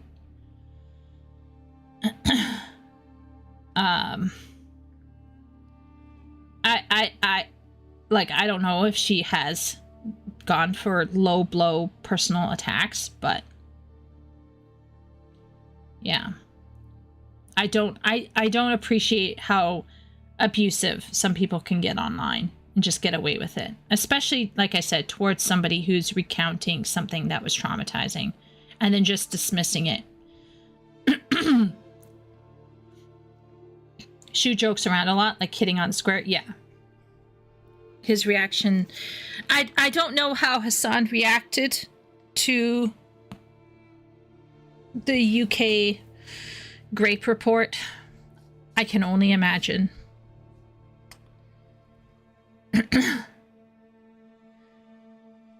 Dunking on Hassan is the only time I recall her getting personal. I watch a decent amount of her. Usually her targeted videos are usually pointing out how dumb the situation is. Yeah. Yeah. I never got the sense that she was mean-spirited. Hassan is mean-spirited. Now I kind of want to know what his take was on the report, but then I kind of don't want to know. You know what I mean? But I bet he undercut it and pretended that wasn't that big a deal.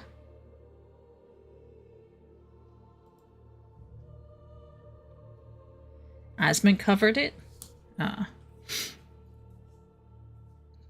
Oh, Asmund covered the report, or Asmund covered Hassan's response to the report? I've been kind of staying away from the report. Hassan's response. Oh. Lord. Lord have mercy. Just sad. That whole thing is sad. I bet his response was really gross, though. I wouldn't be surprised if it was. Oh, man.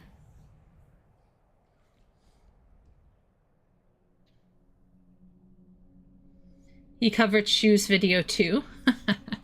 I mean, don't get me wrong. He looks good in suits, but yeah. Some of his other fashion is whack.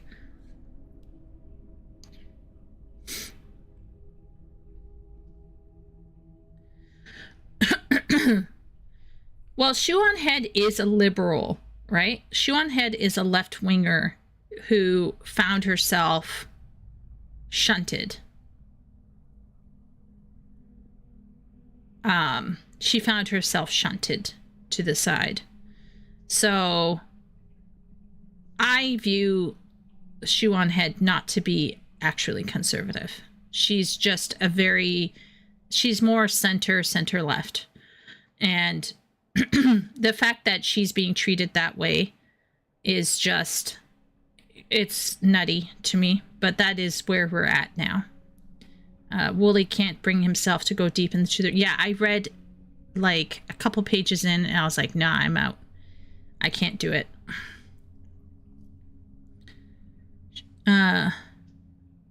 Shoe on Head is on whichever political side that gives her the most money. Interesting take, Royal. Well, I don't want you to be sad, but your assumptions are right. He did his part to play defense. That's crazy. I don't know how you could defend what happened in the UK. Just, yeah, like I said, I couldn't even get through the report. And it wasn't even just what was happening. I need to be very clear. It was this overwhelming sense of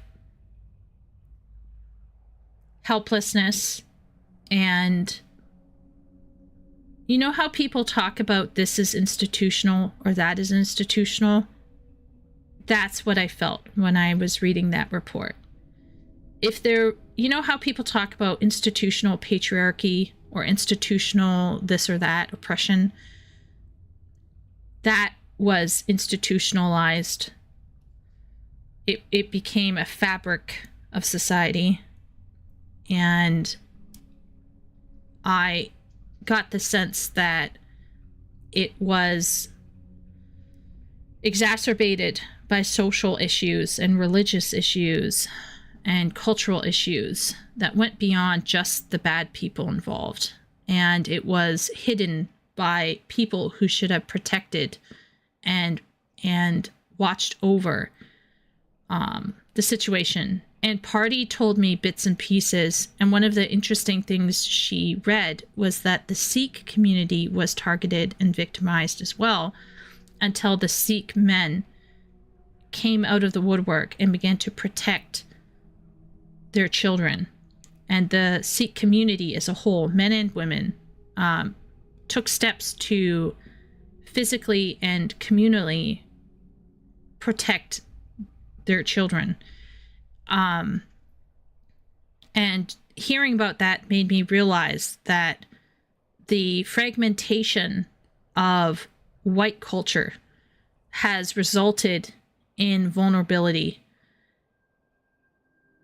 Youth, the vulnerability of youth, and girls who have no self-respect, who are not taught to respect themselves, who are not protected by their male counterparts, and who tell their male counterparts they don't need protection because they've been lied to.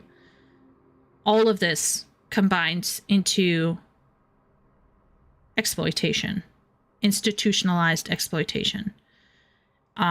So for me, it's not even just what happened to the girls. Like, that part alone, like, bothers me, of course.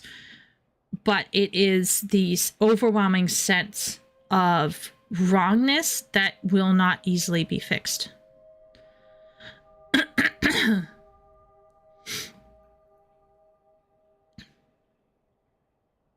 It's funny how populist is now a detraction. Let's get our ducks in a line. Is democracy good or bad? What exactly is wrong about giving people what they want? It's a good question, Wooly. I think if Shoe on Head was further left-leaning and more woke and also popular, nobody would be complaining. But the fact that centrists and center-left and center-right and also a bunch of right-wingers are listening to Shoe on Head, suddenly she's a grifter, suddenly she's just giving people what she wants, suddenly she has no principles.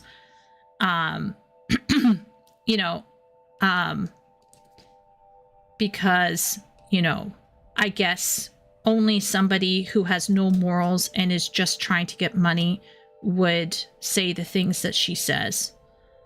Right?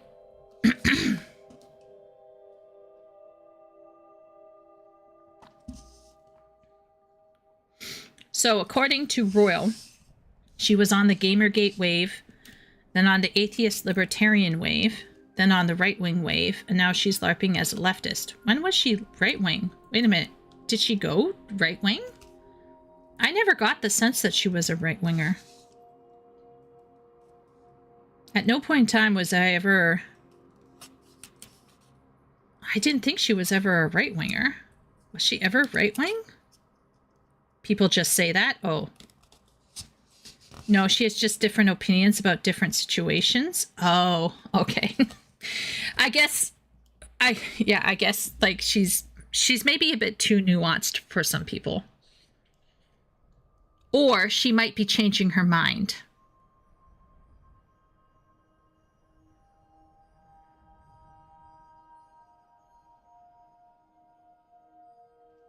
She changes opinions over the years. Yeah, maybe she's starting to grow up. What's wrong with populism? Yeah. I think populism is wrong when it's populism that doesn't support what you like. Right, Wooly? Like, populism is a bad thing. Democracy is a bad thing. Giving people what they want is a bad thing if it's stuff that you don't agree with. I'll give a case in point that's not related to Shuan Head and Hassan. Romance novels, right? For a long time, romance novels gave women what they wanted, which was lots of sex and hot men and dubiously hot women. And everything was fine until very recently, where suddenly it's not okay to sexually objectify people. And now we have to consider whether romance is some sort of right-wing conservative propaganda, which is hilarious. But anyway, suddenly what was popular is considered to be a right-wing propaganda grift. It's just ridiculous because it was fine before. Nobody cared about romance before when sex was empowering. But now that certain ideologies have changed stance on romance and sex, suddenly it's not okay. So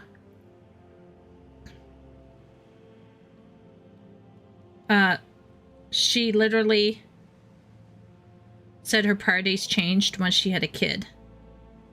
Yeah, Shuanhead didn't... Wait, Royal, didn't you know Shuanhead is married with a child? She's married.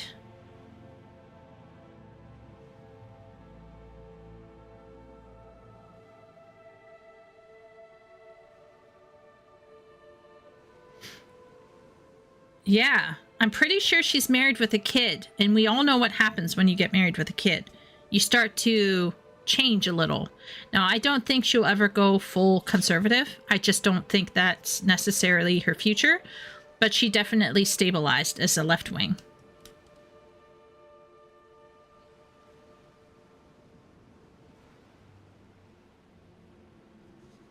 Yeah, I don't think she will ever go like full right wing. But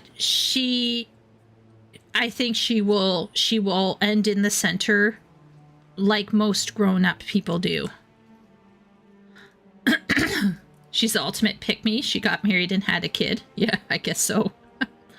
She tried to hide it, but her fans sniffed it out. Oh. Epic said, I never felt my faith being so frequently challenged. I just can't buy into scripture, but I would readily fight for a more Christian aesthetic society and sense of community. Yeah, I think a lot of people are in that kind of... I think a lot of people, Epic, want to be in like the 90s, early 2000s era, where you had enough of a Christian consensus to stabilize ideas about how men and women and children should be treated.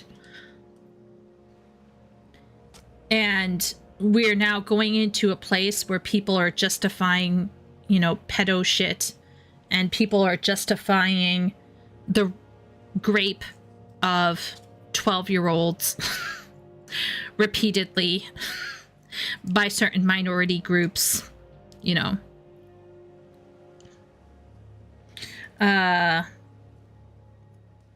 She's married, has a kid, and her husband is a conservative, even though she isn't. I remember when she was still considered a Leafy is Here clone. Yeah, I think she's grown over time, Royal, and I think she's stabilized into kind of like a classical liberal type, like in the Asmund sphere of things, where you're like center left. Just want a community where you can talk and need 15 labels to be accepted, and don't need 15 labels to be accepted. Yeah,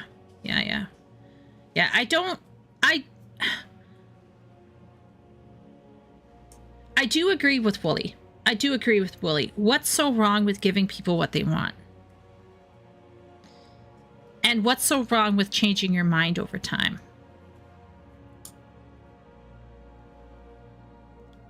Wouldn't you say that Hassan is giving people what they want? He's giving a certain, he's servicing a niche. Everyone is servicing a niche, to be clear. Populism is a problem because if we just did what was most popular at any time, it would enable a lot of horrible stuff like tyranny of the majority. Yeah. I keep warning against how people justify things because everybody else is doing it. I do keep saying that. I do keep warning that just because something's popular doesn't mean it's good.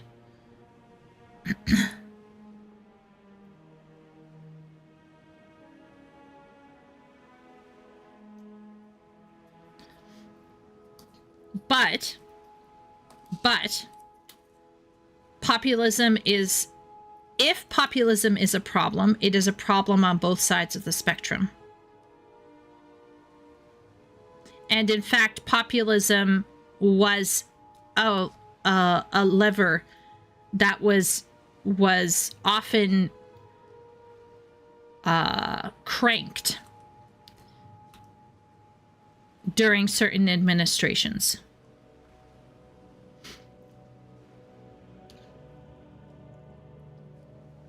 Wooly's asking, by what standard is the tyranny of the majority something bad? I guess it could be used in dangerous ways. Yeah. See, that's the problem, Royal. You see, populism is fine. It's how is populism used? And the people who look at Shuan Head, for example, will go, oh, you know, that's terrible. It's terrible. But they will conveniently ignore their own destinies and Hassans that they have over in their little corner. So I think everyone is very quick to rush that it's dangerous when it's something they don't agree with. An angry mob would be the tyranny of the majority.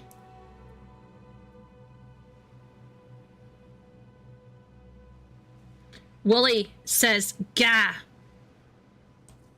You gotta wait, Wooly. It takes Sim forever to respond. You gotta wait. He types slowly. He probably deletes a lot and then retypes a lot.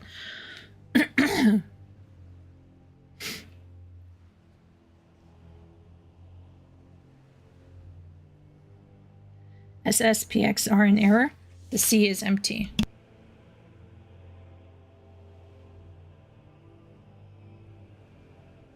I had blissfully forgotten about Destiny. Why did you mention him? Well, what I'm trying to suggest, I guess, is that if we go with the idea that populism in and of itself is not the problem, it's where the populist trend heads, then bringing up populism or saying they're just doing it to be popular is a terrible. I'm trying to like suss out your point, Wooly. I think you're trying to Socratically or you know, lead us to your conclusion, but I'm trying to like hop skip ahead here. If populism is not the problem, if giving people what they want is not the problem, It's what the people want that is the problem. So when somebody comes out and says Shuan Head doesn't have value as a streamer or is objectively wrong as a streamer because she's giving people what they want, they are cherry picking because they are simply responding to what she is saying. They're not, but they're using populism as the reason. They're just trying to discredit her with the tool or the method of, or the, not even the tool or method, but the societal response or her own motivations as a way to discredit her instead of actually being honest about the fact that they just disagree with what she's saying.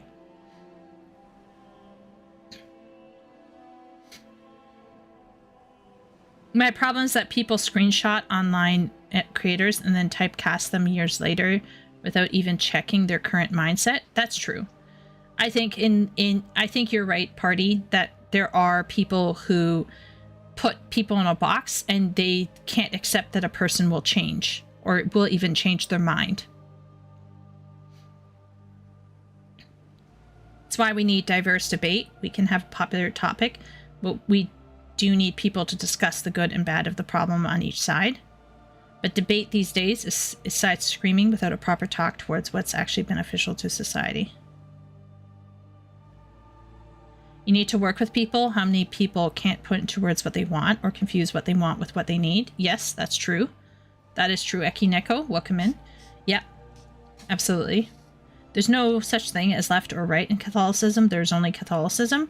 I think that would be an ultimately fantastic state to be in, Wooly. But I do think like people end up making political choices, and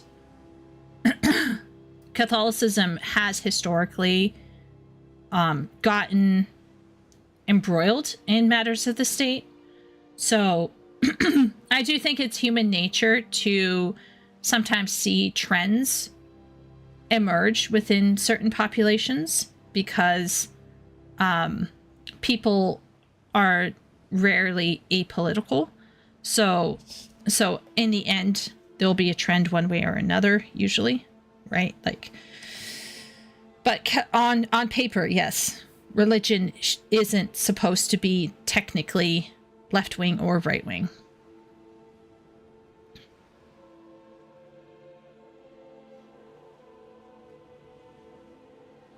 You can crap on Hassan because he still has consistently bad takes.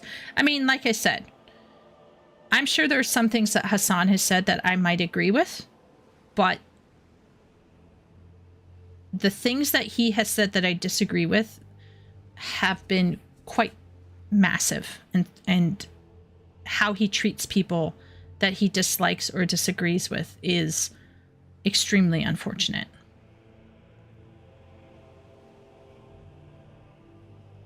And there are people who stoop to his level. That's just a fact. On the right, there are people who stoop to his level.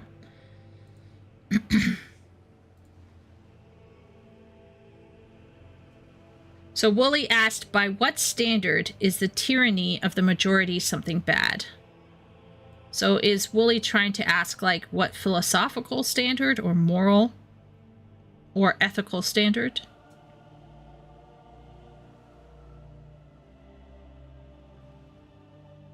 By what standard is the tyranny of the majority something bad?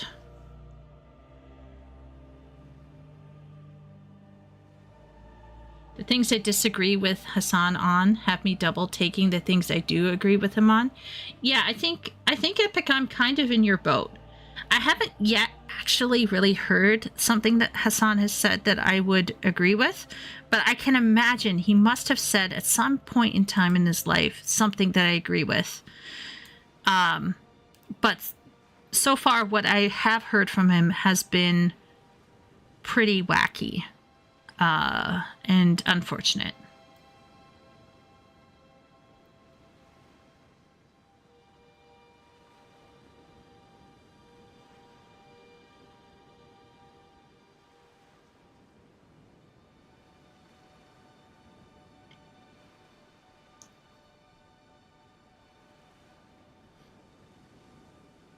We're talking about Hassan.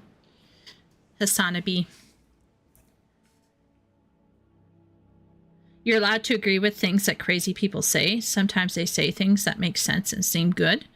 Yeah, I mean, a broken clock is correct twice a day, right? So I'm Hassan and I support breathing. Okay, time to Google the long-term health effects of breathing. I mean, some people are kind of like that about Trump too, right?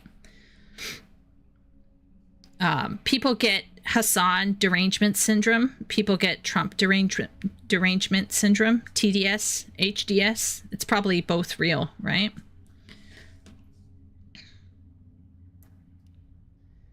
But, yeah. Yeah.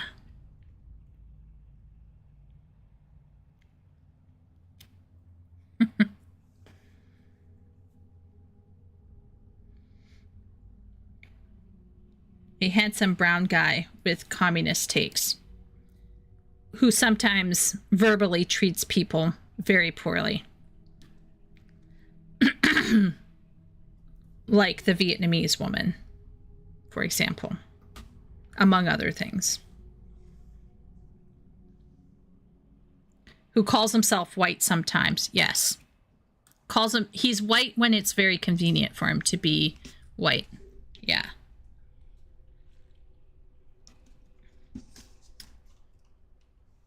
He definitely can tan. But I think as a Turkish person, like, that is very close to Europe.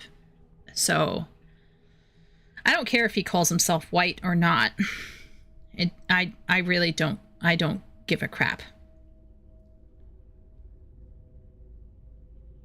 TBH, it's not even what Hassan says that makes me dislike him, although that can be really shoddy, but it's more how he's just so dead inside. Don't start the debate on whether Turkish people are white or not.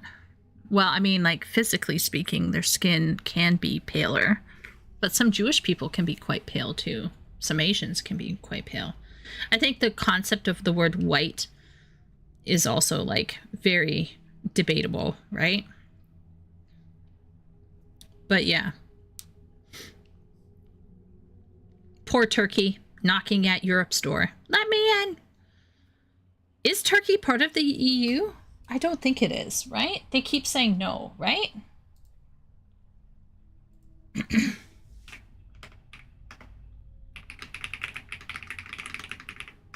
I'm double checking. No, it's not. Yes. It's not part of the EU. That's funny. Turkey in my mind is that guy who's at the gate screaming, "Let me in!" I feel like Turkey has asked to be part of the EU before.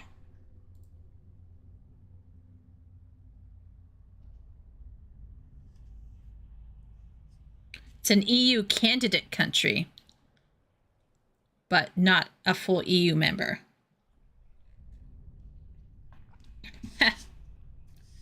Oh, they're saying it's because of the human rights stuff. Well, yeah. I mean, that's always rough. Got to get your house in order, I guess, and your vegetables. But anyway, well, Hassan will be Hassan. He will give us lots of stuff to laugh at. It would be pure chaos if millions of Turkish people got EU passports. You can sit on this council, but we do not grant you the title of European. Yeah, I guess so. Yeah, I guess, like, Turkish people would just go into the rest of the EU. I don't know. Like, is Turkey that bad? I didn't think Turkey was that bad.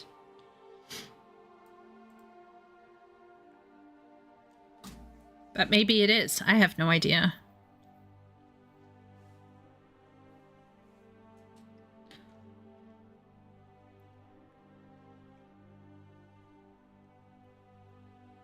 Although, if you want to talk about historical exploitation, colonization, oppression.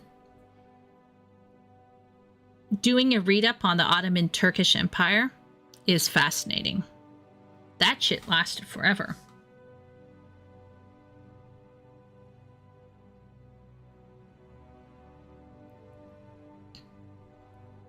Wait, what? Wait, what? He said what? Morocco tried to be in the EU? Oh, that's interesting. But Morocco also, I kind of get Morocco and Turkey because Morocco had strong ties to Portugal and Spain, no? Right?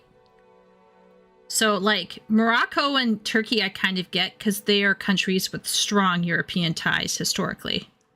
So I understand why they might be knocking at the door. But I also understand why they might not be let in. Yeah. It's also a question of, like, maybe we could just say, are you on the continent or not? And if the answer is no, then, you know, no. But no. Okay, so Epic posted this and said, I don't bring Hassan up unprovoked. He has said things and promoted things that to me are points of no return. He blamed victims for tricking brown men by not looking underage when they go out. Wow.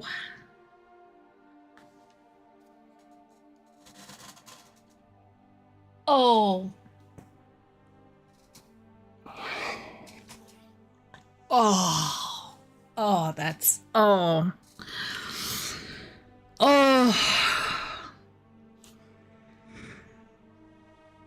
Oh.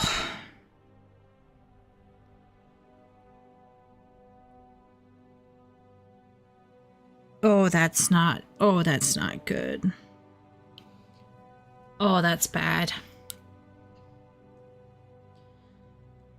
Oh, that's horrible. Okay, let's do a human thought experiment here, which has happened before, where you have really beautiful Thai or Cambodian men who are lady boys. They are essentially transvestites or transsexuals, like Vlad Nickel or whatever his name is, who dresses up as a woman and catfishes men for fun. And recently Vlad got punched by a guy. There was probably other stuff going on. I'm not going to go into the details for that. But it brought up a conversation of when is it okay to react a certain way or do certain things when somebody is lying to you. So let's say a guy is pretending to be a girl and catfishes you. Is it okay to punch them? And if a girl lies to you and says, you know, I'm 18 when she is 12, at some point you have to understand that she's not 18. Like, there's a huge difference between a 9-year-old, a 12-year-old, and a 16-year-old. I understand mistaking a 16-year-old for an 18-year-old, but there's no way you're mistaking a 9-year-old for an 18-year-old. Get the fuck out of here. There's no way you're mistaking a 12-year-old for an 18-year-old, even with makeup on. Stop it. Get help. And then justifying it and saying, well, you know, I fed her a bunch of drugs and alcohol, and I took her away from her family. You know, like, at some point you have to ask yourself, like, are we victim blaming here? Is this the take we want to go for? Want to blame the victims? So if a transgendered person or a transvestite person gets assaulted for being mistaken to be something that they are not, should we blame the transvestite and be like, well, you should have known better. You shouldn't have looked too much like a woman. Like, is that where we want to go? Because I last time I checked, we're not supposed to be blaming victims. Last I checked, I thought we were supposed to believe all women Hashtag me too. Hashtag, yeah, women's rights.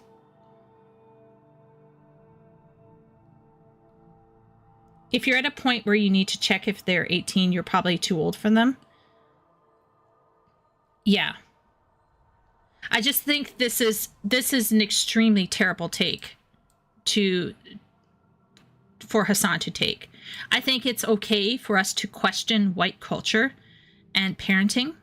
I think it's okay for us to talk about how girls got to a point where they are flouting their parents' commands and are just leaving home without any, like in an extreme state of rebellion. We can talk about how the white community failed their young people. We can be extremely critical of this whole situation in terms of how white people handled this, okay? We can critique the white police who pretended this wasn't happening or who took part in it. We can critique the white parents who were either themselves lazy or gave up, or in the case, but Party told me there were some parents who were trying their darndest and they just kept getting arrested for trying to get their daughters back.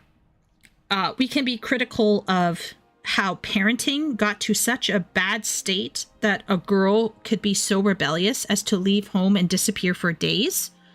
Like we can talk a lot about all of this stuff. But this is not the way to go. Blaming victims for tricking brown men by not looking underage when they go out is the worst take that Hassan could take. There are so many things we could be critical about. This is not it.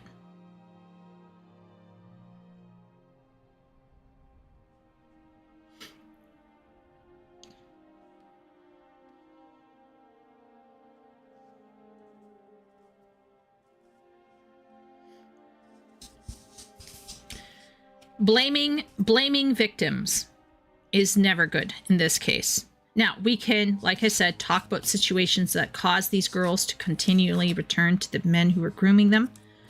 We can critique the secularization and the amoral living that led girls to believe that their only value is having sex and getting money from people. We can talk about the economic situation that probably drove these girls to sell themselves for stuff. There's so many things that we can discuss. This is not one of them. This is just not it. This is not helpful. And it certainly doesn't justify what happened to these girls, right? I just need that to be clear. Just because these girls may have been out of control, amoral, poorly raised, uneducated, yada, yada, yada, etc., etc., etc., just because all of this might have been going on doesn't mean that those men had the right to groom and abuse the girls the way that they did. So this is just a terrible take. Yikes. That's all I'm going to say. Yikes.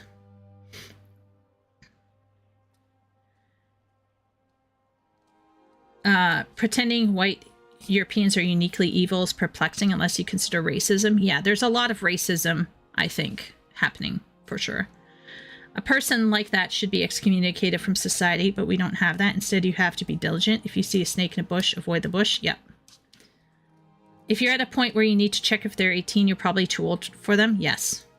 I think the issue is informed consent. The young women thing is hard. If you can't gauge a girl's age, just don't do it, bro. For real.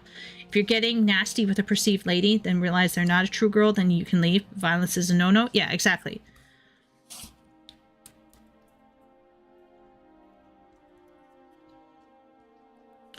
Yeah, absolutely, Foxy. Just walk away. Get out of there, walk away. There's no situation where a woman will get mad for wanting to see their ID before you smash unless they hide something, a red flag in its own right. Oh my gosh, everybody, wait till I tell you. This May, we went out to a restaurant to celebrate Party's birthday. Party, how old are you again? 44. Party is turning 33, okay? 33, ladies and gentlemen. and she was carded. She was carded. To be exact, the female waitress asked her for ID before she could get a cocktail. Guess what? Party had no ID on her. So guess what? Party could not get a cocktail. And Party is 33 years old. Now, don't get me wrong. She's a very fresh-faced female. But it was crazy. The whole meal, we were like, how did that happen? How? Okay? But at no point in time was Party like, oh no, you can't see my ID. Party was just like, oh, I'm really sorry, I don't have ID on me. But this is what I'm saying is like, if you ask anybody for their ID, only people try with something to hide will not pull it out.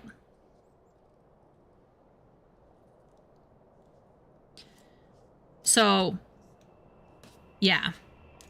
What happened was this is not a case of people lying to people who couldn't possibly figure out.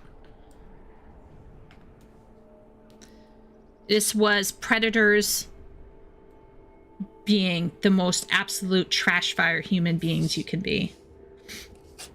Not as bad as, you know, getting a gas chamber, but maybe 2 steps above. Damn girl, you look young. I don't know if it's skincare or genetics. Let's see that ID before you take her to a private room. I felt good the last time I got ID'd.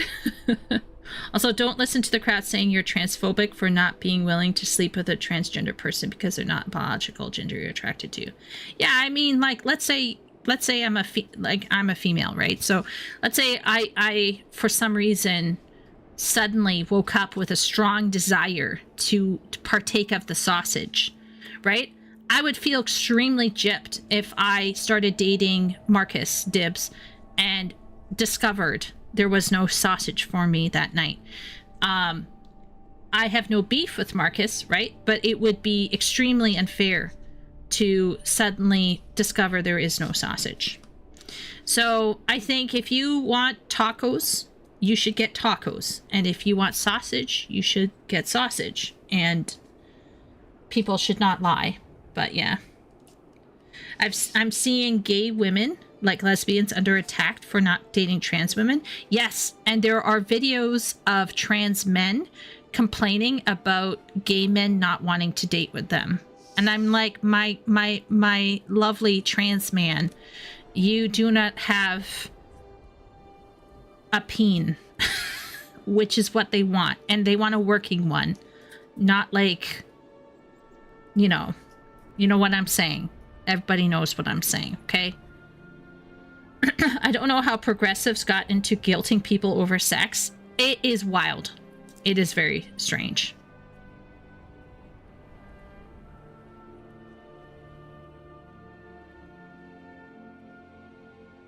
It is very strange. Most progressives don't believe that. Those are just butthurt people that got rejected. There's a lot of people who have definitely gotten lumped in with the crazies, Royal. I will say that there are people who are liberals who do not talk like that. We're talking about the wokies, okay? We're talking about the wackos. We're talking about people who are on the far left. And they are nutty and weird and strange, to the point where there's now an LGBT movement where they are removing the T and they just want to do their own LGB organization, because the LGB side of things are getting tired of being told what to accept and what not to accept. We're not talking about normal left wings. We're not talking about shoe on head here. We're not even talking about left wing. We're talking about far left who refuse to take accountability for the crazy people in their group. But every time a right-wing person says something crazy, suddenly we're going to lump all right-wing people with that crazy right-wing person. Do you see what I'm saying? There's a double standard that's happening. Okay? There's a double standard that's happening because when left wings have a crazy person that says something crazy, they're like, no, that's just a minority. That's just a one voice. It's nobody, nothing to see here. Keep moving on. But when one right-wing crazy person says something, suddenly all of right-wing is like that. Right? But they refuse to take accountability for the crazy people. They don't tell the crazy people in their group to shut the fuck up. And so now it's making them look bad. And a lot of normal liberal people who are like my bestie, my best friend, liberal, right? I have lots and lots of liberal friends. I'm myself more centrist, right? I'm not actually right. I know, sounds crazy, but I'm not a pure right-winger. Wow. People like me are getting shafted. And I'm like, I'm a considerably more open and willing to have conversation and talk with people and listen and give people rights. No one with your love for cat boys could be right wing. Yeah. Like I'm a reforming Fujoshi, for goodness sake. Let's not get this twisted. I'm not speaking as like some sort of right-wing pundit, okay? I have no political representation at the moment. Yeah, that's fair, Epic.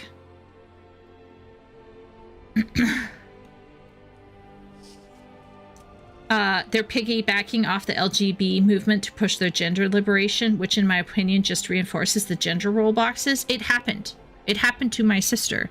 My one sister who was in music college had a friend who was becoming a trans woman. And this trans woman one time told my sister that they didn't want to leave the house because they didn't feel like they wanted to dress in a feminine way that day. And my sister, who is not a very... She's feminine, don't get me wrong. Especially, like, psychologically, she's quite feminine. But physically speaking, she has short hair. She had, for those of you in the Final Fantasy XIV community, she has the same haircut that Kate had. Okay, that's what my sister has. And she has a very large, pronounced schnoz, thanks to my father. So her face is quite delicate in some areas, but quite strongly featured in other areas, if I can say it that way. She has a very strong chin, a very strong nose, right? So she's not your atypical female all the way. She has some parts of her that are less delicate and soft, shall we say.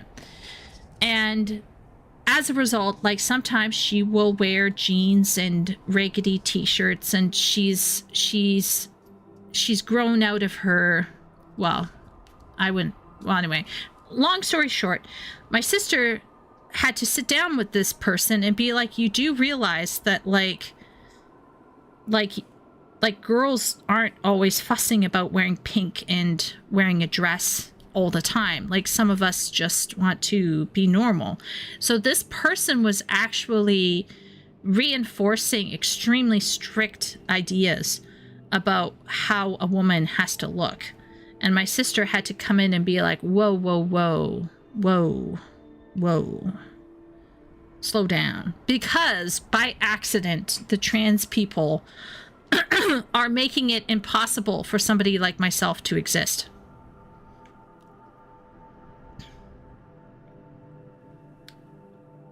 Statuesque? Is my sister statuesque? No. No. But it causes this kind of hyper focus on performing gender has resulted in gender expression and gender roles to once again become extremely stultified, to the point where my bestie, who is bisexual, my bestie,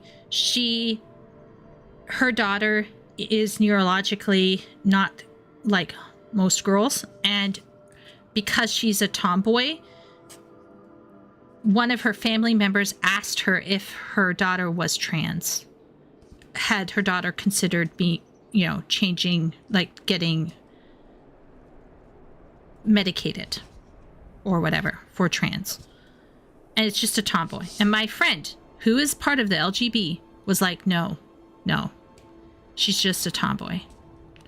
Right? If her daughter came out tomorrow and was like, I'm into other girls, or if her daughter came out tomorrow and was like, I'm going to dress the way I want to dress, she'd be 100% behind board. She's extremely supportive, progressive, liberal type person.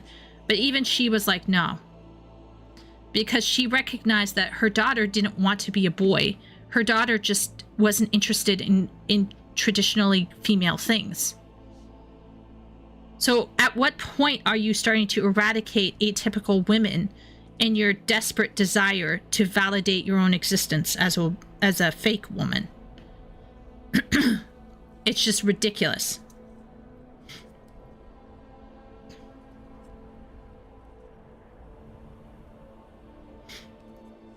We focus on what genders are. That if you're not part of what we think a gender is, you're considered a trans or trans gay person in the closet metaphor. Trans egg. Oh, right. Yeah. Yep. Got into a fight with 2 studs over my lifetime. Fights with regular men, 0.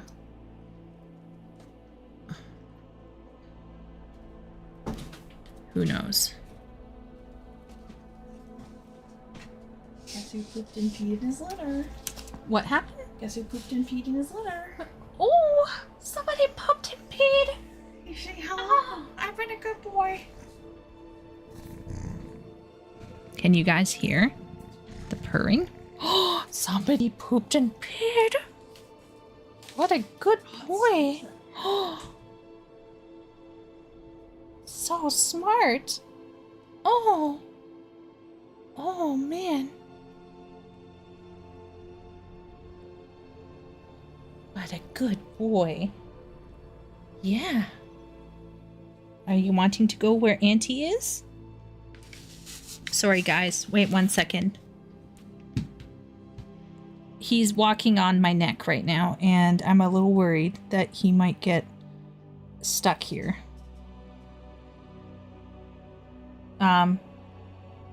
You can't start sitting on the back of my neck, bro. Okay. All right, guys. The situation with Kitty is, it's I'm now hunched. Like, this is. He is so happy. Aw, yes.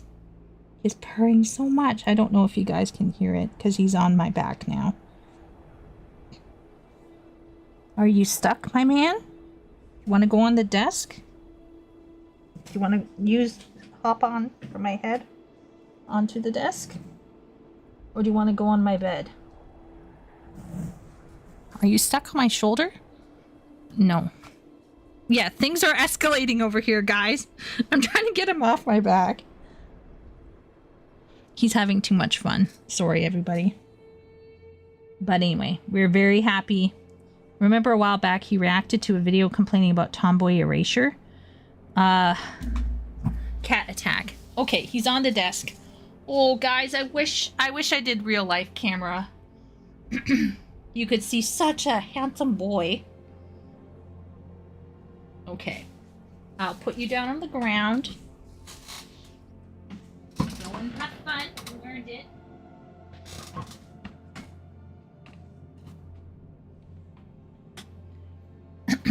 Sorry, everybody.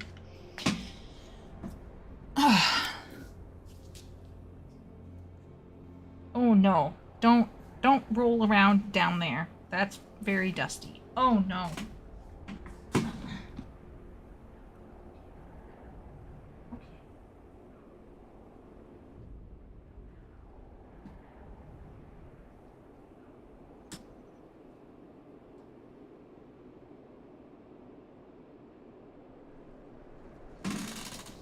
Sorry, everybody.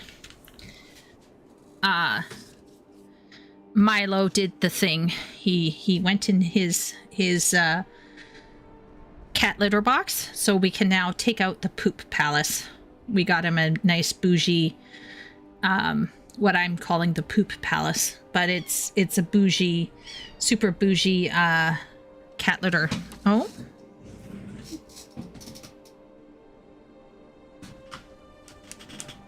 I'm so worried. Little man.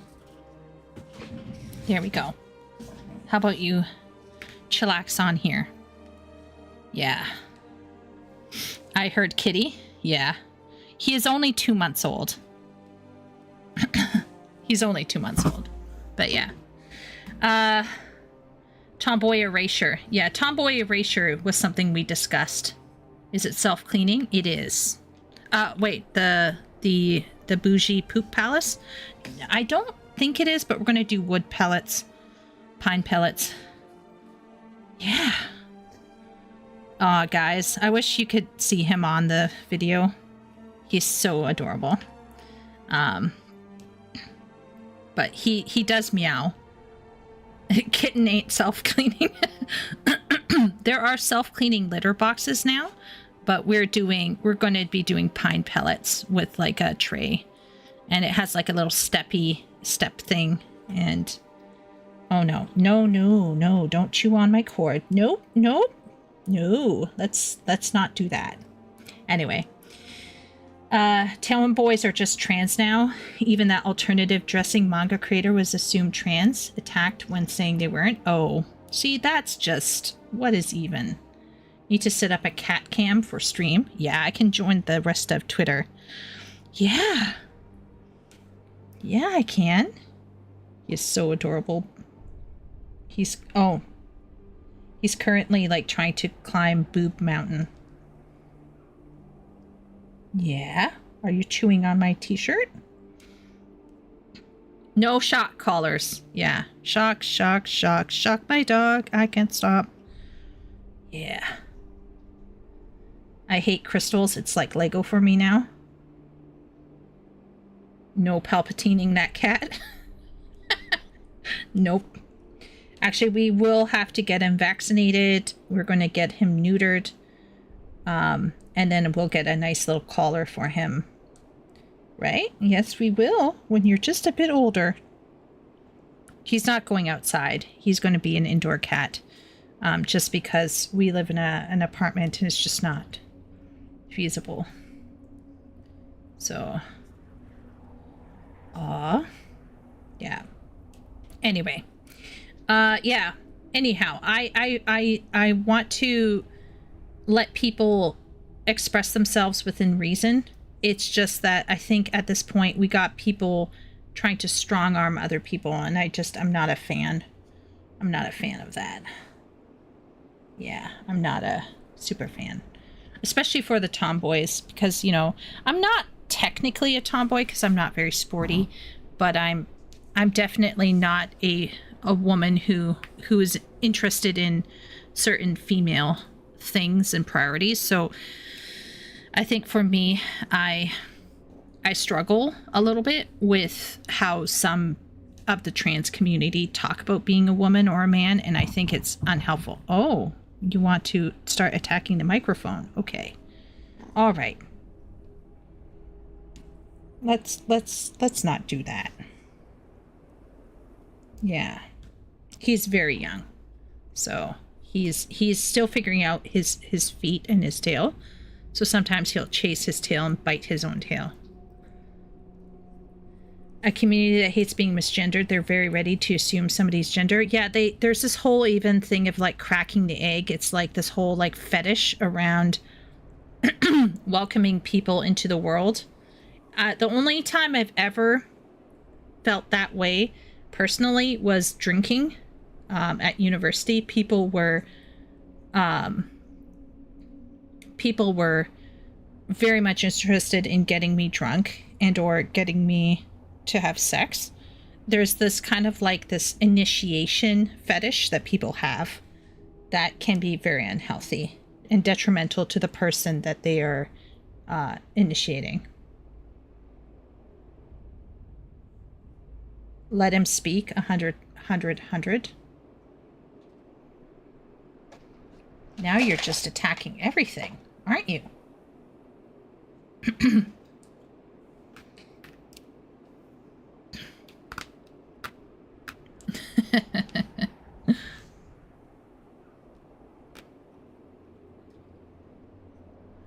Yeah.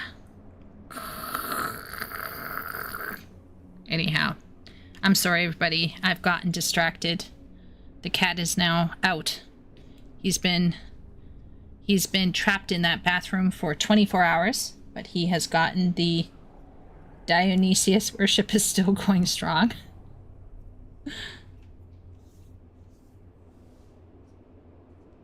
Yeah.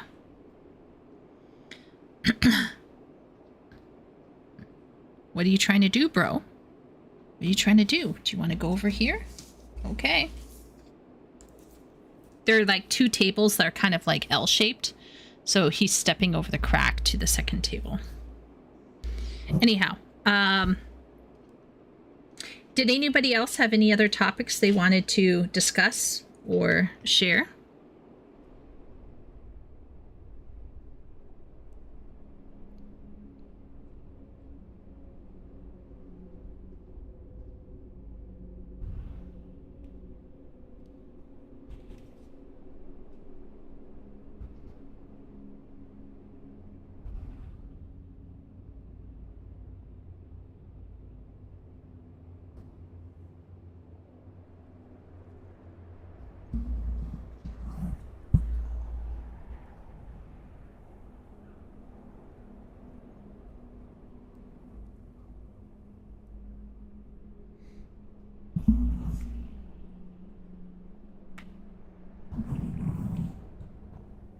Sail good, rest well.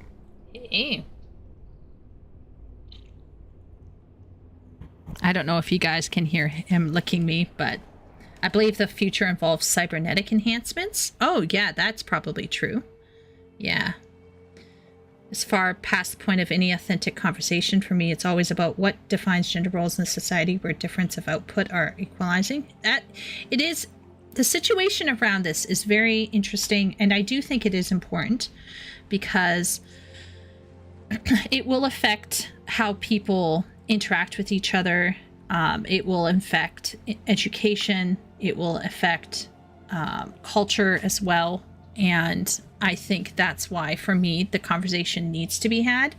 But I do agree, Epic, that right now, I think too many people are feeling hot about it, and they are unable to have a helpful conversation about it to a degree, so that too many people feel like there's too much on the line. So that means that every discussion ends like there's nobody actually is going in trying to figure out what's going on, you know. So it's just I can't wait to become sort of a cyborg, some sort of cyborg. I will admit that I am somebody who has struggled with accepting the body, and so like becoming something like the Major would be fascinating, but I also recognize that's like probably dangerous, because what if you run out of electricity one day? Then your brain would die in its case, and it's just, yeah, you know, kind of dangerous long term. But yeah.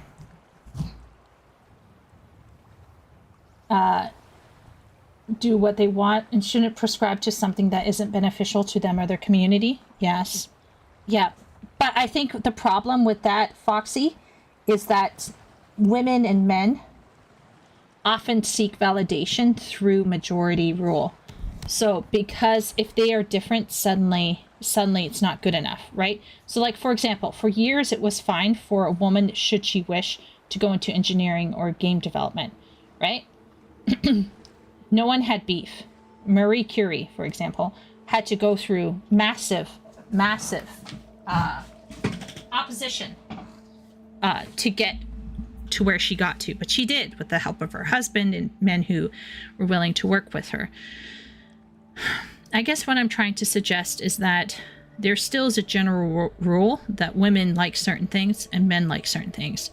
And because that general rule exists, people who are exceptions and are sensitive will want to destroy that general rule in order to feel validated.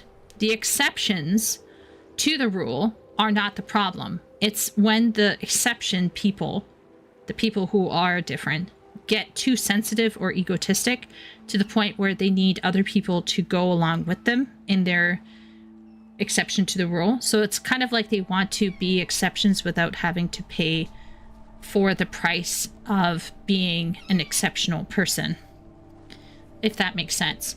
So for example, let's pretend for the sake of this argument that 75% of women enjoy the color pink and 75% of men enjoy the color blue. Let's just say, okay, let's just pretend here.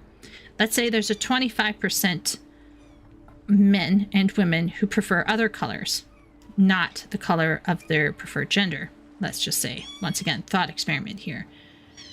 I pretty much believe that generally speaking, most people are not going to, oh good lord, I don't know if you guys can hear him meowing up a storm, but he's like, I want more hugs and fighting and petting.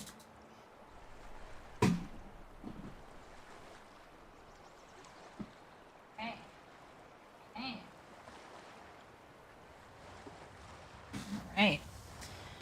But the problem isn't the exceptions or that they exist.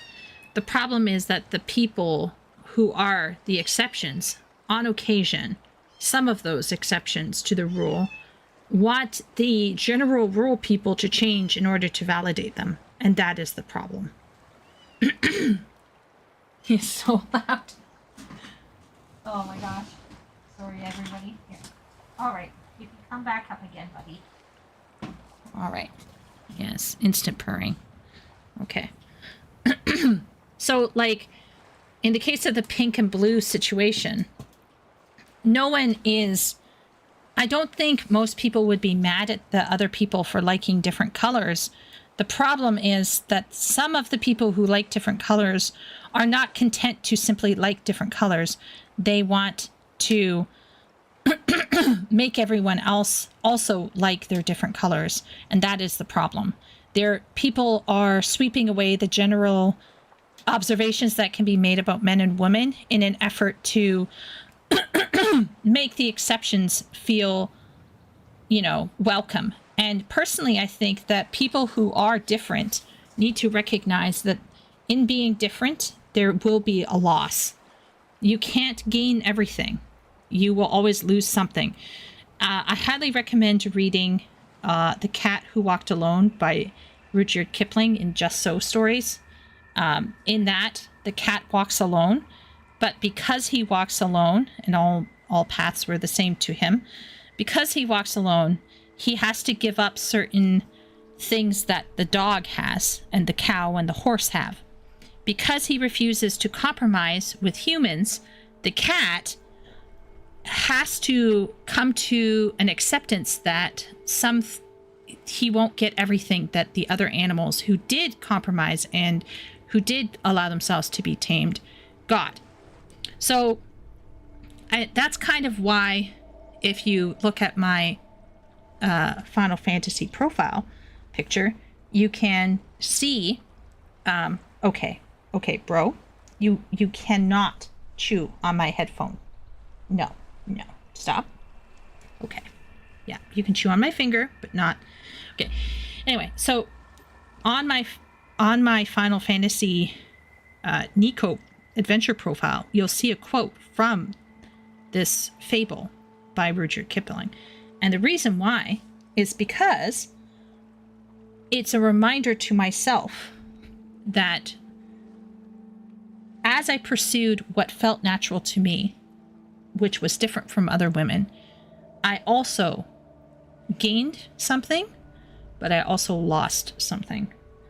So I gained independence. I gained my personal perspective. I gained experiences that many women don't experience, but I also lost children. I lost a chance for having a husband, pretty much. I lost there's many experiences that I gave up in order to have the experiences that I have today. And I think what a lot of people want is their cake and to eat it too. And that is the problem.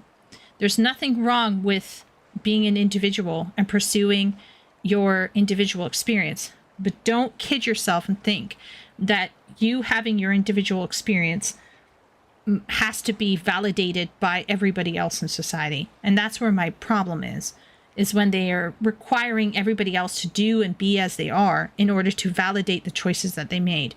That's just not how it works. You have to understand that for everything that you gain, you lose something.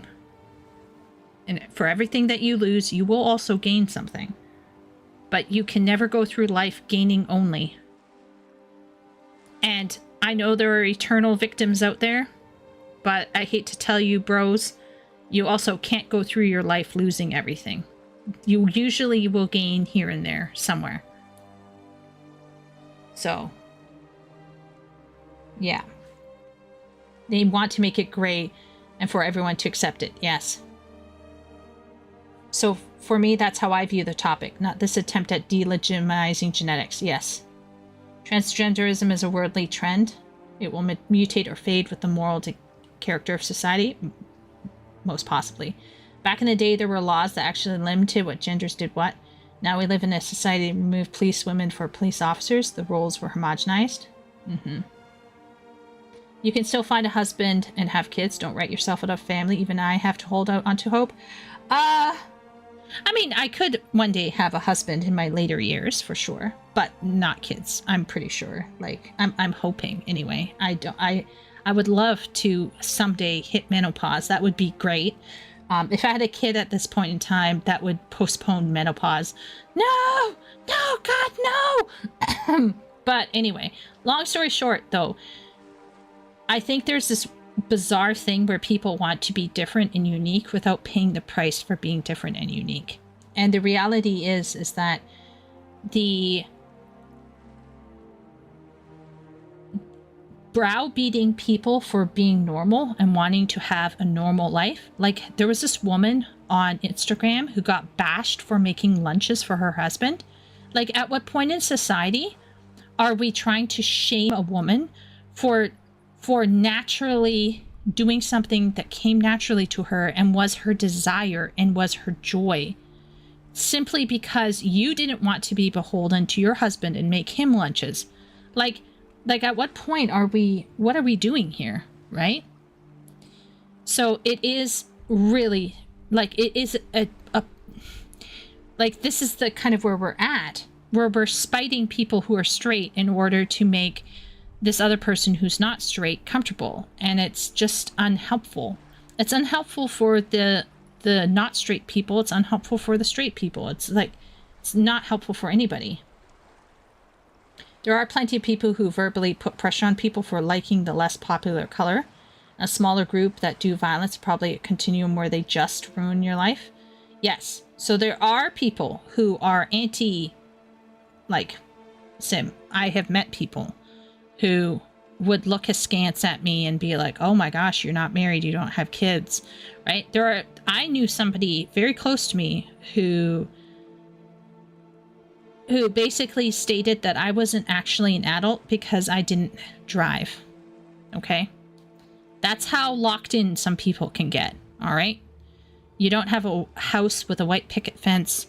You don't have a car. You don't drive. Oh my gosh, what have you done to your life, right? And there are those conservative people who can get really legalistic and asshole about it, okay? We all know them. This is not a doubt. We're not shoving them under a rug. I'm pointing out the so-called individualists who are so-called accepting, who don't have a moral imperative to be exclusive and who call themselves inclusive, who are hypocritically denying people of their experiences, pretending that what happened to them didn't matter, telling them to shut the fuck up, telling them to go back to their countries because they're saying something that they don't agree with, and telling people that if you like something that is more normal or more traditional or more conventional, that somehow you are ruining it for everybody and going after people who are just trying to live their best lives and be themselves, albeit probably in a more conventional kind of way, and then going after and hounding those people unnecessarily, hounding people for trying to lose weight because Lord forbid you be fat phobic, hounding people for wanting to have sex only with penises because Lord forbid you're a woman who is straight. Okay? We all know the right-winger and crazy fundamentalists on the right-wing side. We can all point them out. We have all seen them, and we've all seen them being made fun of in television for ages. Let's talk about the left-wing nuttiness. Are we seeing people making fun institutionally about the left-wing fundamentalists? Maybe South Park has done some talks about them. But have we seen institutional, social media approved, news media approved ways of laughing at the fundamentalists on the left-wing side of the spectrum? No, not until YouTube came out and base streamers started hitting. And then finally we started getting people critiquing these fundamentalists for what they are. This kind of whataboutism is unhelpful. We all know, and we have all seen, and we can all identify right-wing bigotry.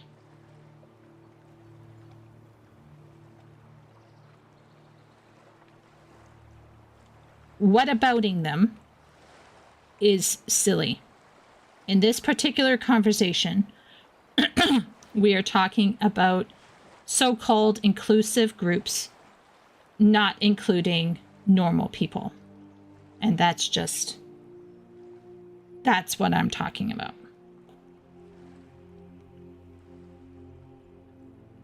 Now I'm going to kind of reach for my phone, if I can.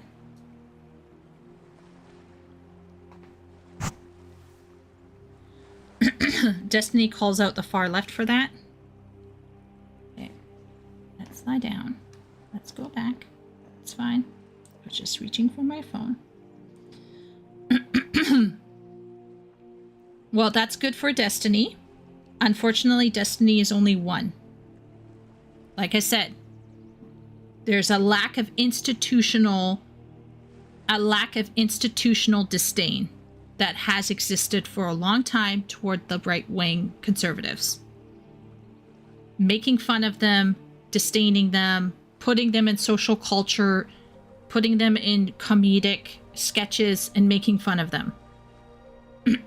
I'd like to see that happening for the far left. And then I will consider representation to be equal. He also laughed at the kids that died during the Texas flood. What? No. Did Destiny do that? Wow. Okay, if that is true, that is crazy. That might actually be worse than Hassan, because the kids died.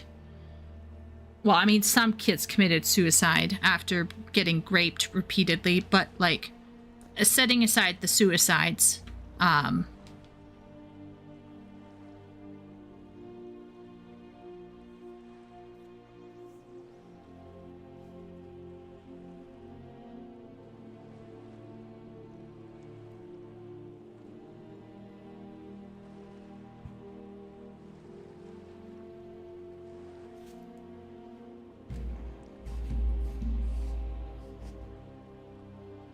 he laughed at the dad that died during the Trump assassination attempt. What? Unfortunately, we'll probably reach censorship before the left gets challenged like the right. Yeah. Destiny matches energy. He's not just vindictively attacking, making horrible jokes for no reason. Ah, victim blaming. Yes. The victim blaming.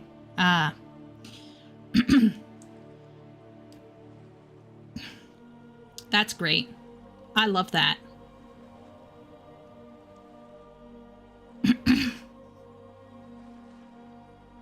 Nothing like off-color jokes.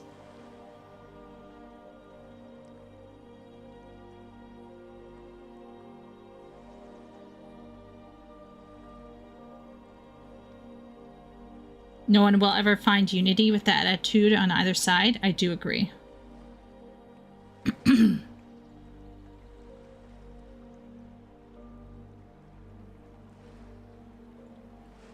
That is true, Party. I do agree.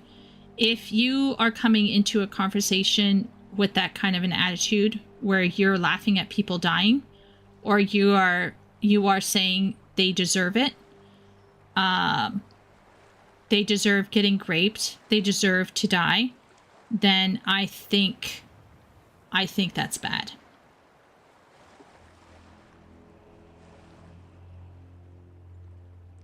I can easily admit to joking on conservatives meanly and unfairly in the past, making little digs at Christians, but now I just want nothing to do with how serious people take things. Yes, once again, I have grown up based from a very religious conservative background, and I saw firsthand how we can get treated in Canada, and how people can talk to me and how people can talk to my parents and get away with it.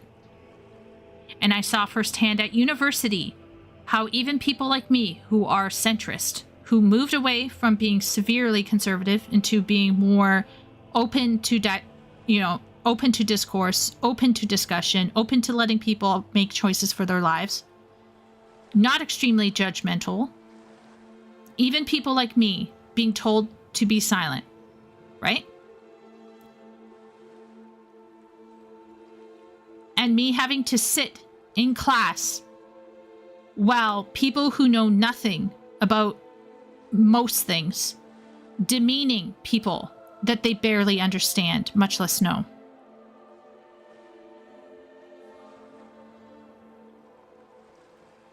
These kinds of approaches to things are just not helpful. And they're not going to change the world in a positive way. Australia is turning into the UK, where you'll be arrested for hate speech because the law is so vague. Oof. I mean, Canada is going to probably go that way too. Community around the flood was receiving disaster funds and refusing to spend them on necessary things like early warnings for floods because they're convinced. Oh, so more victim blaming from Sim. Interesting. Once again, we can talk about how people were unwise with the floods, okay? We can be critical, just the same way we can be critical about what happened with the families in the UK surrounding the girl grapes. We can absolutely ask questions like, were adults unwise? Were people not doing what they should be doing? Were laws being broken? Were funds being misplaced? But that does not justify making fun or laughing at the death of people.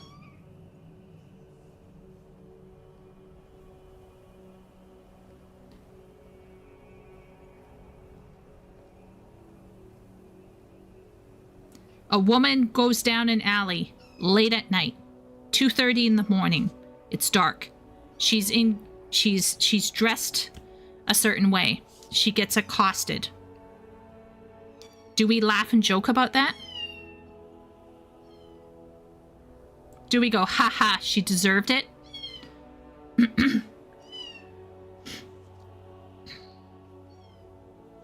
It's still not victim blaming. He never said they deserved it. No, I never said that he said that. I'm talking about you, Sim. What you just wrote.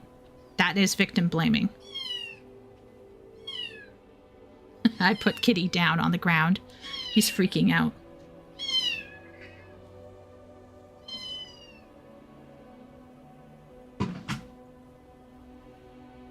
Will you stop attacking the cord? You gotta stop attacking the cord. You just gotta sit here. I know, it's kind of boring. Can you sit? No. No, you can't. Okay.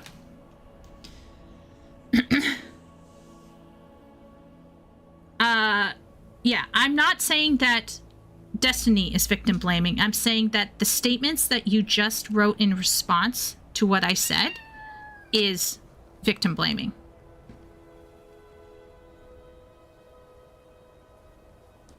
Focusing only on the mistakes that they made and dismissing the fact that somebody may have been making fun of it is so you can never make off-color jokes in this day and age? No, Sim. Unfortunately, no.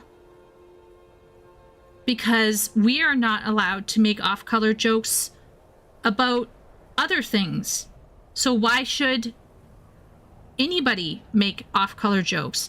If a right-wing person can't make an off-color joke, then neither should a left-wing person. What are we talking about here? Nobody's allowed to make off-color jokes, obviously.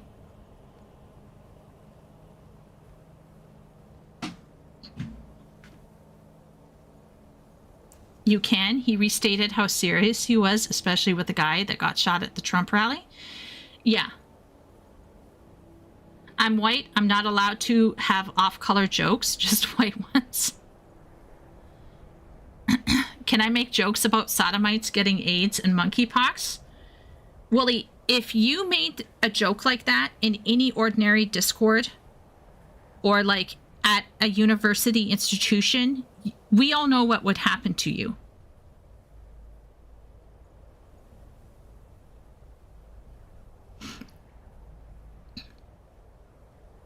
All of his opponents make off-color jokes. Does that make it okay, Sim? Are we going back to the populist opinion?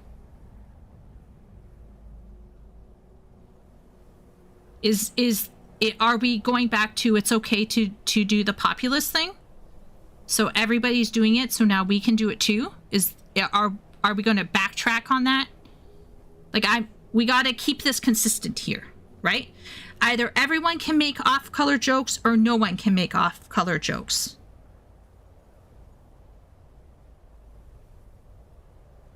And the reality is that some people are not allowed to make certain jokes. You can make a guess, Sim, in good faith, I'm sure. The Kirk jokes were really funny, though.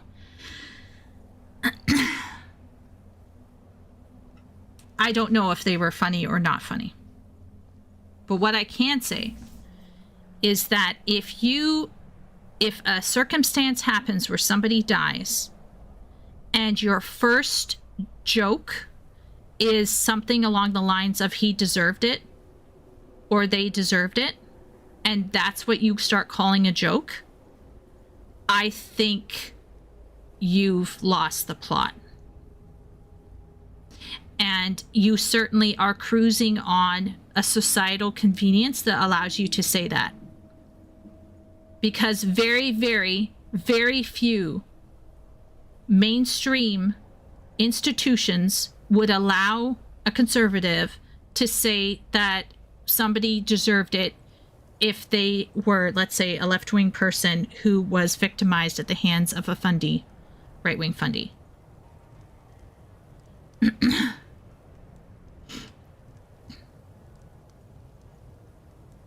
Oh, that reminds me, I commented on a video about something being lame and gay, and I got reply telling me I've been reported to Susan. My point exactly. Okay? There is an unequal response. And certain people are allowed to get away with off-color jokes and other people are not. And I don't like that. And Hassan in Destiny could come out and say things like, well, they deserved it. But when a right-wing person comes out and says, well, maybe she deserved it because of the way she was dressed, the internet is up in arms. There is a double standard for how these situations and responses are being treated. And I do not like it.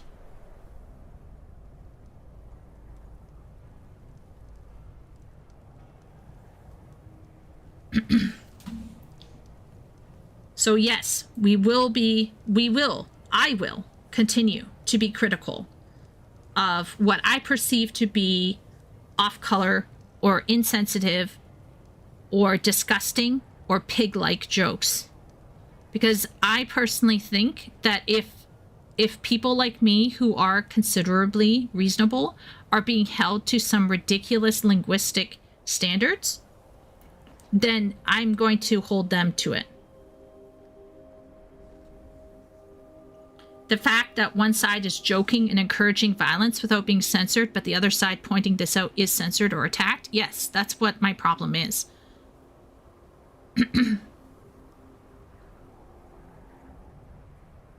Institutionally, one side currently is getting away with shit.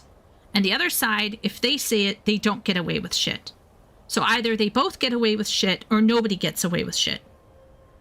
And until I see an equal, fair, even-handed ridicule and disdain for left-wing stuff, and I'm not talking about some random Destiny bloke on the internet, I'm talking about institutional, mainstream disdain that is regular and sustained for decades, then I will consider that this is an equal, fair-handed stuff going on.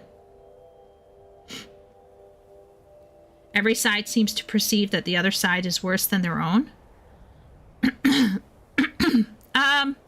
No. We have statistics in now that basically show that left-wingers have no idea what right-wing people are thinking. And as a person who's in the center, who listens to both LGBT content and barely, actually, I barely listen to right-wing content. I do not actually have to, like, go very far before I run into a wall of idiocy. I see idiocy on both sides. Now, maybe you are caught in some sort of echo chamber. Maybe there's somebody in this chat who is caught in a right-wing echo chamber. That can be possible. But I am telling you that I've seen both sides doing this, and currently one side is more institutionalized than the other.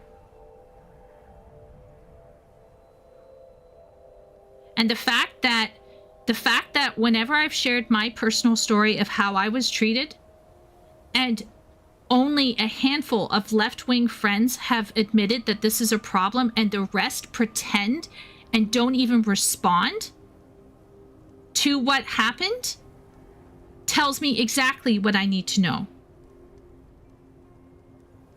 At least with the right-wingers, when I met a racist, like an actual legitimate crazy racist, for the first time in my life when I was back in 2018. Did I sit back and go, oh, well, you know, you're right-wing, so I guess you're based? No! You know what I did? I called him out. What are we talking about here? No. I refuse to sit back and let some left-wingers get away with saying crazy shit. Go to bed. Yeah, I will go to bed. Is it already 2 a.m.? Oh, it is. Yikes. I could be in the echo chamber. I do try to see both sides because I try to see things as a center player. Yeah. Yeah. But I guess I'm just really annoyed. I'm really annoyed because to hear Hassan downplay and victim blame people, and then to see somebody's response to the death of young people as, well, you know, it's these people's fault, instead of just being a human and saying, I'm sorry, it was tragic. I think it shows that people are more concerned about being right than being human. It's crazy that I voted for Kamala and now I feel like I'd vote for JD Vance. Look, people got to do what they got to do. I'm not telling you how to vote. But what I am saying is that this kind of behavior where people are using air quote jokes to divert empathy from somebody they perceive to be the enemy is ridiculous. So where's the standard? If you can't figure out where the standard is, Sim, you're probably cooked. Good night, Chieko. Rest well, enjoy the kitty. I'm probably going to go enjoy the kitty. I don't know who I'd vote for. Look, I don't know who to vote for, right? I'm not telling anybody how to vote. I barely know how to vote because almost nobody represents me, right? Even in Canada, which has multiplicity of parties, I am not represented. Nobody can fully represent you, right? So I'm not telling you who to vote for. But what I am suggesting is that some of these commentators, like Hassan, and how he talked about the girls getting raped in the UK, or maybe, potentially, I don't know, because I didn't see the videos on that one, of how Destiny may or may not have said things about the death of people. But I think that if your first response is to crack a joke, to make an ideological statement, to get a zinger for your crowd, then I think you've stopped being a decent human being. How comprehensive do I have to be, Sim? I think that if you can't figure out what standard of living and decency is, then you may have a lot of work to do.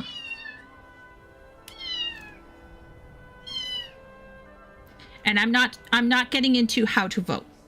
I'm not getting into how to vote. I'm not getting into whose side is better or what. I'm talking about being a decent human being regardless of what side you're on. That's what I'm talking about. And if you can't figure out how to be a decent human being and how to appropriately respond and when it is the right time to crack a dark joke or an off-color joke, and if you can't reasonably be able to parse yourself or another person's motivations behind what they do, you're probably cooked.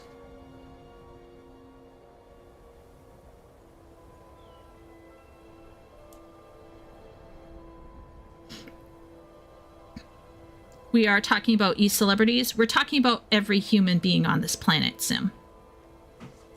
We're talking about the people I've talked to personally, one-on-one, who pretended that what happened to me didn't happen.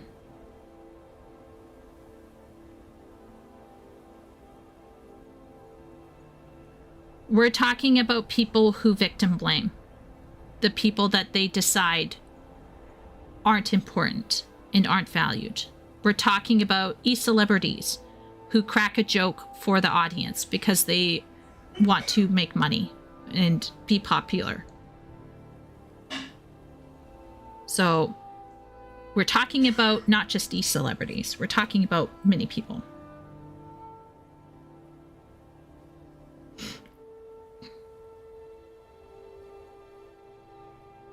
People in different positions should have different standards? No. The standard applies, the punishment might be different, but the standard is the same. He should be held to the same standard. All humans are held to the same standard. And if you can't figure out the standard of decency, then, like I said, I may not be able to help you. You just might be super cooked. But I'm going to leave on a positive note that I got a new kitty, and I'm going to go pet the kitty, and I'm going to go lie down because in about 5 hours, I have to teach a brand new course I've never taught before. And I'm a little nervous about it because it's phonics. And it's been a hot minute since I taught phonics. So since that's happening very soon, I really need to stop talking and go to bed. But have fun out there, everybody. Relax with whatever you're relaxing with. And hopefully everybody has a lovely week. Hopefully next next week we can pick up with Simp's thing on why everybody stopped reading. So yeah, but take care of yourself out there, and yeah, I'll see you all around. Bye bye bye bye bye.